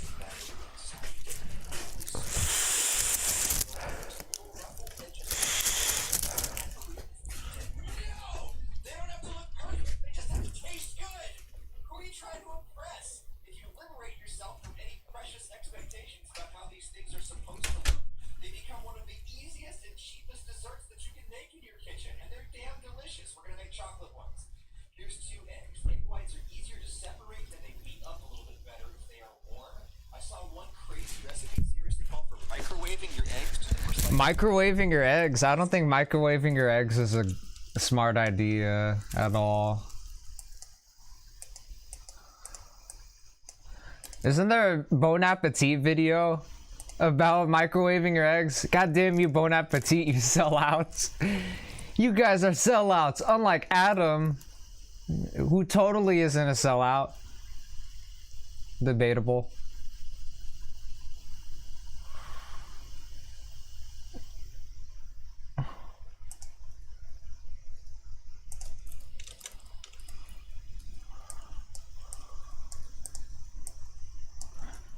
Way to do it is just to leave them in a bowl of warm water for a few minutes. They'll warm right up. Separate the eggs however you like. I just like to crack the shell and then pass the yolk between the sides until all of the white ooze out into a bowl underneath. It's a little bit dangerous because if you puncture the yolk and any of it falls into the whites, you're gonna have to start over. But this is the method. Oh, when you crack an egg wrong, that's the whole thing. I love cooking. But a lot of cooking videos, they tell you about cracking eggs. It's like, I think people that are used to cracking eggs are the best at cracking eggs, but people that, I don't know, I always feel like I'm gonna crack an egg, you know what I mean? And that's like the worst feeling in the world too, because you're like wasting the egg and you're like, fuck, need to use that egg. Fuck. So this recipe must be precise. You've got to weigh your whites on it. Oh, what the hell is happening to the monitor? I don't know if you guys can hear me. It keeps on cutting out the monitor. Oh no. So I'm gonna unplug it. I'm not gonna tell you to do this with a whisk. That'd be hard. But a $12 electric hand mixer makes this a cinch, and I think actually offers more control than a stand mixer. You want to beat the whites until they're just fluffy and foamy. You're a stand mixer, not a stand like Eminem song. What's happening to the freaking camera? I mean, not the camera. I'm tripping. The monitor. I'm gonna unplug it again. I'm probably gonna unplug the capture card again. God damn it. I think it's because I keep on shaking my legs. Or bouncing my legs or whatever the hell. And then it's like moving the HDMI of the capture card. No, you can just do it in the bowl. I'll beat the sugar into the eggs until it's all nice and glossy and the beaters are leaving really defined trails. This is more sugar than a lot of recipes we've had you use. I like the cotton candy-ish melt-in-your-mouth texture this gets you, but you could use less. If you give up on the idea that your macaroons have to be custom... No, I don't even know if you guys can hear my voice right now, but the fucking... The monitor is staticky now. I gotta move the... I'm gonna go unplug it. Fuck. God damn it.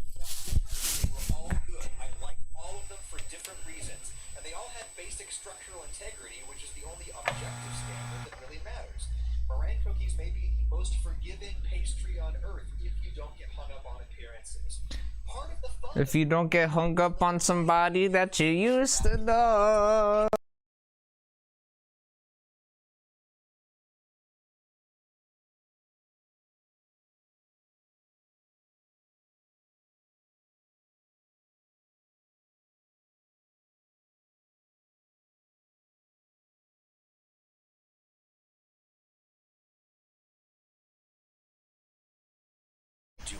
Testing, and you guys can hear my voice. There we go.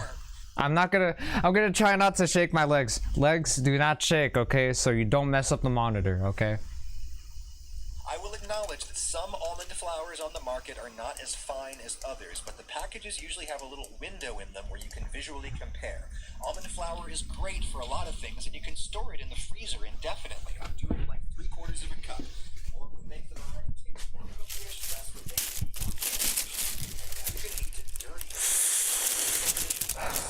All the dry together. You just dump it all in the thing. Then comes an equal quantity of powdered sugar, about 3/4 cup. Quarter of a cup, which is chocolatey, and natural cocoa, but if you want more of the Oreo flavor, use Dutch cocoa. In my experiments, sifting did absolutely nothing noticeable to sugar or almond flour. It does break up those chunks of cocoa powder, a few of which might end up in your finished macaroons like that, but I have no idea whom I vested with the authority to say that's a bad thing. Truffles are coated in cocoa powder.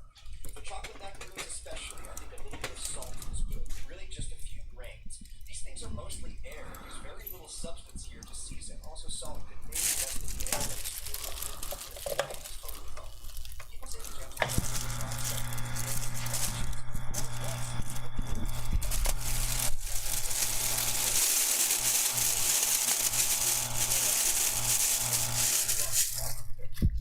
together eventually. Just be sure to really scrape down the sides.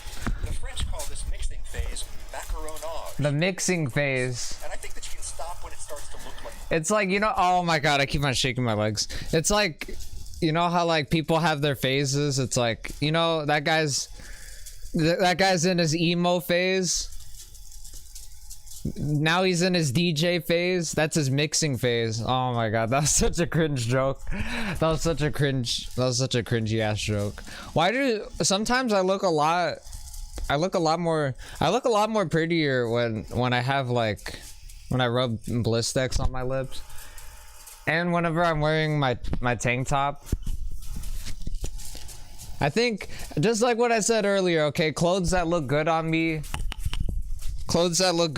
are the best types of clothes, okay?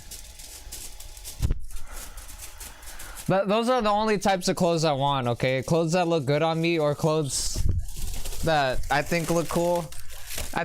Clothes that I think look cool but look good on me. You know what I mean?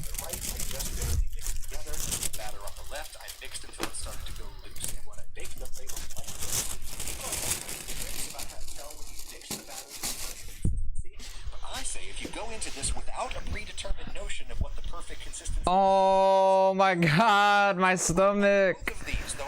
Fuck, this has to be like the worst diarrhea ever or something. I don't know why. Hopefully I don't have to go to the bathroom again. Hopefully it's just a giant fart. What if my body is telling me that I have to fart really bad? Or what if my body, you know what's crazy? Yesterday I was panicking. I was like, oh my god, what if this is a gut feeling that I shouldn't be with the girl that I like? Or what if it's a gut feeling that I should be with her? Then I was like, I should tolerate the pain. But then right when I said that, I fell asleep. I think I fell asleep. I passed out on my bed. I'm like, god damn it.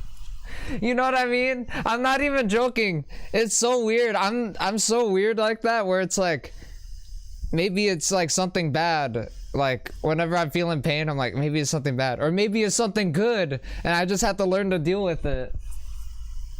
Right when I said that, I think I literally passed out, guys. And then the fact that I took a nap and I woke up, the fact that I took a nap and woke up and I had to go poo really bad, that means that like, oh my god, I think if my stomach really hurts, that just hurts. I don't think I should try to like fight it because it makes it worse, I think.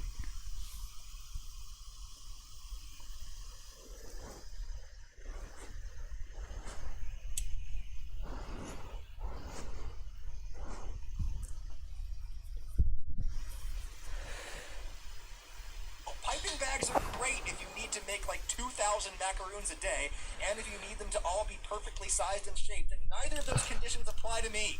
I've got a baking sheet with a piece of parchment paper on it, and here we're going to use this very high-tech piece of kitchen gear called a spoon. Guys, it's super hot in this garage, and this thing gets really hot, and I just touched it, and I'm like, oh my god, this is like scorching hot.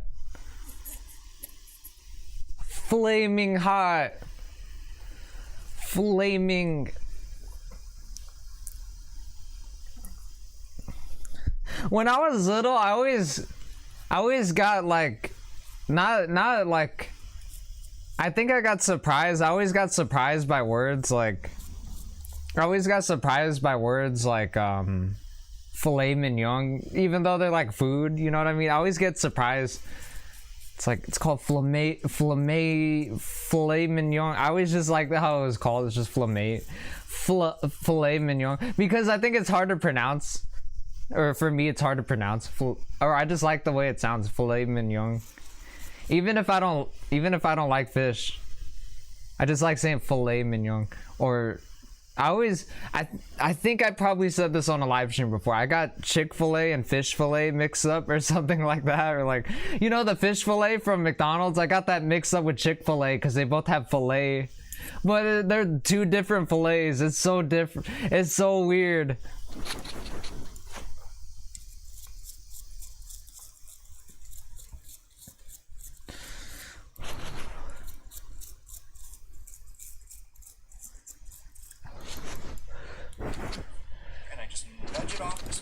You nudge it off the spoon, okay? That's cool. Perfectly shaped, and I don't care. This does take a few.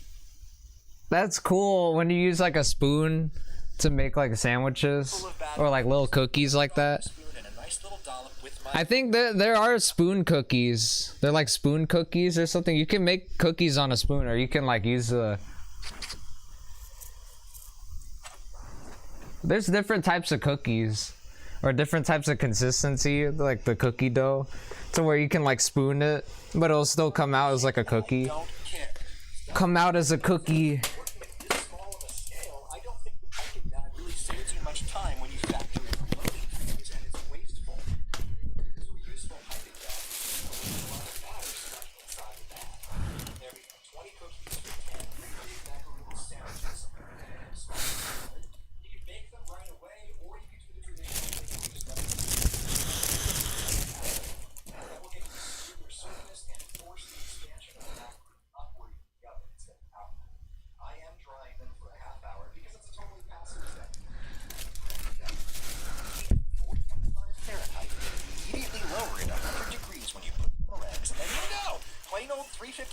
There's like a bunch of dust on my mouth.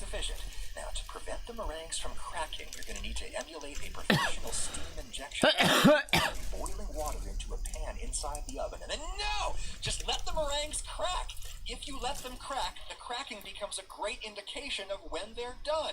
They start cracking, they're done. These took about 15 minutes. One time back when I always thought I was hella ugly, but like I'm not that. I'm starting to like actually like. I'm starting to actually accept the way that I look. For a long time, I always like think of the way that I look. I'm like, I think of myself like, oh, I'm this or that. But like now I'm actually like accepting the way that I look. You know what I mean? Like I'm accepting the way that I look. No children or real responsibilities. I spent months trying to make perfectly smooth macaroons, and then I realized I liked the cracked ones better. The cracked or otherwise irregular edges get crispy. Irregular edges? I think more caramelized or Maillardified or whatever. They're tasty. You have to cool and solidify for a long time before you can. The thing I have to give props about Adam does research like a motherfucker when it comes to food. Like he just. Make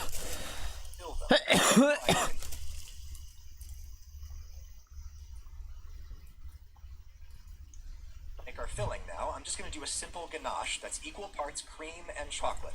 I like dark chocolate, which you can easily measure via displacement, and you can put some sugar in there if you want, but the meringues are very sweet, so I want this more like a bitter chocolate to balance out the sugar in the cookies. Just chocolate and cream for me. I'll throw this in the microwave until it just starts to bubble, pull it out and let it sit and melt for a minute, and then stir it up until smooth. That's pretty. Now that's too loose to use as a filling, so we need to cool it back down again. You could just wait an hour at room temperature or do it the fast way in the fridge. Just check on it and stir it freely. Pick up a meringue, smear on a little filling, find a meringue of roughly comparable size and shape. That's the thing that's cool, is that like they're all cookies, you know what I mean? They're all sandwiches. Like that's basically like a macaron, is you can flip them over and use it as a sandwich. So like two macarons equal one sandwich. Oh, I think I said that. I did like weird fingers. 2 macarons equal one sandwich. That's nuts. Find a meringue of roughly comparable size and shape and marry them together. Beautiful. You have to marry them together. It's very insubstantial, so you can be careful about overfilling these. I think it should feel like not quite enough. Said marry them together. What an analogy. You could eat these right away, but for me, they are 10 times better the next day. The meringues at this point have I like how, you know what's crazy? He's like, you can eat these right away, but like if you want them to taste better, you can do this. It's like he like tells you like whether you want things to taste better or if you want to eat it right away, you know what I mean? This guy's awesome. I got spit. filling and from the air, so now they've got more of that chewy, marshmallowy consistency that I really like. I love how the big air pockets in there feel as the layers collapse when you bite through. Some people work so hard to prevent any large air pockets from forming in there. I have no idea why. I love the air pockets. Indeed, who is to say that the traditional uniform dome is the right way? In the mirror universe, where the more irregular surface happened to evolve as the cultural ideal, me with a goatee is probably saying, now these don't have that cracked, craggy surface that tradition really demands, but they're okay if you don't get hung up on appearances. Long live the empire. Now look, I'm mostly just having a little bit of fun here. If you really like quote-unquote perfect macaroni, if you enjoy perfecting that craft, I think that's awesome. But it's also good for all of us to think critically about what perfect is to us, because I think these are perfectly awesome. They were ridiculously easy, and I enjoy that they will come out a little bit different next time. Like this was from the next batch that I baked, a little bit different, and still great! Likewise, whatever your perfect notion of a website may be, you can easily whip up with Squarespace. You don't have to be a master of website Taj, or whatever the French might say. Website Tosh? What? It's a local business. Which template looks good to you? Let's say this one. Everything I'm doing for free right now at squarespace.com. Just go into the template. Or like creme brulee. Creme brulee sounds awesome. Like just those words sound amazing. It's like words you would want to use in like a freestyle rap. Creme brulee. Brulee. There was like this, there's a strain of weed called Bruce Leroy. I always thought that just sounded cool because there's like Leroy Jenkins and there's Bruce Lee. I thought it was like Bruce Lee and Leroy Jenkins. Leroy Jenkins.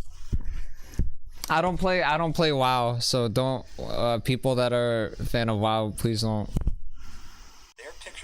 talk to me about WoW. I don't know that much about WoW. If you want to sell your macaroons online, you can I never played WoW at all. Squarespace will handle all the e-commerce for you. When you're ready to take your site live, you can do us both a favor and save 10% by going to squarespace.com/Ragusia. That's in the description. Thanks to Squarespace for sponsoring the video. And real quick, if you make your macaroons with less sugar, they come out with more. He's gonna use marshmallow fluff. Since they're less sweet, they go real marshmallow fluff. But that's just me. Let your imagination run wild. Also, thanks to turns into like a cool. Who showed me around the beautiful West Side Market in his hometown of Cleveland, Ohio. I freaking love that place.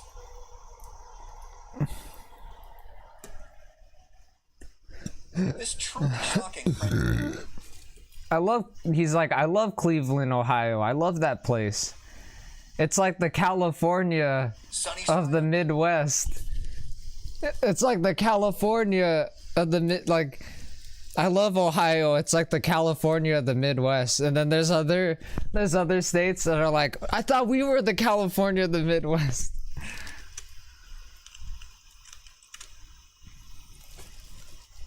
Crispy, basted, over easy, scrambled, omelette-ified.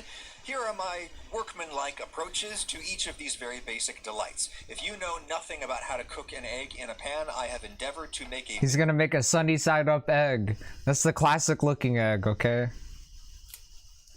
That's crazy. I always thought sunny side up eggs were like how eggs look like, but then you see people make eggs differently, and I'm like, that made me always think that people don't like sunny side up eggs. I'm not into eating eggs. I'm not. This is coming from somebody that does not eat eggs at all, because I don't like eggs. But I always see people, you know what I mean? Like, whenever you think about an egg, whenever you think about eggs or like eating eggs, you think of the sunny side up egg. But, you know what I mean? Like, in real life, you see people make eggs differently. Like, it's not sunny side up, you know. That made me always think that sunny side up eggs are inferior, or they just don't taste good for people that eat eggs. But I don't eat eggs. This is coming from someone that doesn't eat eggs. I always assume that. Like, for you, and this is it. First thing you'll need is a pan, and the main reason I keep one non-stick pan around is for eggs. Yes, people had fried eggs prior to the invention of Teflon in 1938, but it's just way harder. Prior to the invention of Teflon, okay? That's why you always use frying pans as bulletproof freaking vests if you don't have one. But then again, I think putting a giant frying pan inside of your stomach to cover your stomach would be really impractical. In other kinds of pans, save that for the 201 class. In a good non-stick pan, you could use no fat at all, but I think most people use some anyway because no fat people. Oh, what the hell happened to the monitor? The monitor cut out again. I think it's because I'm leaning my foot against the freaking table. God damn it. The table legs or whatever the hell, the table legs, the table feet. Unless you're going for a very soft, pure white egg. If it foams, that's a great starting temperature for eggs. If the butter browns, your pan is pretty hot for eggs, which is good for some things and not for others. I think a gentle foaming is a good place to start, and on my stove, that's just south of medium, but every stove is different. In my experience, you can south of medium, the refrigerator, or you can cook them at room temperature. It really doesn't make much of a difference. First step is to crack it, which takes some practice. If you hit it too hard, well, that happens, obviously. If you hit it too hard, of course it will crack. Dig in. And when you do that, you risk sending a shot of the egg that breaks the yolk. The yolk is like a water balloon in there, and just because it didn't happen that time doesn't mean it can't happen. I think that same risk is why it's bad to crack on the side of a bowl or some such. You're just sending spiky bits of shell up inside the egg. Oh yeah, there's people that crack eggs like that, where they crack it against something. Or there's some people that use their thumbs. The people that I always see that, like, just in animations or whatever. I think it was Ratatouille or something, I don't know, where they're cracking an egg. They use something, they use like the edge of something to crack the egg. Stab the yolk. A bowl also makes lots of little shards that are hard to fish out. Crack on a flat surface, and in she goes. You can see that this egg is not terribly fresh, nor is it terribly old.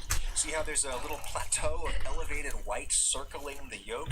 That's the white that was attached to the upward-facing side of the yolk when it was inside the shell. And it's still attached. It's just slumping over the sides, like long hair over your head. If this egg was really old, the white would have broken down make to the whatever point you where want. it would not sit Okay. on the plateau. The white would be super liquid and sitting really flat. And this is a little liquid.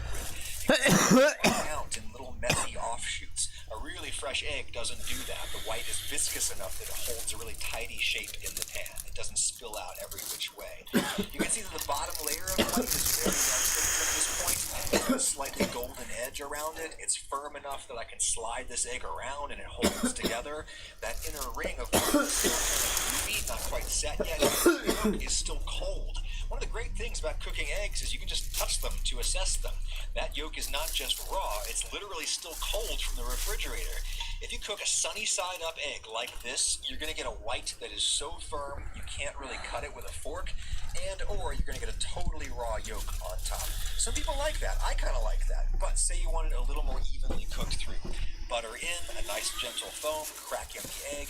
Oh, by the way, this is when a lot of people sprinkle on a tiny pinch of salt when that top is still liquid enough to dissolve the grains. Or you get more even seasoning. If you're into that, I usually just salt my food. Anyway, to get the egg to cook evenly, now you slap on your lid. If you don't have a lid for this pan. If I really liked sunny side up eggs, I would buy a lid for this pan, because a tight-fitting lid is much better at this than a piece of foil. But the foil will do. You just trap some steam on top of the egg. And after a few minutes, the yolk gets kind of cloudy. If I touch it, it's warm, it's still very soft and runny, which is how I almost always want it. But if you want it firmer, just keep cooking it until you can feel that it's firmer. Time to slide that baby out. In most cases, I think it's easier to slide the egg and all of the plates. It can be tricky to get up under there, as you will see. So now we've got a somewhat more even egg. The bottom layer is still soaked. It's a little brown and it's hard to cut with just a fork. I like that, but lots of people don't.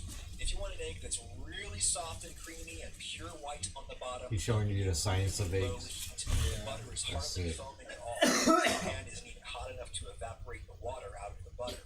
In the egg goes, and the bottom layer of white is setting, but it's not fluttering around. There's no steam making it bubble and dance around the edges. That's what we want for these purposes, no fluttering. Cover so the top will steam, and this is going to take a while with such low heat. That was about 8 minutes, but the result is a really soft, custardy white that you can easily cut with a fork. The yolk is warm, but still very runny. You can go in the exact opposite direction and do a crispy egg. I think oil is better for this. The milk solids and butter are likely burn at the temperatures we're going to use. I'm on medium heat now, but as soon as I crack that in, I can see I need to go higher. For a crispy egg, I want to see that skirt of white fluttering in the breeze. Lots of steam making the white bubble and dance around. And stand back because steam bubbles are going to explode and this is going to start spitting hot oil at you.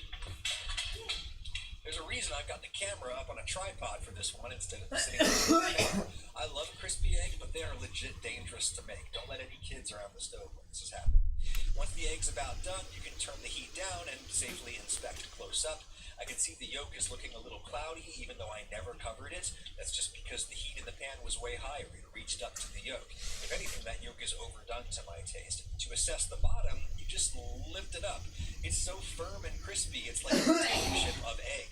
Since there's excess oil in the pan, I will lift this out with a spatula so I can leave that grease behind. You know, early in my YouTube career, a dude in the comments scolded me for getting a little golden brown on my hands. A dude in the comments. A dude in the comments. A dude in the comments scolded me for getting a little golden brown on my eggs. Tried to argue that browning on eggs is objectively bad. It's not something that anyone with good taste would ever want. And I was like, dude, tell that to Asia. That is super tasty.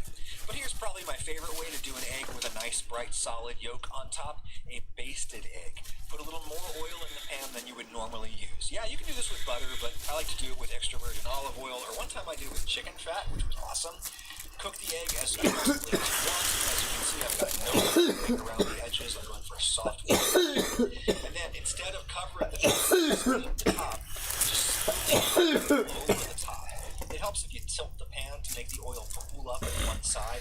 One time I did this on the internet and a dude in the comments was like, you clearly have no idea what you're doing. You're using a metal utensil on a non-stick surface.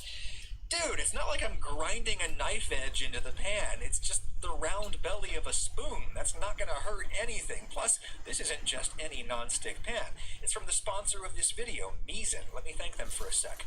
All non-stick pans lose their coating over time, but Misen's pan has 3 distinct layers of non-stick, all bonded to a durable layer of plastic primer underneath. They say this pan is 2.5 times longer than a traditional pan, and I believe it. Just like pans, you can immediately tell how heavy this is. I don't understand how they sell you so much metal for so little money, but there it is. The company slides off so you can when beginners ask me to buy,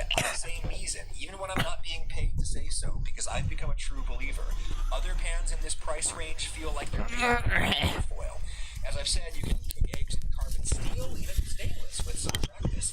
Beeson has tons of options on their site. Go there via my link in the description and use my code Ragusia to get 20% off your first order. On this or anything, 20% off the link and code in the description. Just use my code Ragusia. Thank you, Beeson. So yeah, you can have a lot more control. You can stone oil over particular areas of the egg that you want to cook more. The yolk ends up much brighter, not as cloudy as when you see it at the top. As you can see, the oil just rolls right off, but you have to lift the egg out of the oil, which is surprisingly easy on a gently cooked soft white egg. Pizza. Yeah. Auntie could help you cook it too. Okay. Bring it in. Yeah. Ask her. I think she shows like. You can watch how she does it. Yeah. Just slowly. And then like maybe like someday you'll teach me how to make a burger. Yeah, I will.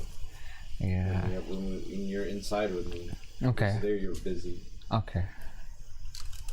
Next time, just have time. Find a time. And come in. And you can see my steps, and then from there you'll learn. We'll do it slowly. No way. But I want to empower you.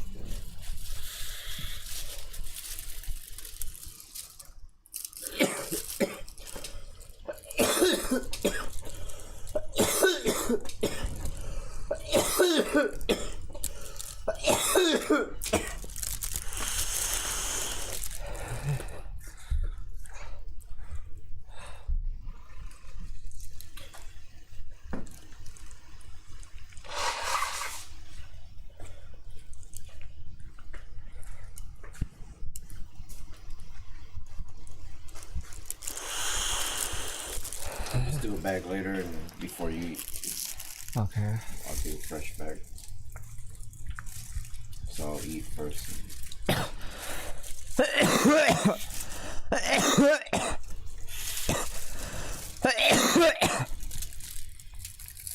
You can make a shot too. You need drink.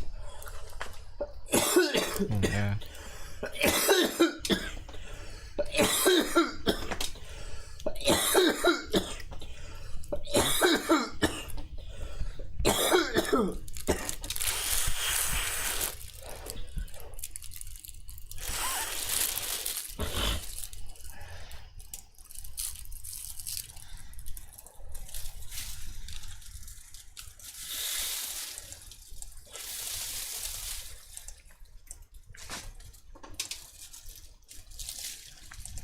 LA has a plant-based taco scene. Plant-based taco. Yeah. So it's like all their meat tacos that they have, but all made with plants. Yeah. Pretty crazy.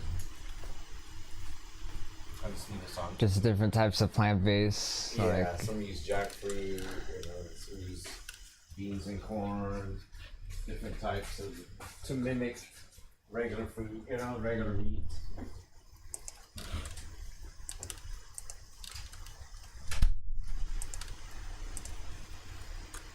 alright. We're gonna play some Left 4 Dead. Some Left 4 Dead. We're gonna play Left 4 Dead 1 and Left 4 Dead 2.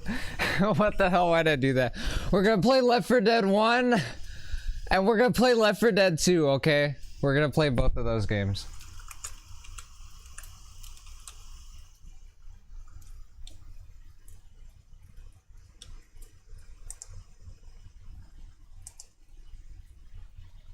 Look at right there. You can play with a controller and you can do remote play. That's awesome, remote play. Well, if you had people to do remote play with. I know. Fittings do not respect hesitancy.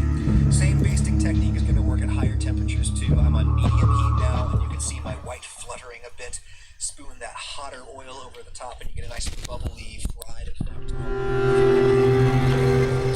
Spoon. Like how it blurs. I like how it does a blur effect right there. That's cool. Hold up. The 4. Need haven't seen anything like this before. Jeez, don't let that stop you from smearing it all over yourself.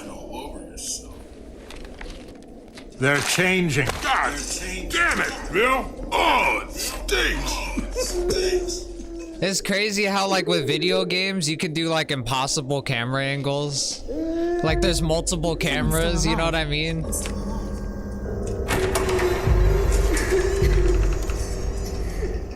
I got spit. Hello? Hello?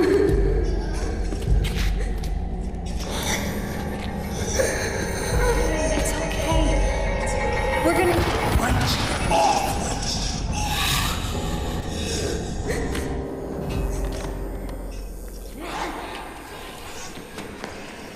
Oh, shit! They're coming! That's what it's like video games and, like, movies.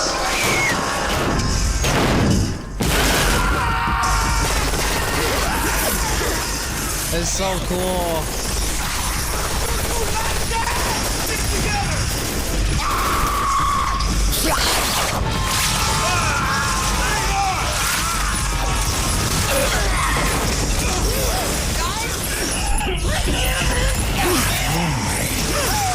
Merry Christmas.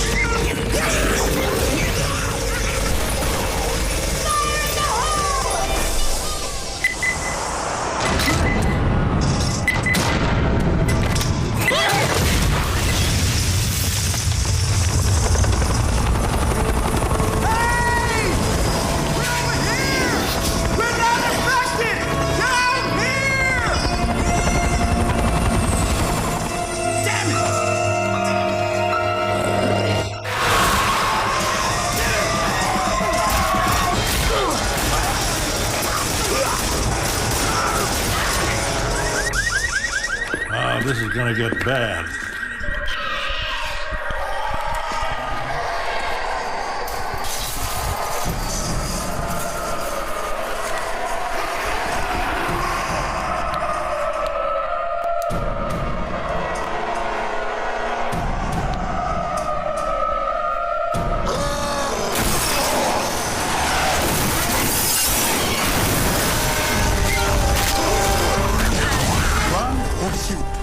Run or shoot? Run or shoot! Both! Classic. That right there, it's like you're moving with the characters. It's legit like you're moving with the characters.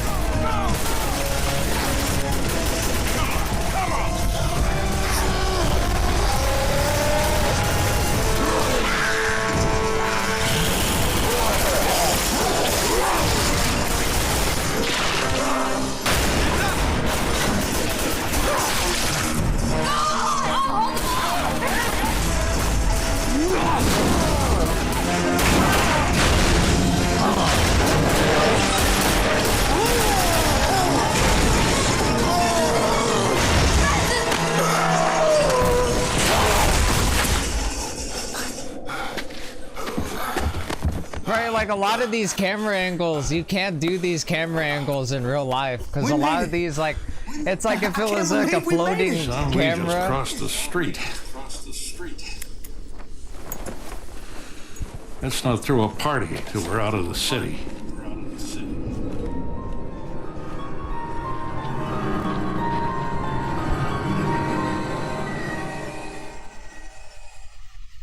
That is just so iconic, bro. So fucking iconic. What the heck?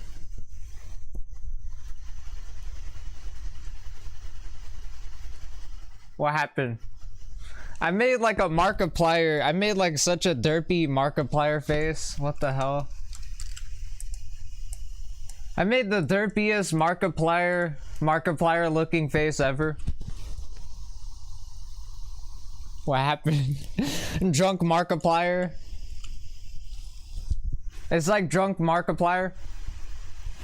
What happened? I don't know what happened.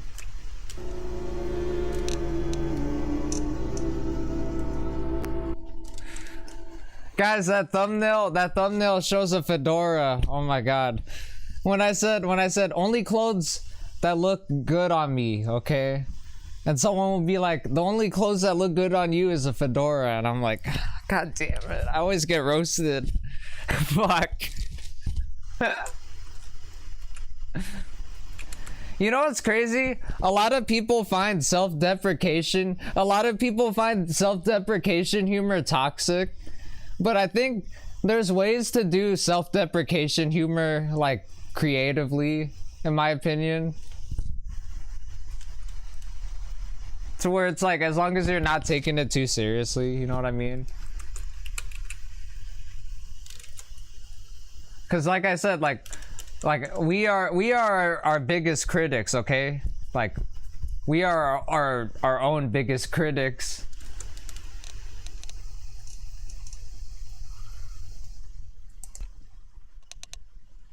Thank God we have that fan on. Oh my god, if I didn't have that fan on, I'll probably move that fan closer to me. Oh shit, no, hold on. I have to get this mic off of me. Hold on.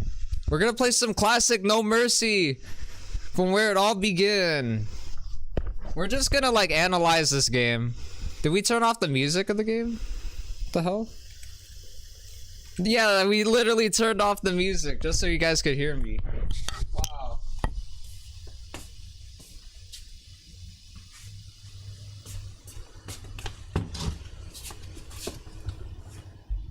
Okay, I literally put the fan near me.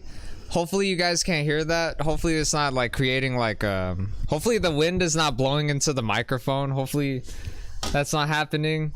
I think that's the reason my dad put the fan far away, because it might blow into the microphone. But I'm fucking hot in here. Okay, I'll stop. I literally turned off a lot of the music in this game, and I lowered down the volume because when I rewatched the VOD of me playing this game, and I didn't notice how fucking loud this game was. This game is fucking loud as shit. I didn't know that. Holy fuck. So I have to lower down the game volume.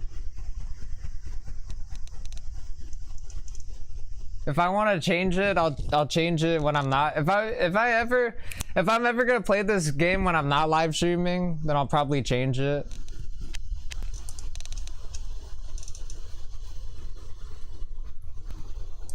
Hopefully you guys cannot hear the fan. The fan, hopefully it's not blowing into the microphone. That'll be awful. The fan is like into the microphone. There is one clearly superior way to cook a whole unbroken egg in a pan. So No Mercy Hospital. I mean, it just makes sense. Like, go into a hospital during a zombie apocalypse, you might find a cure there. Curing the infection one bullet at a time. But that's what the action movie line up there says. It says they're curing the infection with using bullets, okay? That's the only remedy. Because there is no cure other than killing the zombies, which... Oh, that makes sense. That makes so much sense. Okay. Didn't know that.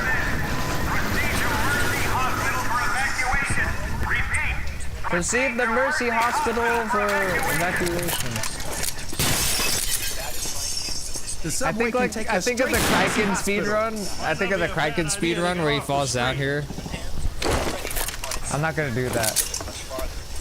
There's on Left 4 Dead 2. On Left 4 Dead 2, there's like, you can like do this. You can like jump down there.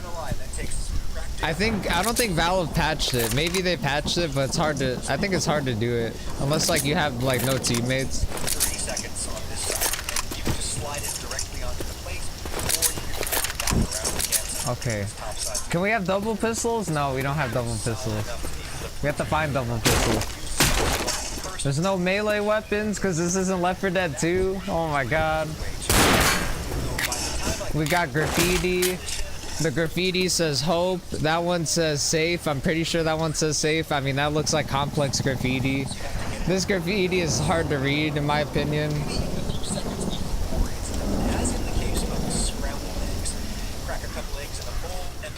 Like there are some graffiti styles that look so hard to read in my opinion, to where it just looks like scribble scrabble in my opinion. I'm sorry, I don't want to get my ass beat by a lot of the artists, but like some of the fucking graffiti artists are like so complex where I don't even understand the style.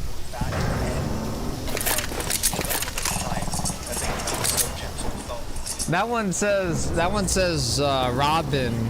I'm pretty sure. No, does that say Robin? Is that a R? I'm pretty sure that's a R because it looks like a R. It looks like a capital R right there. Destroy the omelet. Just scrape the egg off the bottom, then you get this big fluffy ribbon curd.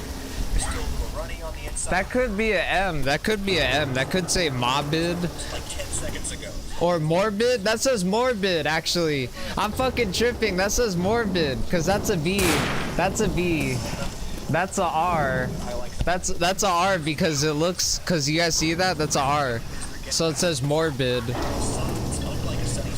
I didn't know that. And that right there, that down there, that's just scribble scrabble. I don't even know what that says. Scrambled eggs. French-style scrambled eggs are more like a stirred custard.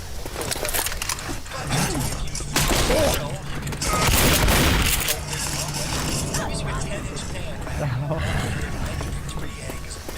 All right, let's go.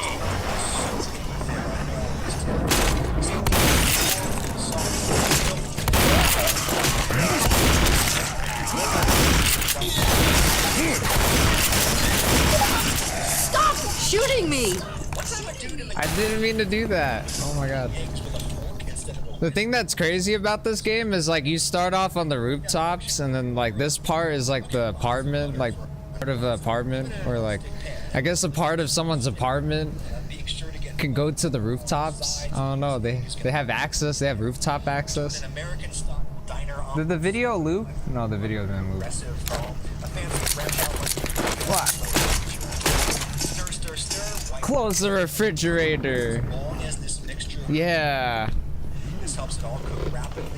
Look, there's like fucking bugs on the floor.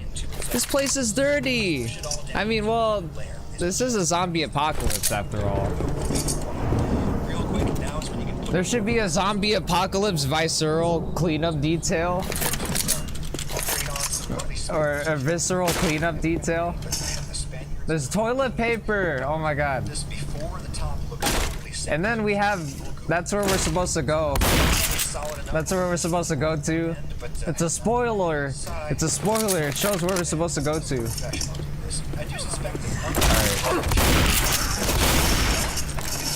I like how I'm playing this game. I'm playing this game right now like somebody that hasn't played this game or somebody that's just exploring.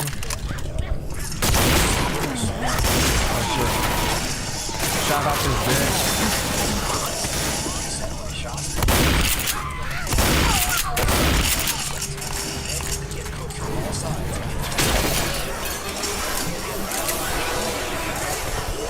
That one says flip.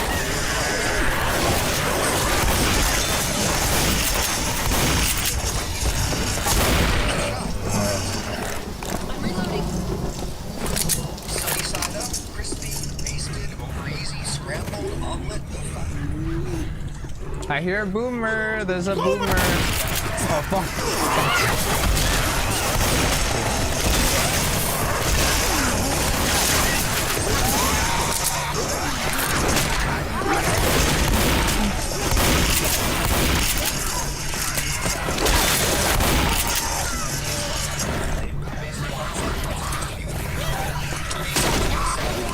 You made a tuna salad burger thing?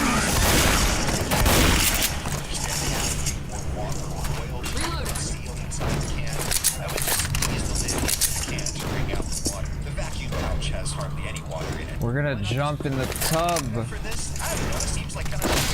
That TV is like... Oh no, the TV's in the way. I'm trying to get in this room. Damn it. And the mayonnaise works great because the fish is so lean. Is mayonnaise an instrument? First, you can mix it more later. For onion, to me, this That's how dumb I felt. I actually feel really fucking dumb, like calling burgers like finger food. I feel like a fucking idiot. I'm like, bro, oh my god, I feel like a fucking idiot. Holy shit. wanna fucking hit myself. I wanna fucking punch myself in the face. But I don't want to. Cause I just got wisdom teeth surgery. I just got my wisdom teeth removed, so I don't want to. Can we talk to Bill? Let's kill the boomer. We hear a boomer. Playing this on normal. I hear the boomer. The boomer is coming from here. Definitely.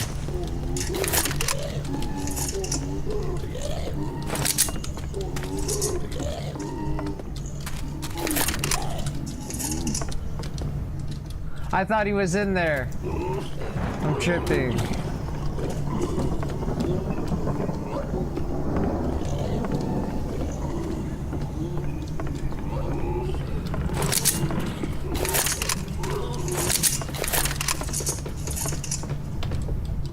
These apartments don't make any sense.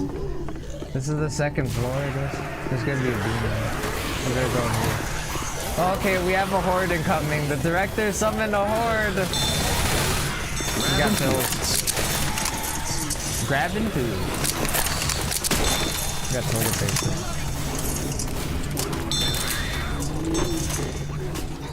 Crouch jump. I'm just crouch jumping.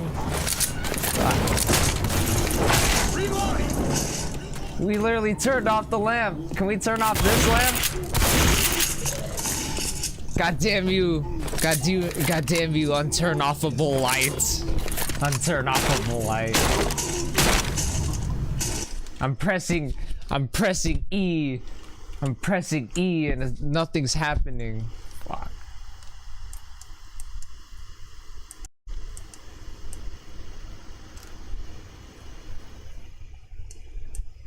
Anti-free market, pro cat boy. He's a pro cat boy.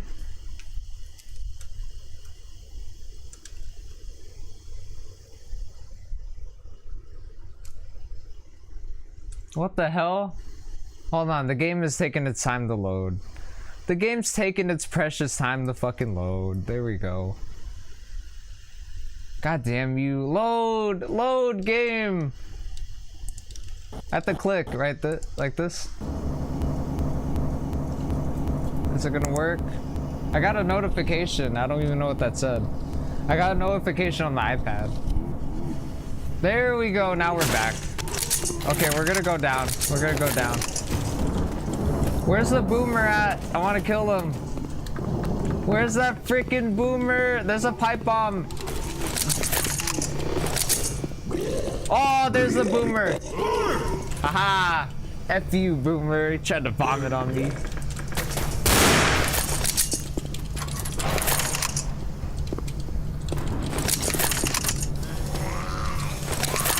Boomers. Oh, smoker. Smoker. Got him.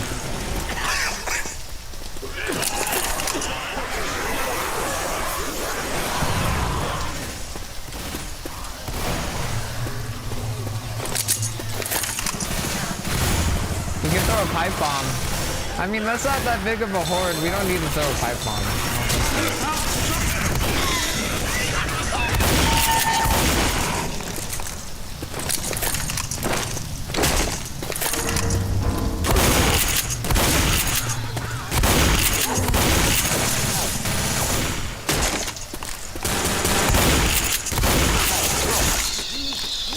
Look, that says Mac. You know what Mac eats? A lot of Big Macs, I bet. What does that say? That says...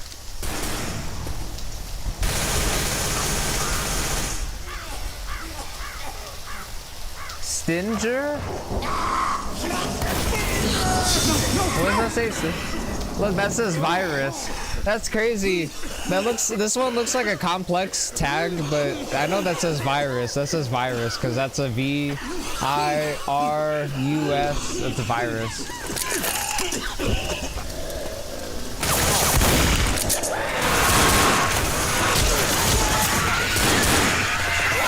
We finally encountered a hunter. We finally encountered a hunter. Oh my god.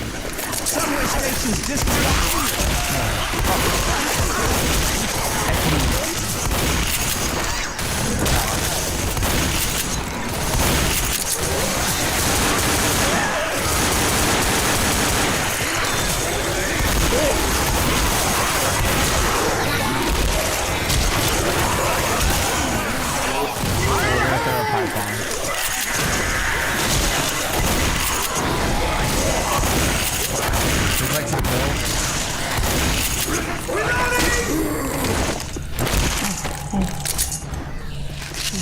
Oh no, I wanted to pass her the pills. It lagged right there.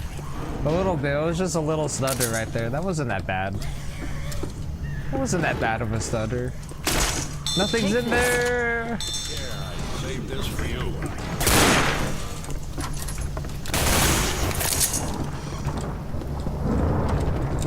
We have a freaking keyboard and a freaking monitor, a CRT monitor. What the hell? Oh my god, was Lewis stuck? What the hell? I thought Lewis was stuck. What the fuck? There it is! I thought Lewis was stuck. No, I'm joking.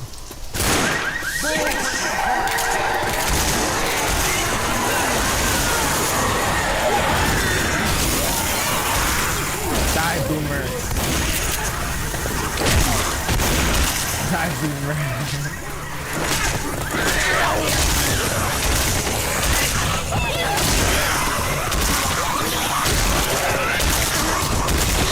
Guys, remember that Boomer video? Bro, remember that? I want to make that a meme. That Boomer video. Remember that Boomer's Day Off video? Oh, what the hell happened to the camera? The Boomer's Day Off video where he says, I'm allergic to grass. That should be a meme. Hold on. No, I don't want anybody to steal my idea. That should be a freaking meme. I'm allergic to grass. I just laughed at that. I'm allergic to grass. You know how like people say touch grass? That was funny as fuck. It said I'm allergic to grass. I thought that was hella funny.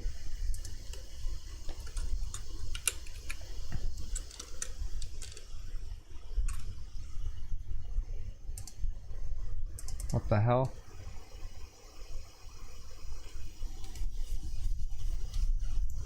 I gotta sit correctly. I think the game is loading. Is the game loading? What the hell? I wish you can alt. Oh no, I alt tab. No, what did I do? What did I do? What did I do? Come on, really? Come on, load up the game. There we go. Now we did it. Okay, there we go. It took a while. Get in! Oh, there's a freaking smoker. There's a freaking smoker outside. Yeah. Guys, we can draw cat ears.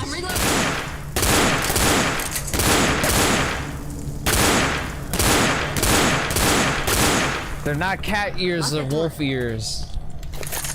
Oh, golf wing. Cover me. Yeah, F that hunter. Wow. I just shoved that hunter. Shove enemies away if they get too close. Well, I think, hold on, I think I'm blocking the camera. I don't think you guys can see that. Search for weapons and useful items. I'm gonna get out of the camera. I'm blocking the way. Stay away from boomers. I don't think you guys can see it. I probably have to shine a flashlight at the parts of the green screen that are dark. God damn it. God damn it. God damn it. God damn it. I'm always experiencing technical difficulties. Fuck.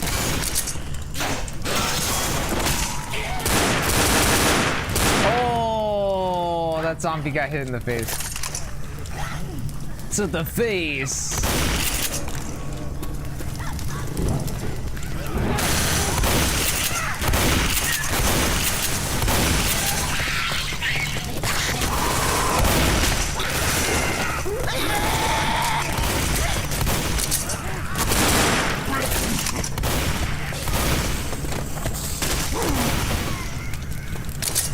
I can't wait to be king. I think that's Lion King. No, I'm joking. The zombies go berserk. They're like.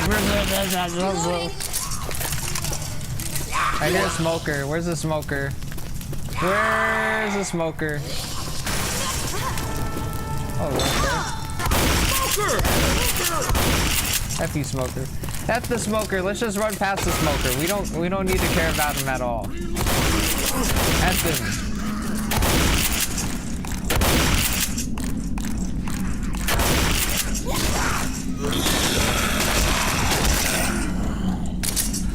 Move out the way. Move, bitch. Out the way, nonsense.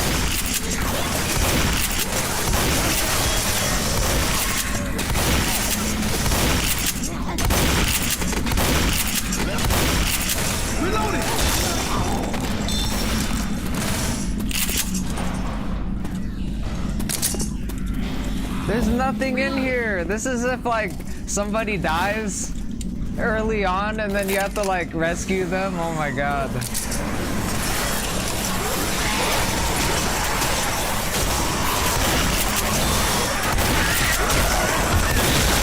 I hear Hunter. I thought I hear Hunter. Oh, that's not Hunter. That's not Hunter. I thought that was a Hunter. It looks like a Hunter. It's just a zombie kneeling on her, kneeling. Oh, I hear a Hunter now. Oh god, I thought I was stuck. Die, Hunter. I thought I was stuck. I put it that. I thought I was stuck.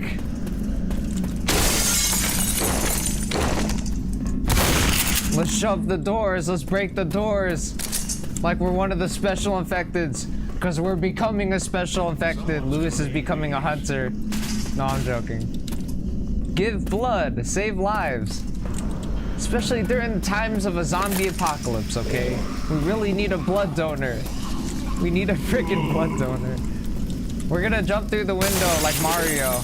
Come on. I'm crouching. I can't go through here. There's a tank.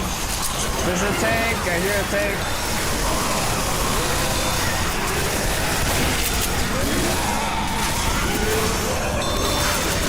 Can the tank get up here?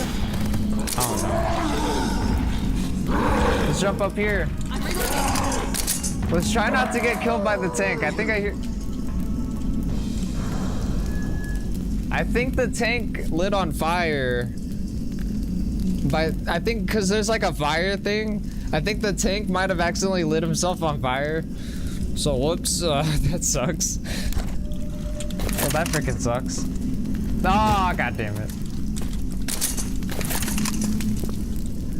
We're gonna get some better freaking weapons. Okay. I'm gonna try this sniper rifle.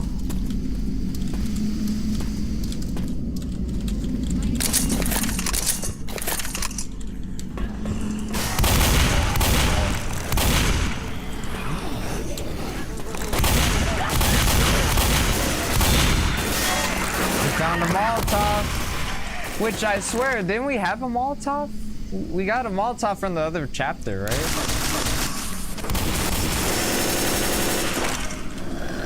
Hunter! Where's the hunter at?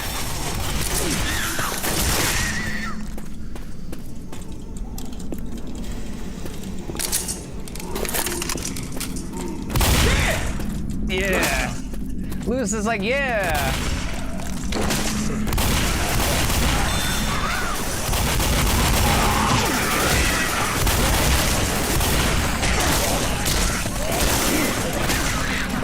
Just shove all the zombies. No time for shooting. I just gotta reload right now. My bad.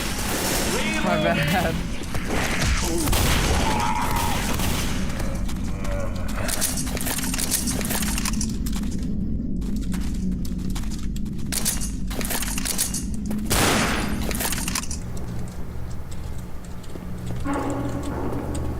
We're gonna open, I mean not open. Well, yeah, we are gonna open this, but we're gonna start the horde.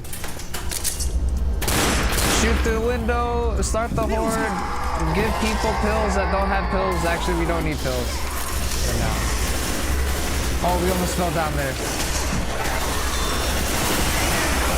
Let's use the Gatling gun, yes.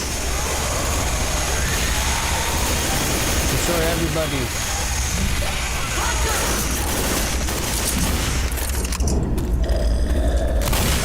Shoot the gasoline. No, the hunter got me. Fuck. Oh shit.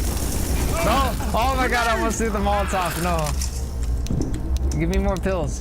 Grabbing pills. I keep on accidentally pressing the flashlight button because I keep on thinking that's Gary's mod. And my Gary's mod controls are binded differently due to the tactical realism mod. Frick. God damn it.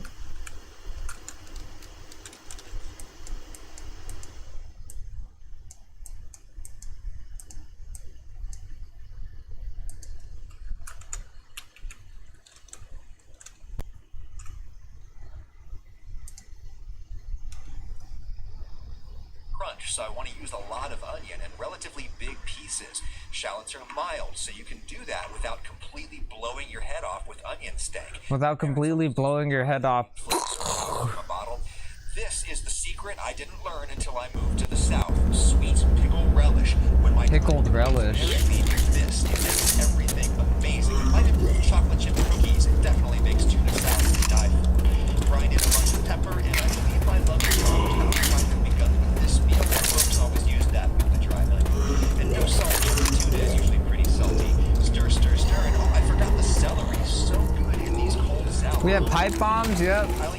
We have some equipment over here, hell yeah. And that's why exploring around is worth it, okay? That makes Left 4 Dead an adventure game. But just a fun-ass adventure game, oh my god. Like a multiplayer adventure game. Proceed to Mercy Hospital for evacuation.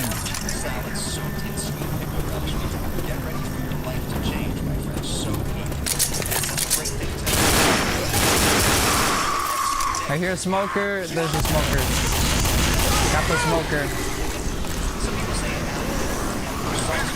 We're gonna drop down. Oh shit. Oh no.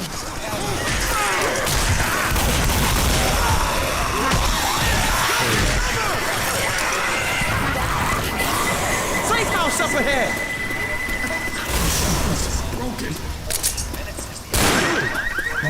Oh, Zoe started the witch. Zoe's gonna die. Zoe's gonna die. Just let Zoe die, okay? I'm just gonna sit here. Oh my god, Zoe is getting mauled to death. Holy moly. We've got to get inside! Holy moly. Oh, okay, she got saved. We've got to get inside!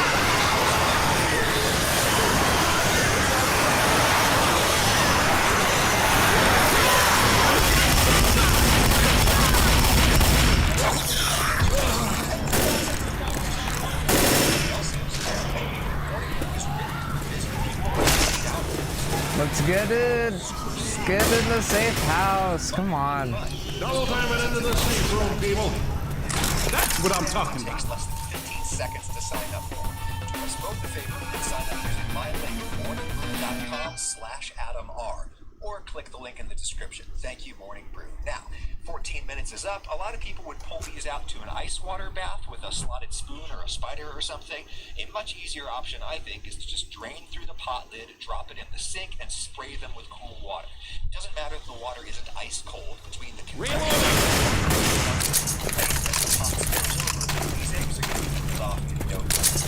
We're gonna look at this. It's so weird. Like, the thing that doesn't make any sense about this game is you can get the automatic shotgun, you can get the auto shotty on chapter 2, but then in the beginning of chapter 3 they give you like the weak weapons. It's like, bro, like, do you want me to lose my auto shotty? I could just refill on ammo on the auto shotty, you know what I mean? It all up into little bits anyway, so who cares if you take a chunk out of the side of one of these. Get them all over to the cutting board and slice them in half. Lauren's approach to egg salad is inspired by deviled eggs, and with deviled eggs, you push all the cooked yolks out into a bowl, and then you smash them smooth with your mayonnaise and such. I think you end up... Sorry, I have to look at my notifications real quick. We're gonna go back to the game. I'm probably gonna go take a quick break right now. Drink water.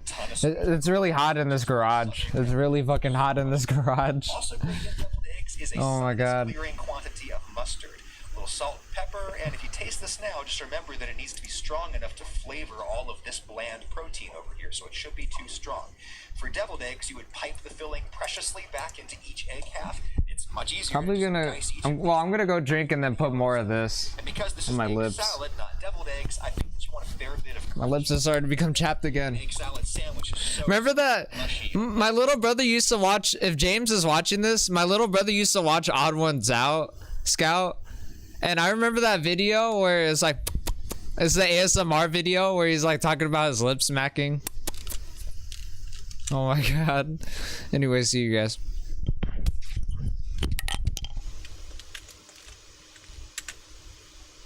You have some fresh onion, or again in this case, some coarsely chopped shallots. And I would use celery, but Lauren hates celery, so how about some cucumber? A nice mild taste. Won't drown out the subtle taste of the egg, just tons of fresh, watery crunch.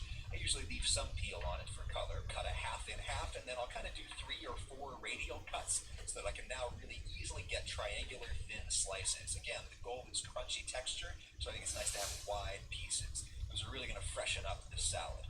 Lauren thinks she put in too much salt. Let's have a taste. Now, I think the salt is great, but I'm going to want more shallot in there. The onion flavor mellows as this sits in the fridge, so I try to overshoot it. That cucumber released some water overnight, so if you use that, maybe undershoot the moisture away. Another good way to contrast the soft texture is to toast your bread lightly toasted. Since it's too rigid, you'll squish the pieces together with heat and end up squeezing the salad out the sides like toothpaste. I think egg salad is easier to do.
Guys, I think I'm tripping, or I might not be tripping, but literally, when I look at my neighbor's house, when I look at my neighbor's garage, I think their garage is open, but they have like a thing that's covering their garage to make it look like it's closed, but it's open. It's weird.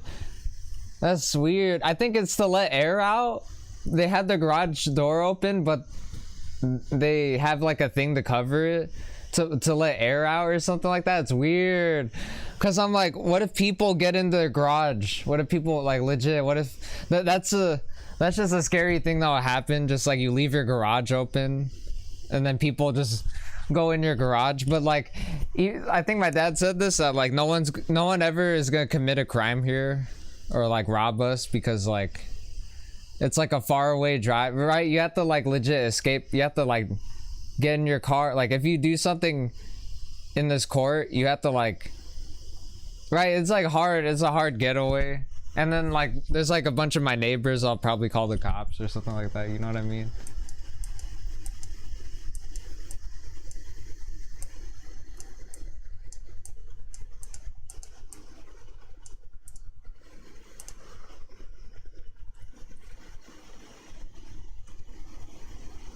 I'm probably gonna drink more water again. God damn it, I kept on talking.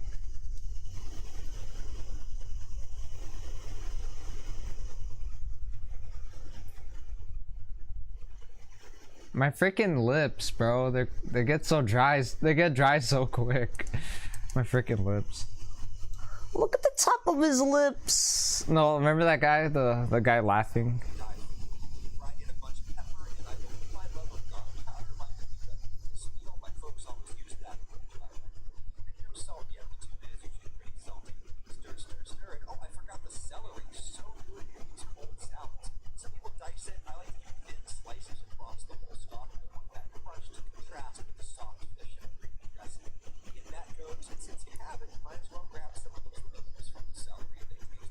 Sorry, I was just watching my video. Sorry if I look hella goofy. I was just watching the video. Oh my god. I think I might go back inside again. It sucks because I'm almost done with No Mercy. This campaign isn't that long, guys. I just have to go back inside. Oh my god. It's so hot in here.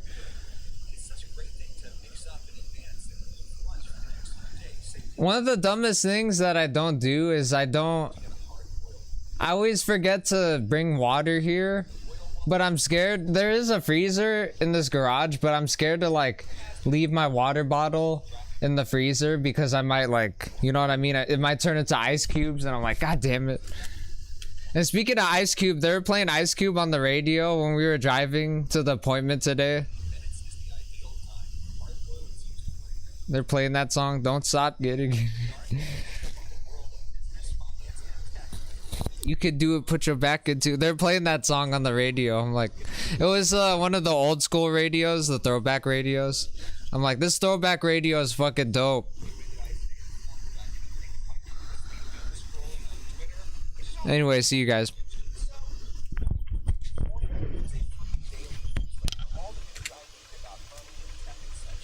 Such as, what even is an NFT, and should I spend tens of thousands of dollars on one? I mean, everybody else is.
Hold on, I'm gonna be right back again. I just have to look at something real quick.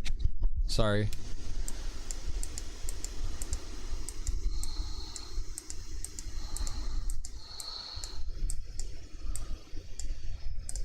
Hold on.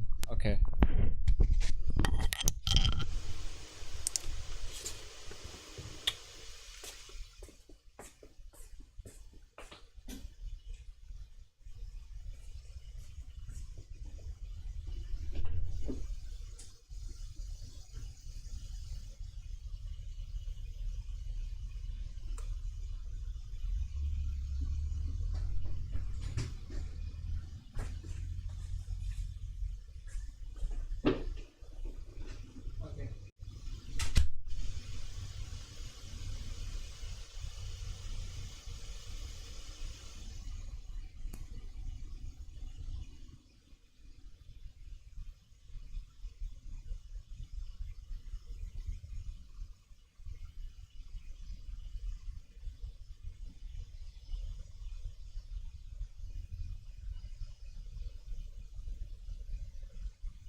freaking phone died. I'm gonna be right back again. I might be right back again, and then I'm gonna go drink water.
Sorry I had to be right back for a long time. Me and my dad are, my dad's showing me how to make a pizza in the oven. Oh no!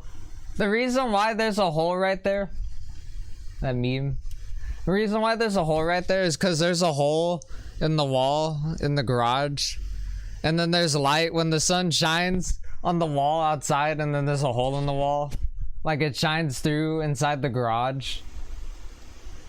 Now there's a hole on my green screen. It's not a physical hole, it's just like a light. It's just like a circle. It's like a flashlight, like almost, but it's from the sun. It's crazy. We're gonna go back. Hold on. What the heck? My freaking phone died. Ah, that sucks. My phone died. We have to go back. Bruh.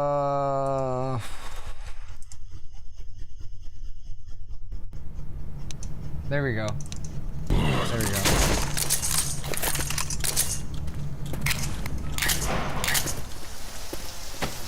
I thought that was a hunter. I'm tripping.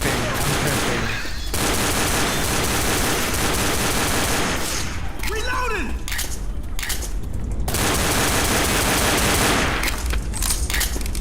There's nothing over here. Nope, there's nothing. Nothing at all.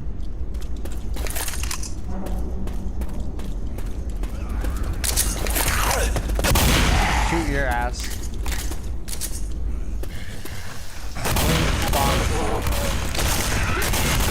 What the hell? Then you get more ammo over here. I want assault rifle now.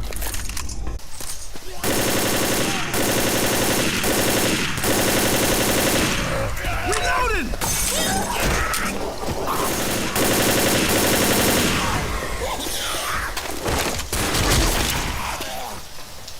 We should be close. Reloading!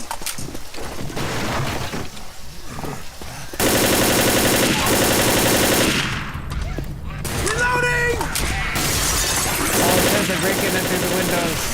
No. Reloading! No. They're breaking in through the windows.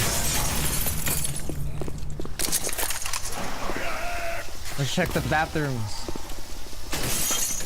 Let's check the back rooms. The back rooms. When everybody was talking about back rooms, I thought that was blank room soup. That's a different thing. Oh my god. Oh shit.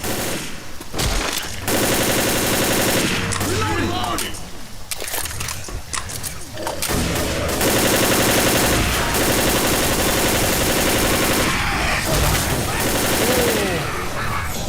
He did like a flip, but he did backflip. Let's go in here.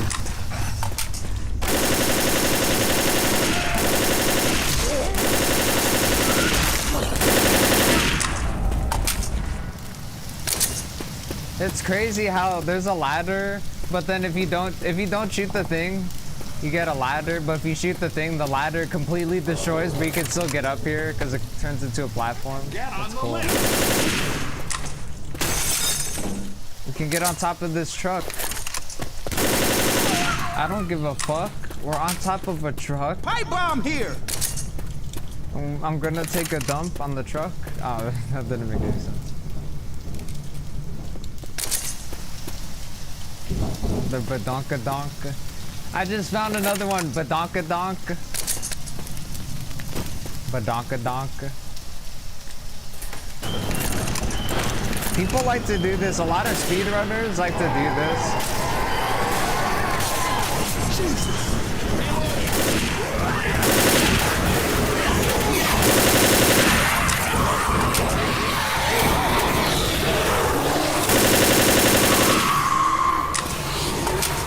Smoker.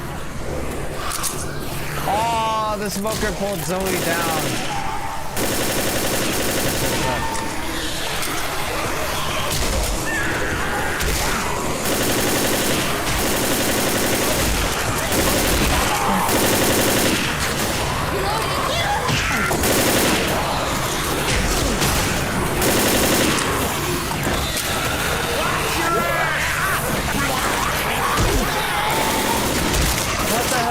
I feel like I can't move when I'm on top of that box. I think it's because of where I'm standing. On top of the box? I don't know.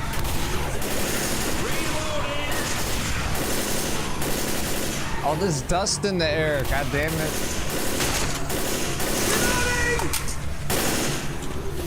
Reloading! I only have 44 bullets left.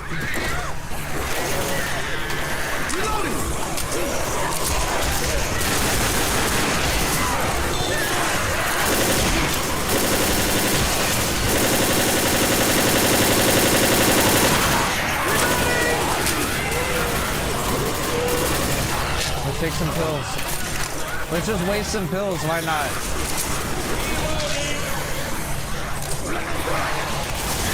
Zoe already has pain pills. God damn it.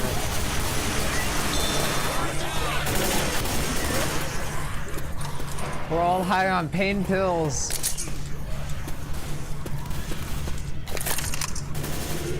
Pain pills just don't heal you like first aid kits because it's an artificial heal.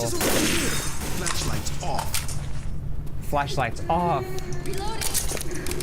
Yes, we watched the beginning cutscene, Lewis. Oh my god. We can jump down from here. This way.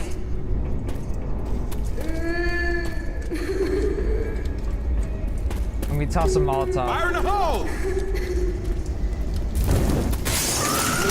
That shit. That witch ain't sit still much longer. We're gonna run. Run away. Oh shit. Oh shit, why did I do that? Oh my god, I'm so stupid.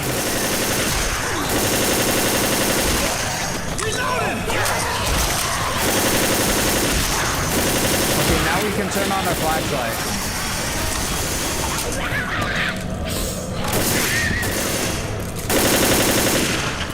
We can go in here.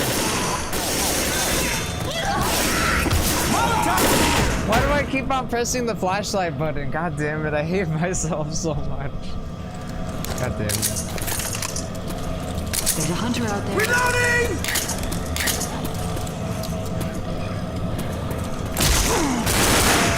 Die. Reloading!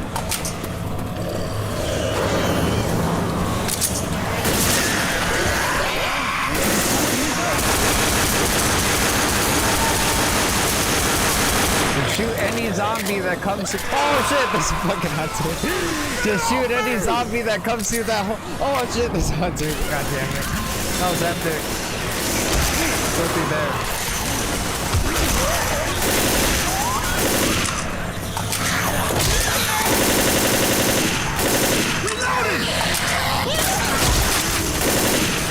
Oh, more pills. Pills here. More pills. Pills here. The famous pills here meme. Pills here.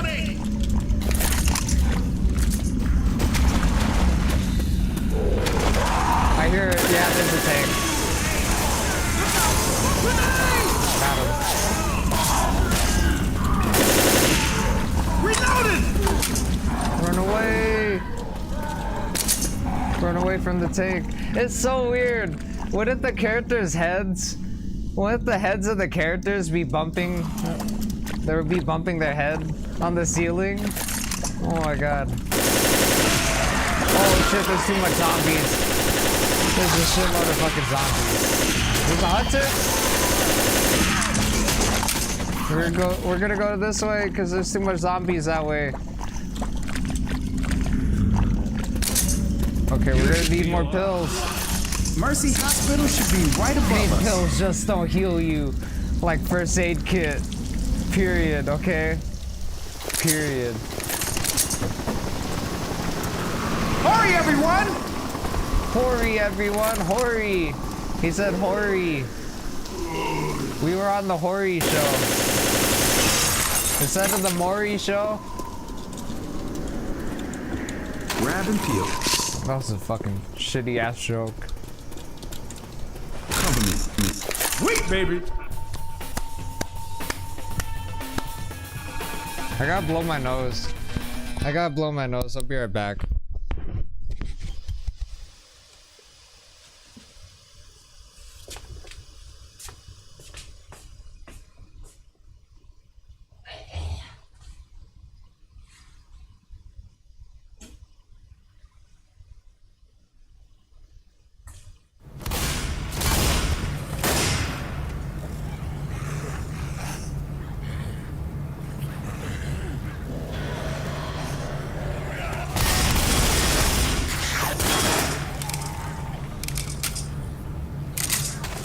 Let's go.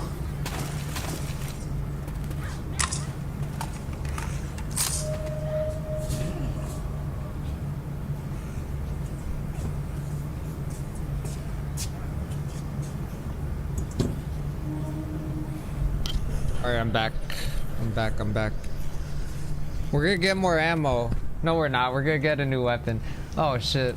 My stomach feels so weird right now.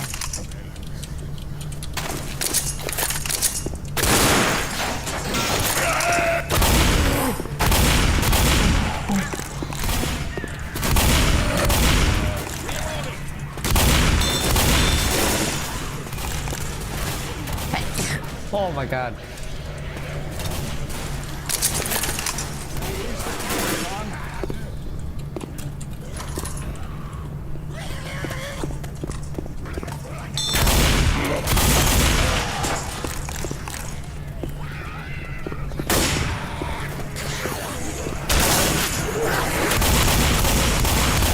I shoved the zombie that got shot. That's cool.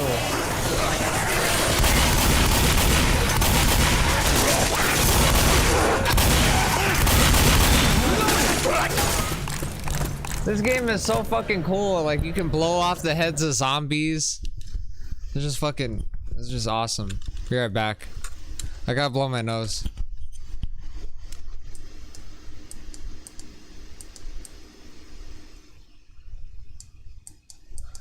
Why are expectations so high? Why does my stomach feel so fucking weird? Do I have to poop again? Do I have diarrhea? Do I need a Pepto-Bismol? Do I... I'll stop. I'm joking. Do I need a Pepto-Bismol?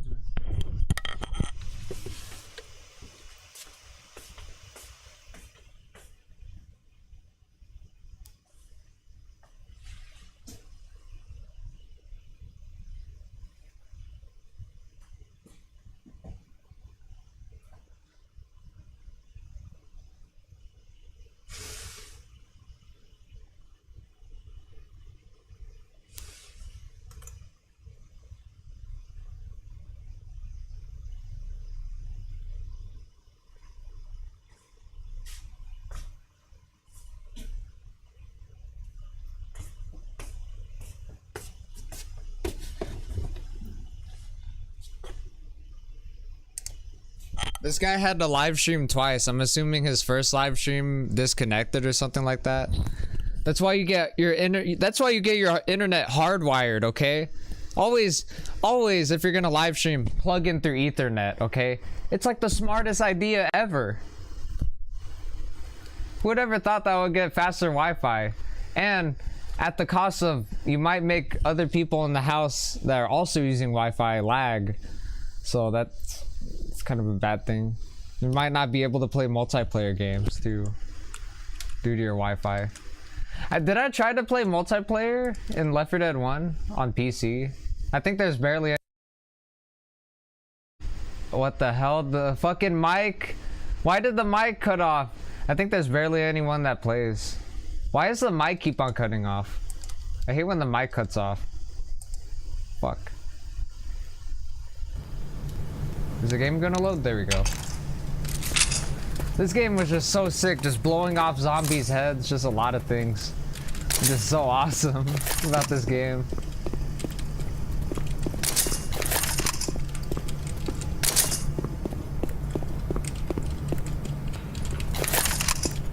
We're just exploring this abandoned hospital that are filled with nothing but zombies. There was like a fake Left 4 Dead 3 trailer, but it had like the Dead Island trailer, the guy like blowing his brains out when the zombies are about to eat him. I'm like, oh my god.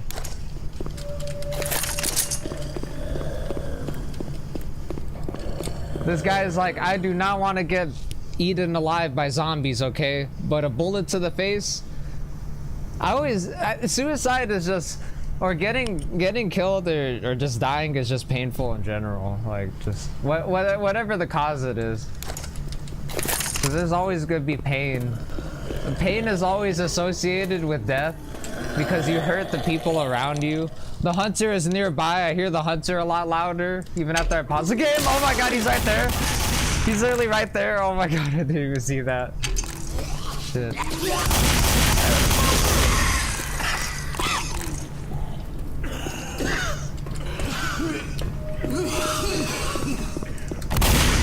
Hello everybody, discount Markiplier and Scott the Waz here. Fuck.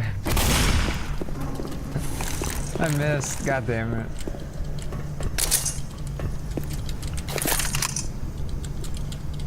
I swear to god, I'm tripping. I thought it said 28 on my shotgun ammo.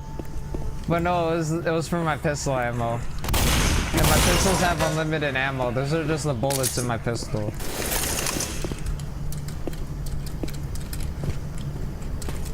Ammo here. The hop. Let's get more ammo. 128, yes. Pipe bomb. Let's go pipe bomb.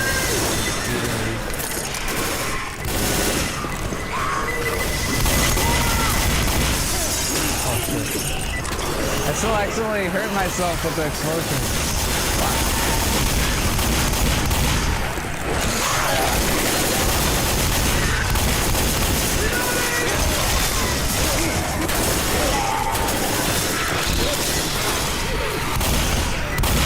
I see a smoker. What the hell is that smoker trying to do? Where's Zoe?